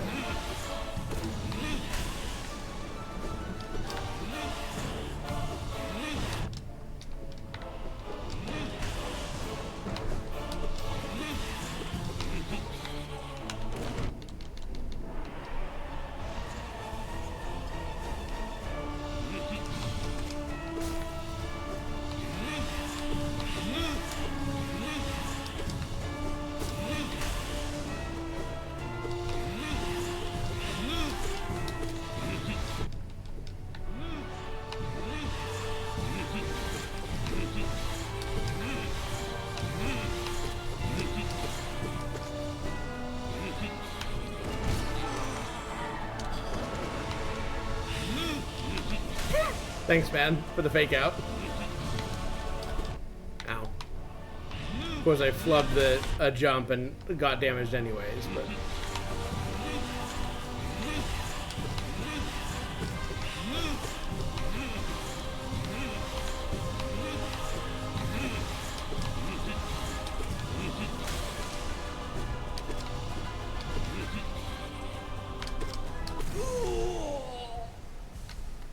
Don't like how low on soul I am, but it'll probably be fine.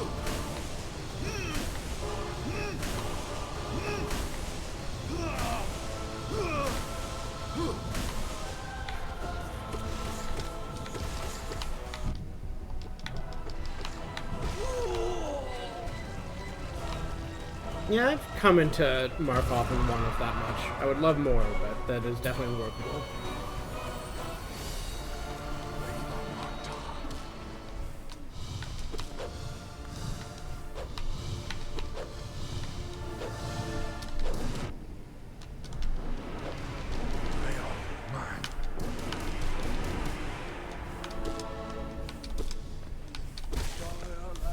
Yep, that'll work. That will in fact work, it turns out. It's all about effectively using your screens.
take a bio break. We'll be back.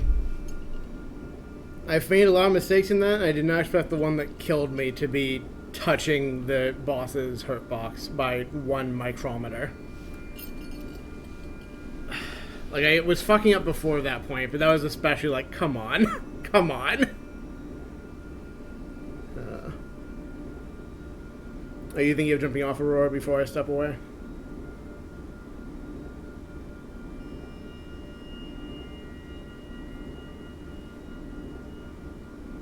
Thank you, babe.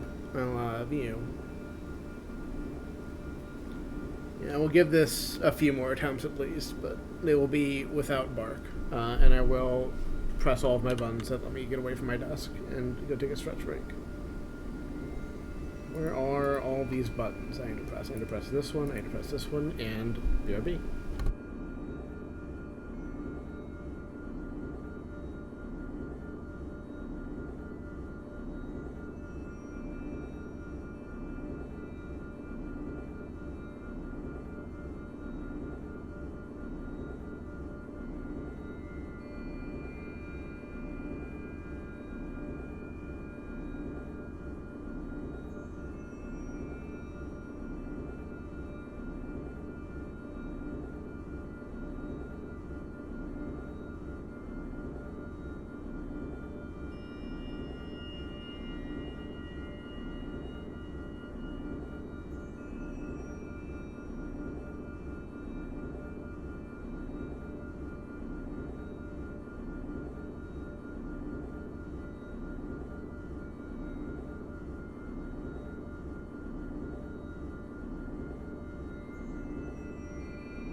also need to take pills, don't I?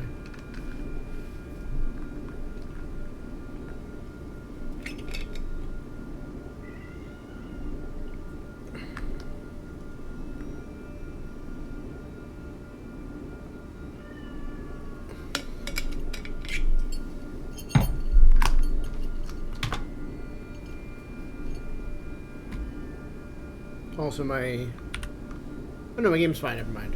It's because I'm on the pause screen. I thought it had frozen up.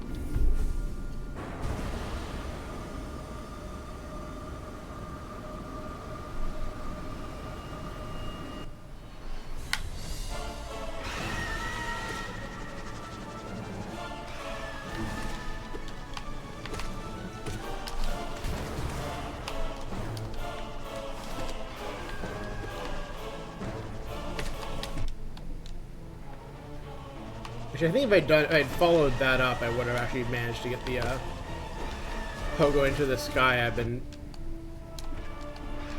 Damn it. I know you can do it, I just haven't been trying to do because I don't know the positioning or timing. But I know it's doable because I watched a random speedrunner I found doing it. For all I know, most speedrunners do it. It's just I have watched literally one speedrun video since restarting Hollow Knight. So it is the only, the few minutes I've watched of that are the only information I have in my brain as to what speedrunning this game looks like. I might look up more, I don't know. But I also said I would look up some less speedruns after finishing it, and I meant it, and I haven't done that, so we'll see, I guess. As is a continual thing with me, there's a million things I'm trying to do with limited free time, and difficulty, shall we say, moving from task to task smoothly. Which means it's very frequently the case that I say I want to do something and mean it, and then do not do that thing.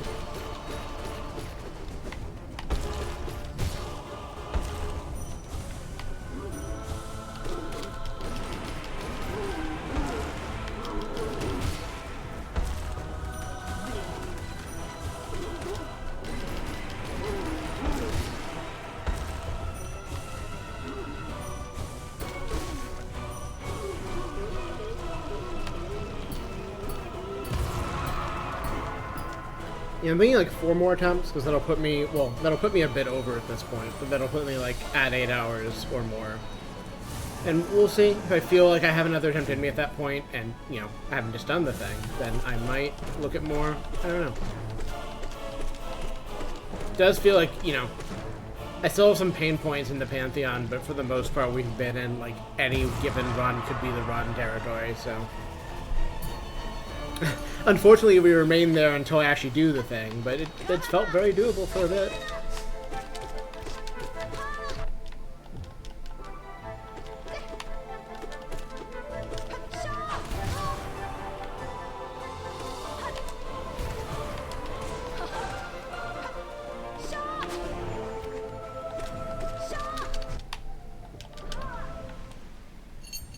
Trisha's also yelling at me. She wants attention.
Hi, Trisha. Can you just hang out? Are you gonna make a nuisance of yourself? You decided that you deserve infinite attention at a certain time. I don't mean to sound so mean of her. She does deserve attention. She is a good kitty, but she has a timing issue as to when she decides she wants attention and when she doesn't. And frequently she decides she wants attention when I'm very busy. But those things could be correlated. She could decide that I am very busy with things that are not Trish's, and I should instead be busy with things that are Trish's, but doesn't, you know, make my end of the attention giving any easier. I try to give her attention when I can, so she probably learns the wrong lessons from me doing so, but she does deserve passive things, and I want her to feel loved and cared for.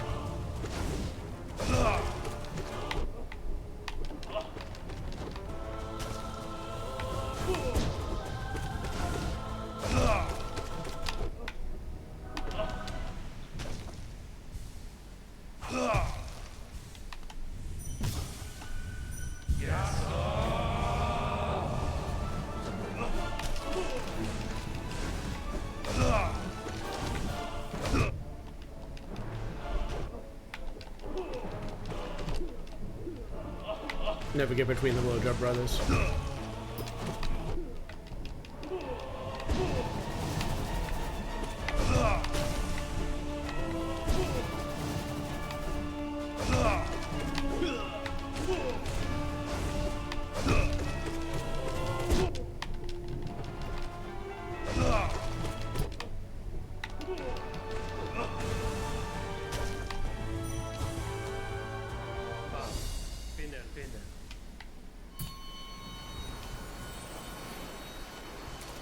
I think the fact that Sly has a fight right after him means I always aggressively try to heal on those earlier fights, even if I know very well at this point, after these many attempts, that I don't need to worry about it. I'm just like, but what if? What if there's a secret boss I've forgotten about?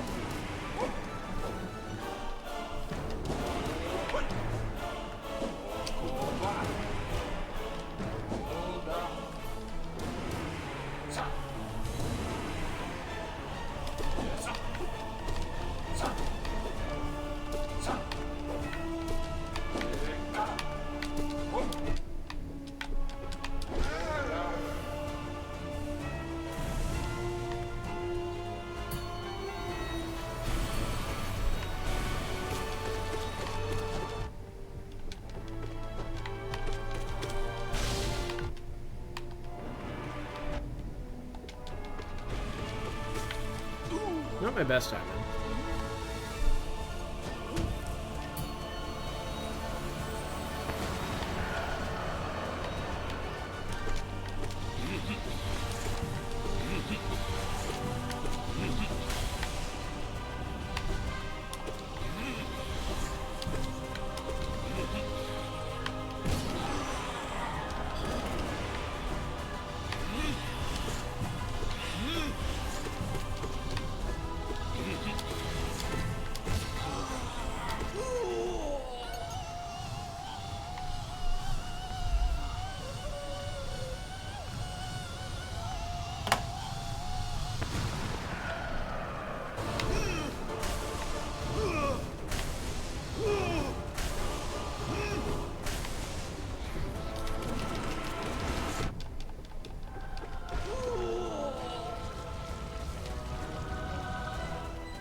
Position was off a little bit.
A little too eager.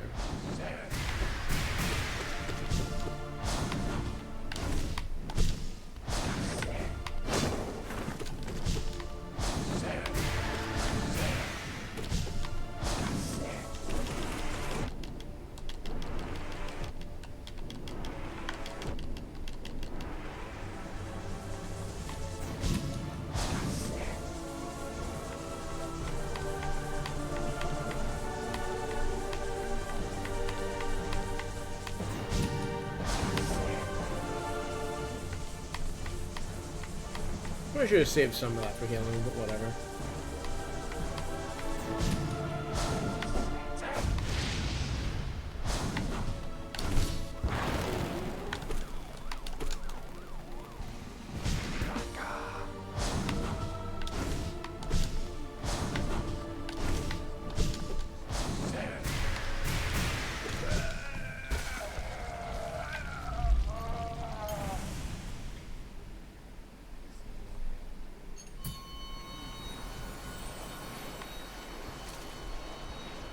It really didn't matter. I forgot how quick the nearest TO was after that fight. I thought I was thinking it was after, but I was also thinking it was something else before that. And I was like, maybe I want the extra health, but whatever.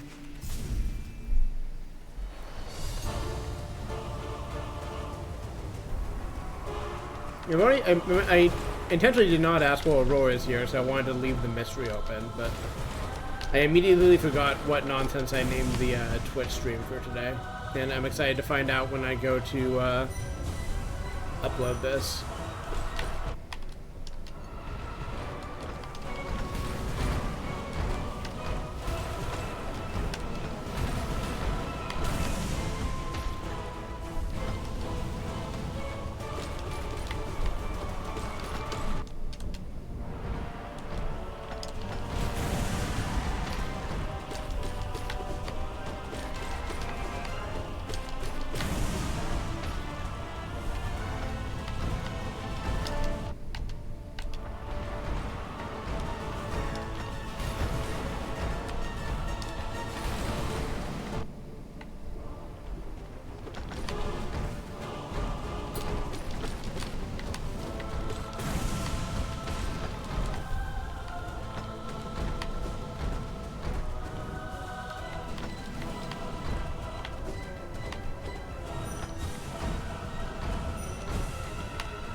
getting better on the timing on that, but I'm still hesitating enough times where I really could land it if I were a little more confident in the read.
Aggressive strategy. Maybe a little riskier than I should have played it, even knowing there was a thing right after, but hey, it worked, didn't it?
Imagine if I was actually timing those screams properly too. He just melts to those. Like, even if you're only getting 1 or 2 shots per, like, he just does so many guaranteed jumps that you're gonna get, like, hit him at least a little bit on, then it's just like, yeah. This is solid damage on the man.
Better than last time. Pretty close to perfect.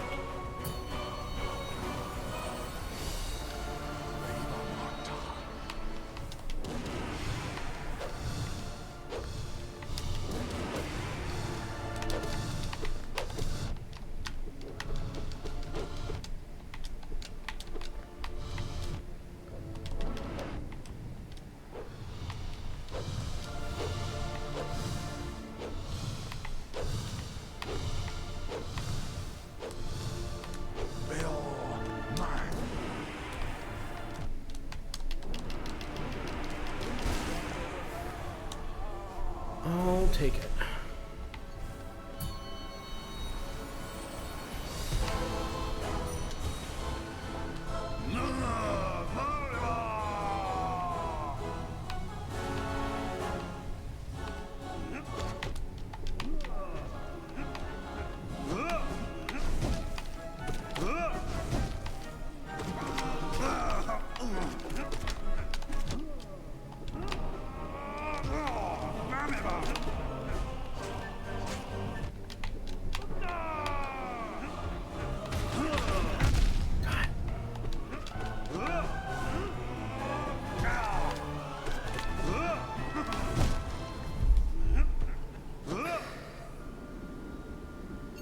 I hate losing to him specifically so much.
He knows where I want him to be, and he's refusing to do it.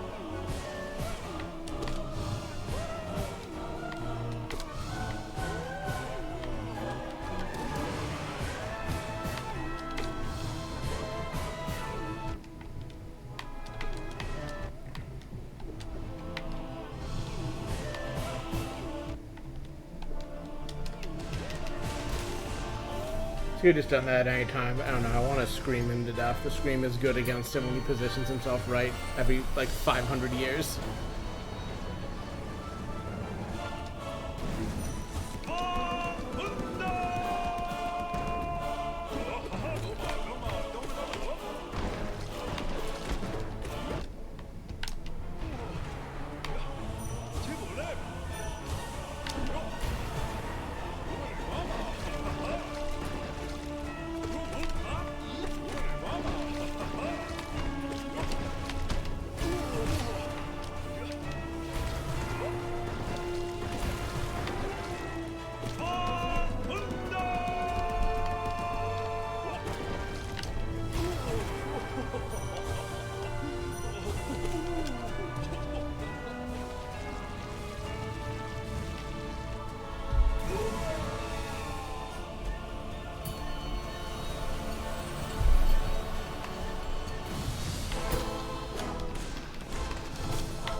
Yeah, that's right. I don't give a fuck about your attacks. I don't know how much health you have, old man. Not enough to resist me just blasting through you like that. Yes, I will call these characters old man. I think all the Nail Masters at the very least deserve it.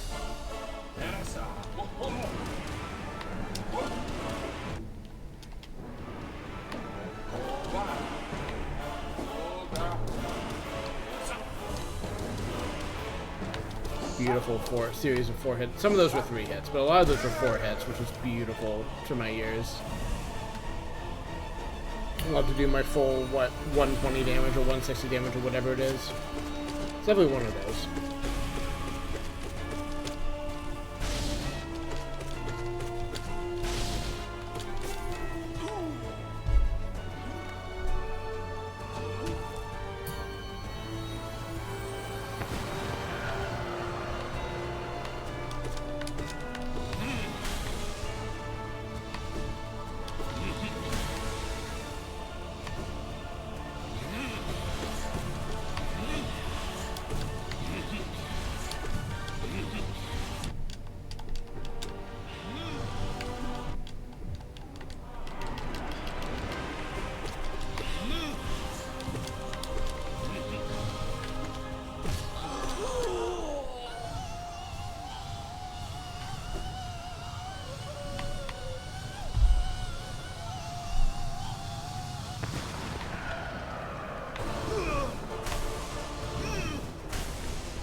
always a pleasure.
Unusually cooperative.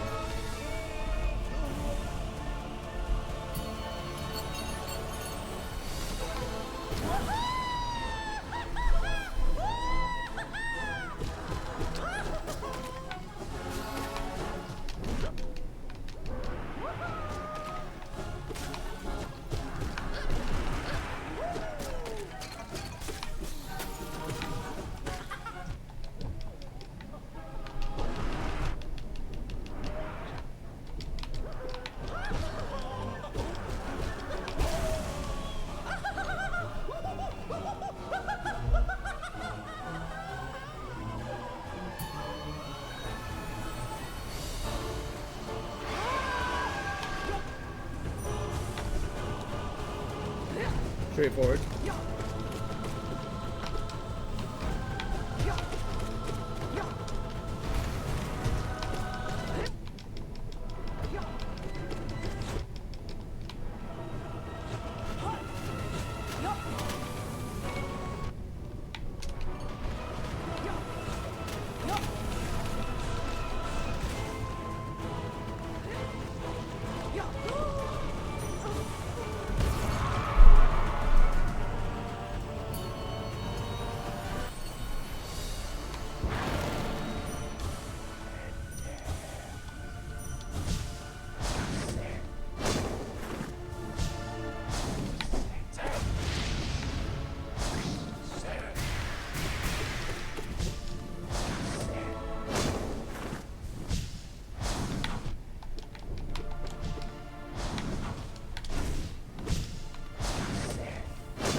I wonder if there is a consistent spot there, or I just got lucky that one time. So it could be that I got lucky, but I could also totally believe there's just a safe spot to use during that attack. That seems like a thing that would be true.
Are you kidding me? That didn't hit him?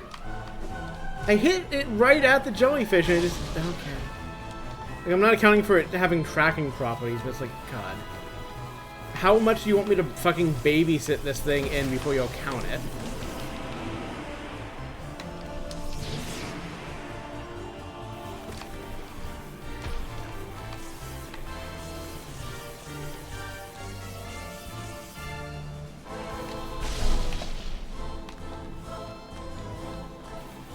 I'm never really accounting for platforms either, but it's like, there's only so much I can do with platforms I'd have not memorized the fucking locations of.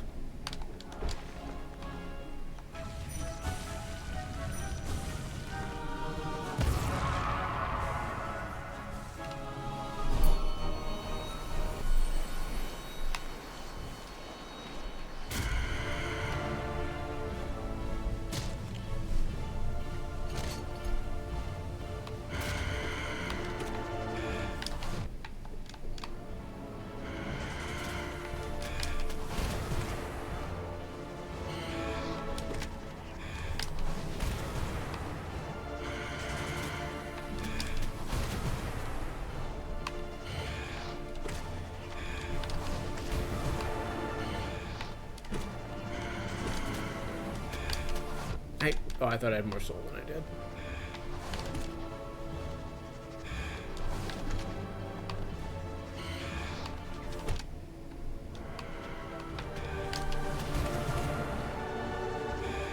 Bad luck, I didn't think he'd do it twice that time.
almost managed to not get hit there.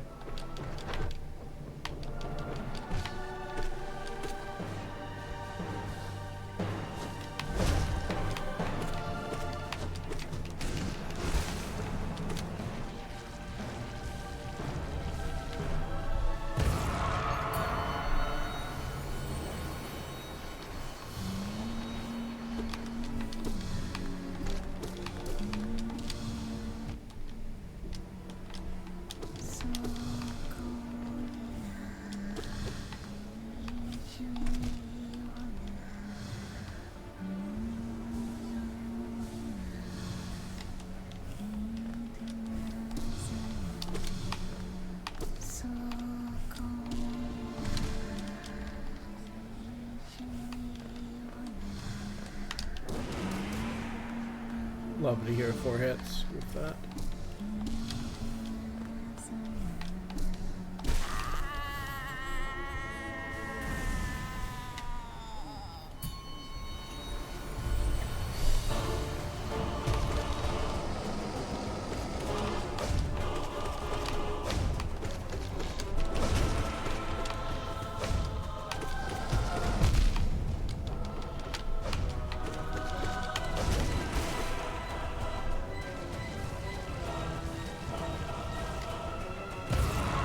The dance you do with this guy reminds me of how you can beat a red dragon in a high hallway in Crypt of the Necrodancer. Which feels like a weird pull, maybe, but there's like a specific like movement pattern you do to make that work and not, you know, die a lot. And the way you have to move with Traitor Lord makes you think of that. There's another like very like it's not. You just repeat the movement, you're fine, but if you drop the combo, you are very much not fine. Well, I mean, I don't know. 1 hit is only 2 damage. You're not necessarily dead on 1, as you would with the Red Dragon, but... You still would prefer to not be taking hits from Traitor Lord. They do hurt.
My phone has words for me, but I will check that as someone given a break.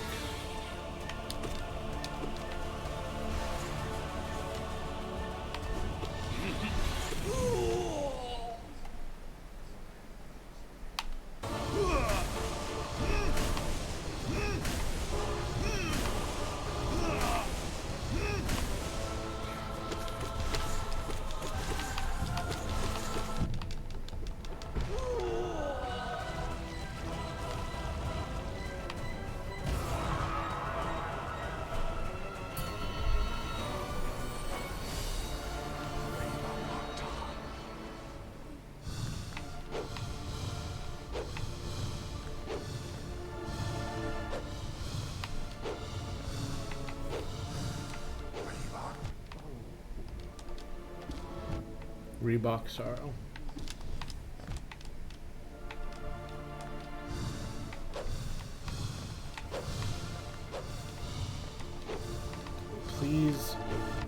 to a useful position.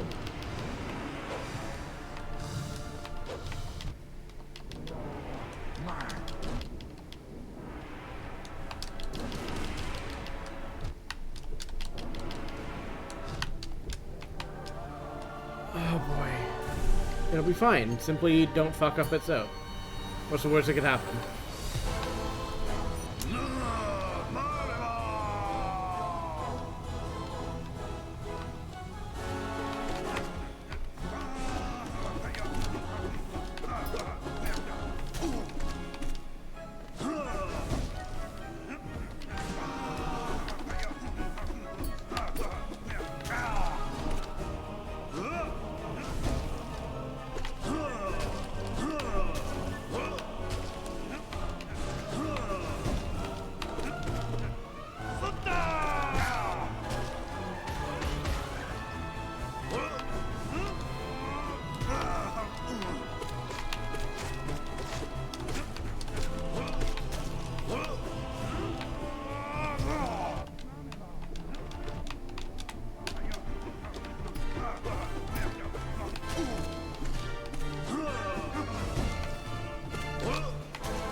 Simply don't fuck up its out. It's that easy.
Not really the way I meant to do that, but it worked out.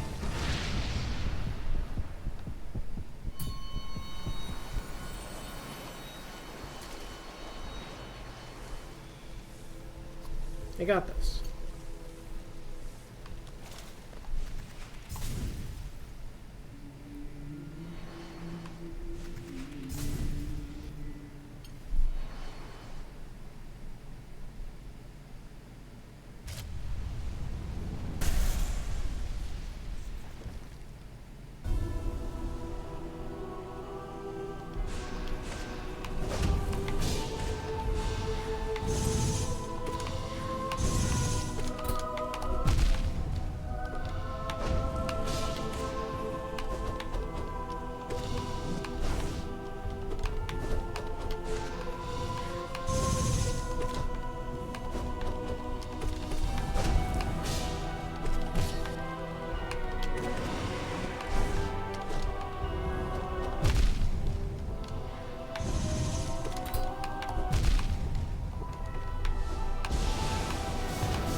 Damn it! It's a good attempt. Got pretty far. I think this is probably the last attempt. For tonight.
Trisha's trying to get into a cabinet she shouldn't be. I will investigate this when I am allowed to step away from the computer. Hey, I'm allowed to step away from Peter. Give me one moment. Fraser, darling, don't try to get in there, please. I know you want me. You can't go into that cabinet. No, you can go into any other cabinet on the ground level, but not that one.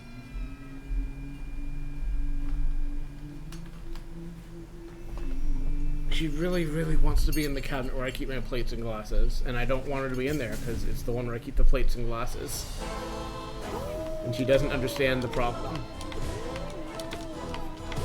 Sometimes, I think there's currently a bunch of dishes in there, but one of my sets of plates is, I have like 4 of one kind of plate, and then I have like 6 of another kind, and like 6 small ones to go with that other set. And I prefer the 4 plates just because, I don't know, I like them more. So those tend to be dirty faster, and when they are dirty, there is a very nice like section that is just empty, which is specifically where she likes to go lay down. And she fits perfectly in there, and like it's not... If it's empty, though I'm still worried about her managing to knock something down, the risk is lower, but she has no way of knowing when there's stuff in there, and no discernment as to when it's safe for her to be in there or not. And I have to be mean to her and tell her not to go in there, because I have this nightmare of like waking up to a very sad cat surrounded by broken porcelain and glass, and then I will be a very sad cat because I'll have to both care for her and make sure she's not injured, and clean up a big mess. Unfortunately, I can't explain any of this to her. She doesn't understand any of these concepts, and I badly wish she did, because it would make my life so much easier. She would understand that I'm not just being mean to her because I hate her. There are, in fact, reasons for the things I do.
Pardon me.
I'm kind of curious how long these runs are taking. So I was estimating them at a half an hour, which I felt was undercutting it, just because I know some people got them down to that much. Like some people, you know, not even world record speedrunner types, but just people who play this a lot. But I figured I was coming in over that, but I've never checked. So, and it seems like it's been coming in like closer to 40, maybe 50. But all this is guesswork. I don't actually know. I'm only looking at the clock and kind of guessing. And I feel like I probably could stand to actually time this out. I just... setting something up to do it would be a pain, so I probably will not do it. But I could in theory. I could in theory. I could in theory also check my VODs and find out that way, but I think I may also be too lazy for that.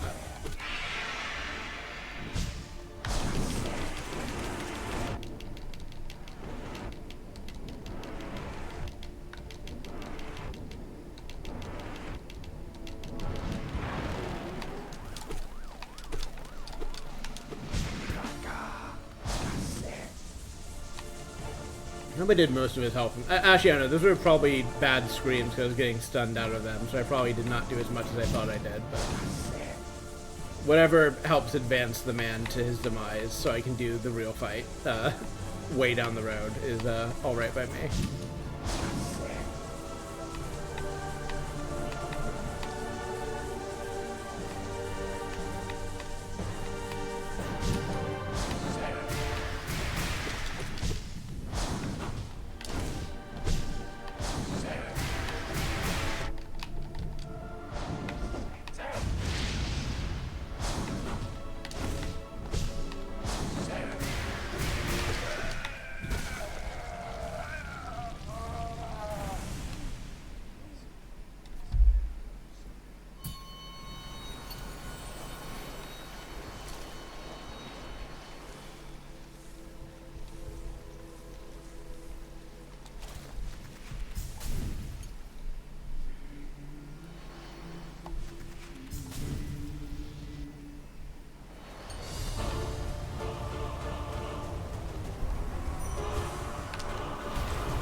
Misjudged it a little bit.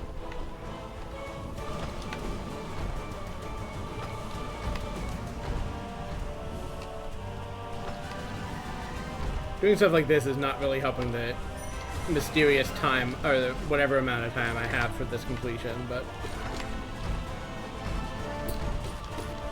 not slowing down that much, and also just putting me in a good position for regular stuff, or for future fights.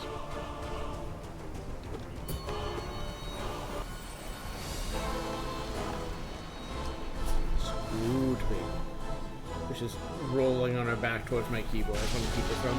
And she's raising her leggy in the air. Aww. That's why she doesn't accidentally roll into the keyboard.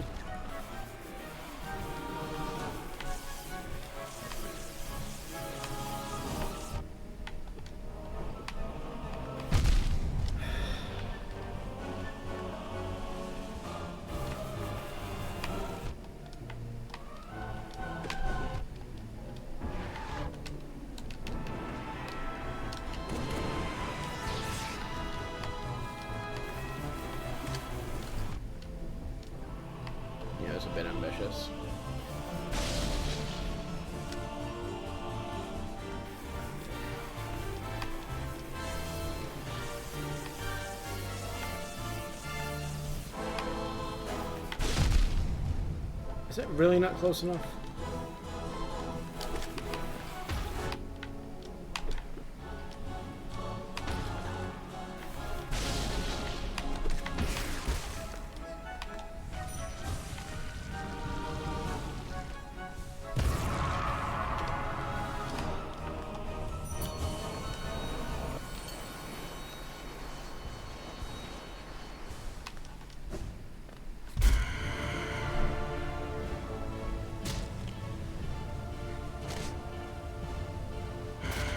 I wonder, the sort of way this boss looks is like you wonder if it's, and maybe there's an answer to this lurking in one of the wikis or something, but I wonder if this is a cut boss specifically.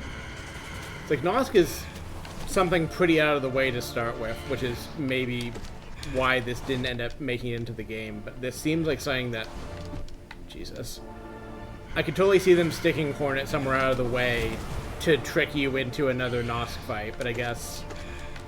Well, A, they didn't. That fight is not in the game. And B, I wonder if it's partly because, like, I don't know, the original Nosk kind of would rob all the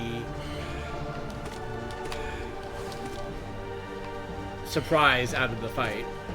Because, like, you wouldn't be fooled by this again. Like, especially not if they set it up the same way of just, like, you're chasing Hornet in some dark area and you come across Nosk.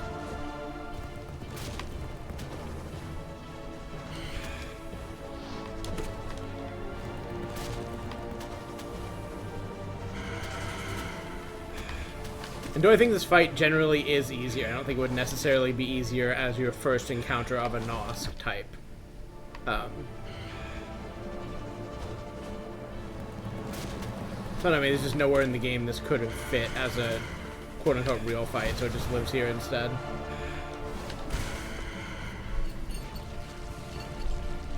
Which is fine. Sometimes, you know. Or my hypothesis that this was a cut fight is just entirely, like, bullshit and made up, which is possible, but...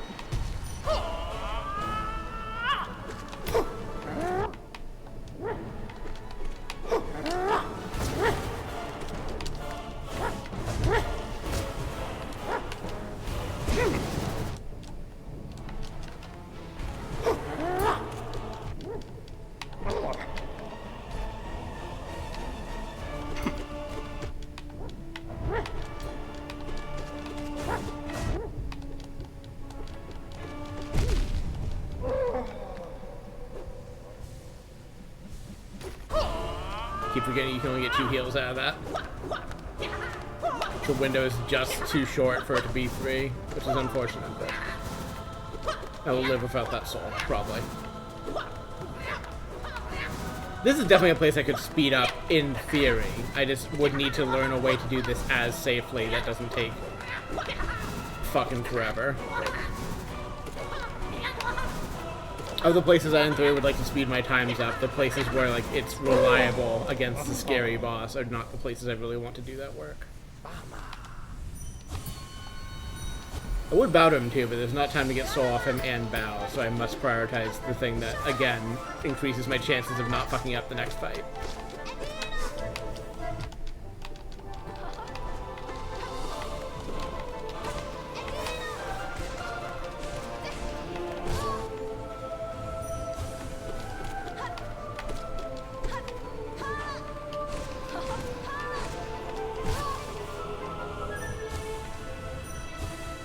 I guess, speaking of, you know, doing things to win the fight fast, like, this is definitely a situation where I should just spell her to death, isn't it?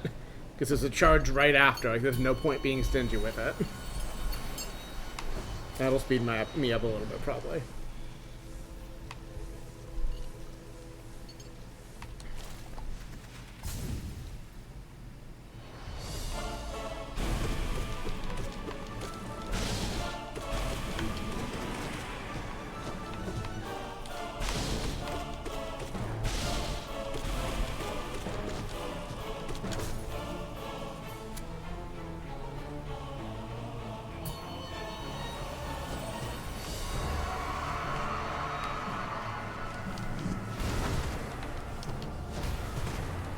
You know, actually, maybe... Well, I guess I don't know. This is still doesn't answer the question, because I would have to ask someone at Hollow Knight to answer this question, whether Wayne's Nos is a cut, like, main game boss. But it occurs to me that you, at least in this Pantheon, I'm not sure if it was the case in whatever Pantheons there were earlier, but at least in this Pantheon, you see Winged Nosk before you see the second Hornet fight. And...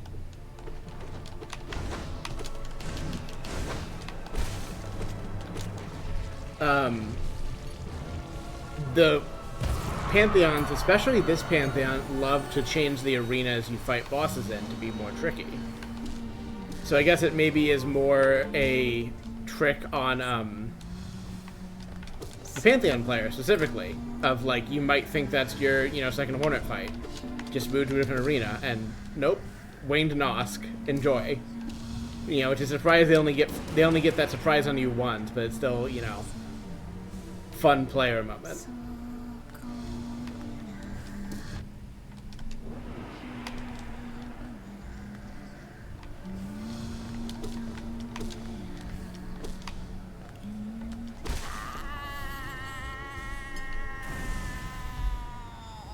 So I guess it could be intended exactly where it is, exactly for that purpose.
Has my controller thing not been working? Maybe it hasn't been. I should look into that. I started to because I have the motion like really subtle at this point, so I don't like the controller to jerk around a lot in movement, but I think it might be not receiving button inputs at all, which is a problem I should fix, but I'll look into that different time.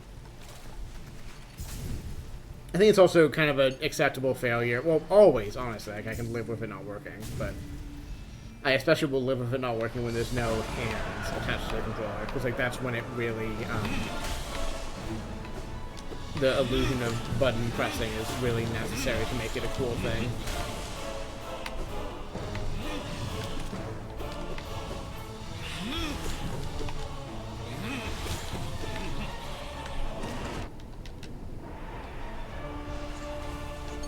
I do want to do it at some point, but I wasn't feeling up to the hands when I was doing my stream relaunch, and I, as complained, am still full of other personal projects to be doing. But at some point I'll have the free time and I'll look into it. Because they're basically going to be what I have currently, what I have in my files that you are not allowed to see, so I have to pull off the show. But I want to clean them up, because they're just, you know, a bit messy, and I can do better work. And I want them to match, you know, the current model, and not just be the previous snow leopards I've had as my stream persona.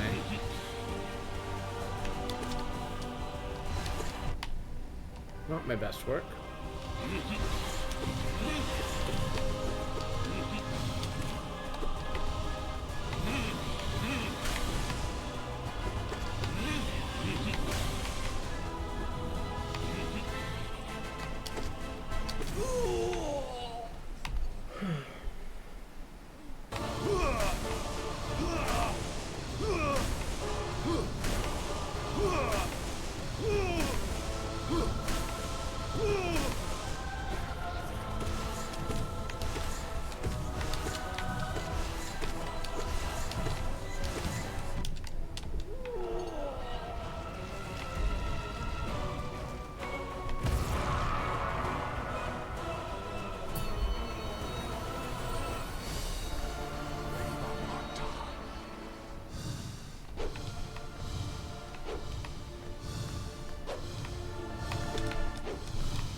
Well, I guess that's what we'll end it for today. I apparently still need to solve Markov, fucking Zote, and Pure Vessel. In Radiance, but I do still feel like, despite being very shaky on both Pure Vessel and Absolute Radiance, especially under pressure, I feel like I'm better on Radiance. Pure Vessel, I just second-guess myself too often and get hit by things I really shouldn't. But, I don't know, we'll be back at it next week. Still no more streams for the month. No Friday streams for the month. I am staring at the calendar. I will be playing Hollow Knight on Wednesdays. I think in September I will pick up the... Jesus. In September I'll pick back up the Armored Core streams, because I do still want to play that. But yeah, we'll keep grinding these bosses until I get there. We've gotten real close. I know I have it in me. And at some point it will be performed on stream. Fisher says I should shut up and go to bed, which I'm not going to do, so I'm going to do some stream processing, but I will at least shut this down. Thank you to anyone who dropped by. I know Aurora's here, of course. He's always here. But if anyone else was watching, I didn't see you, because I'm not watching the... I only have the mini chat up, so I don't see everyone attending and all that. But, yeah, be back on next week. Bye.